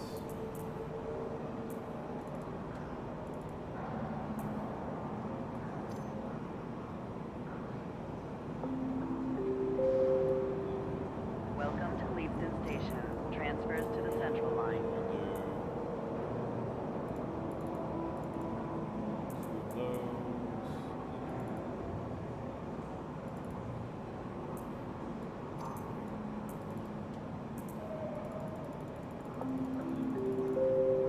Welcome to Leapton Station. Transfers to the Central Line.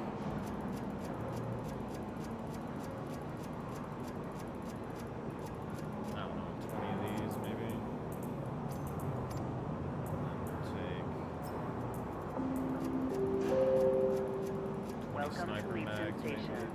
transfers to the central line.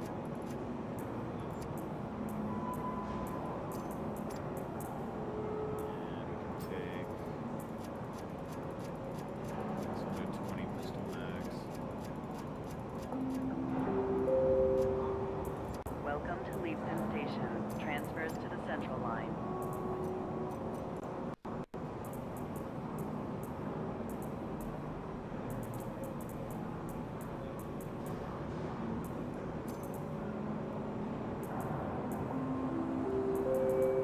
Welcome to Leapton Station. Transfers to the central line.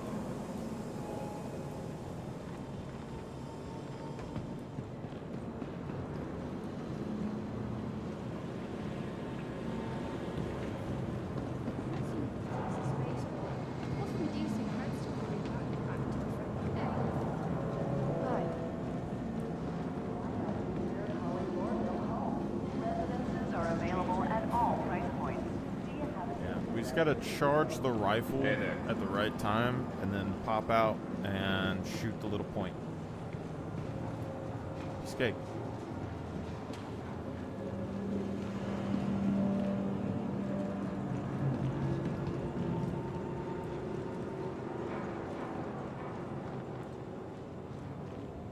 Step away from the platform edge when Pistol might be better though. Point blank range, let's try pistol first. Maybe. Now arriving from TISA Spaceport. Stand by and let passengers disembark before boarding. Travelers at any time.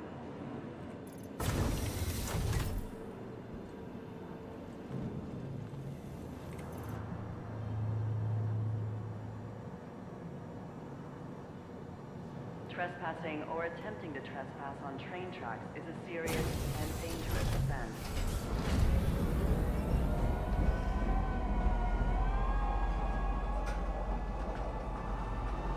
Next stop, TISA Spaceport.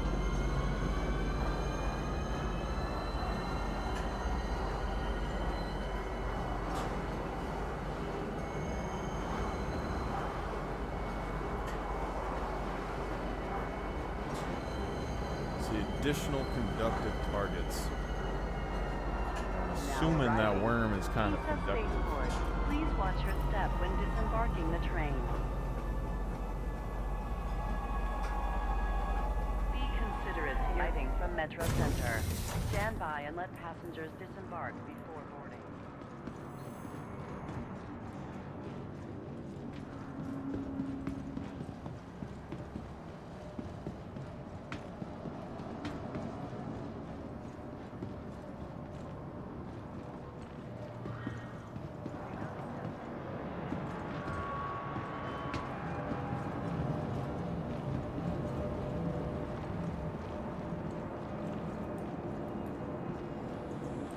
Welcome to the ASOP Vehicle Retrieval System. Vehicle selected. Please visit.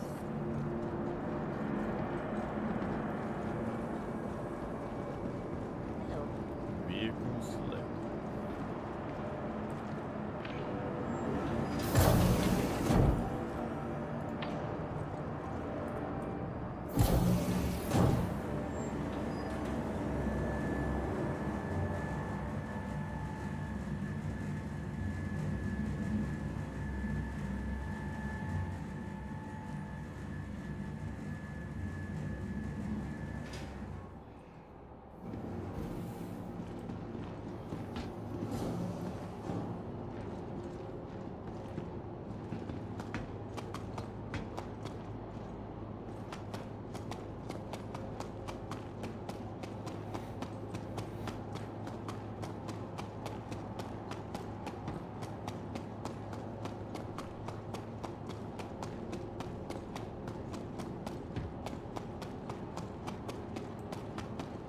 Yeah, we need to get that backpack from Pyro. It's just flat white and doesn't have the RSI logo on it.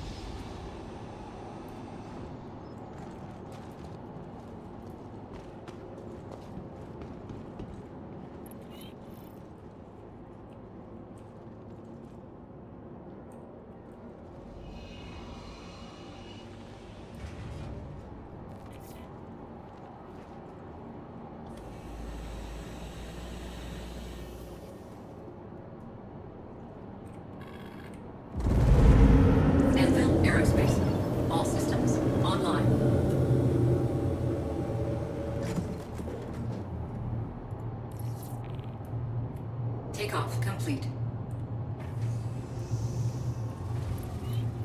Landing gear raised.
Quitting, eh?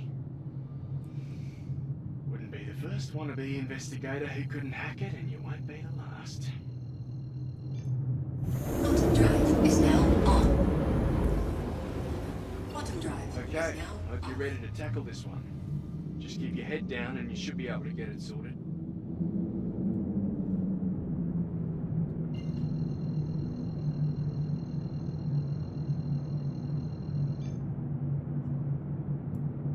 Quantum drive is now on. Quantum drive is now off.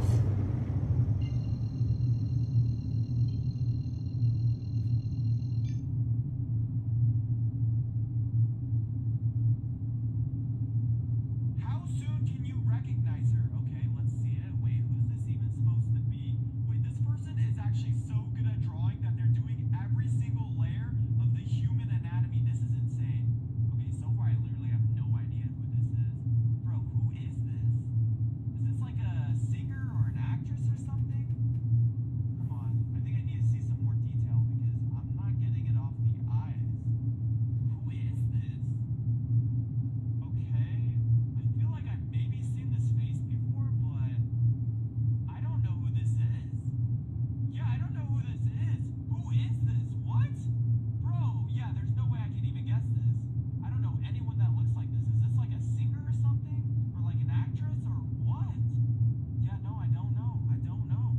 Who is this? Dude, the drawing's so good though. Look at the detail on this thing. And they drew every single detail. That is insane.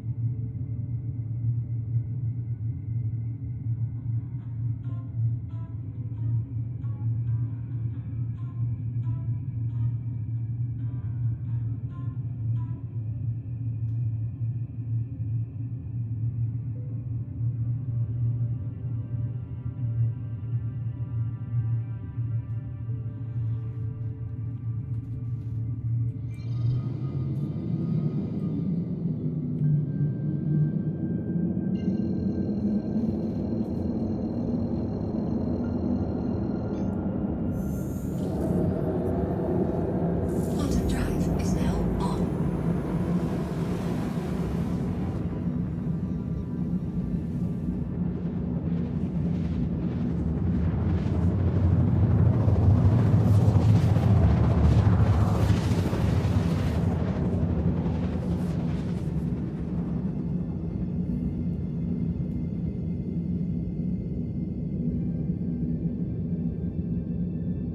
Quantum drive is now off.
beds before we go into the worm, but shouldn't be too bad.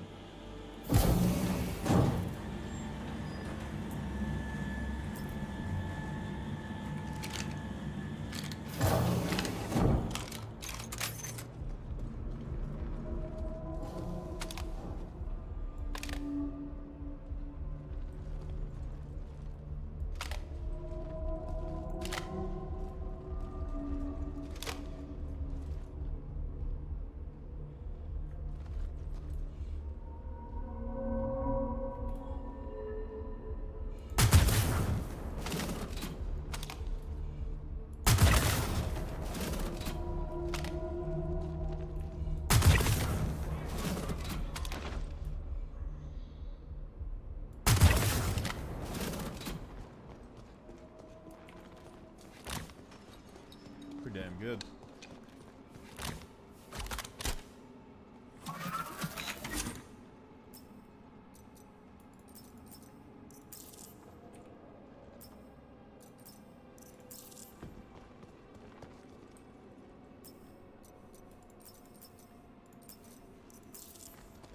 So much ammo right there for that. That's crazy.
Oh, I lost my cool jacket.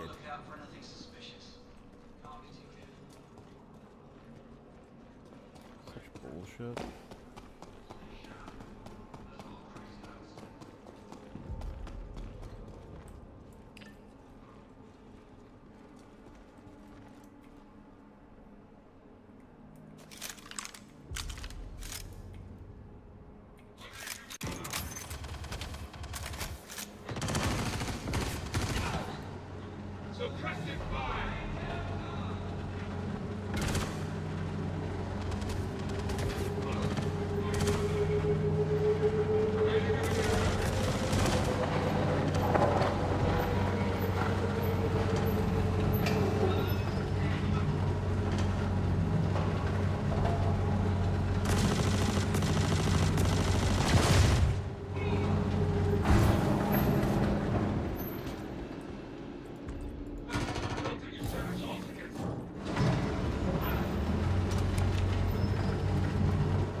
say that box is better than the orange one.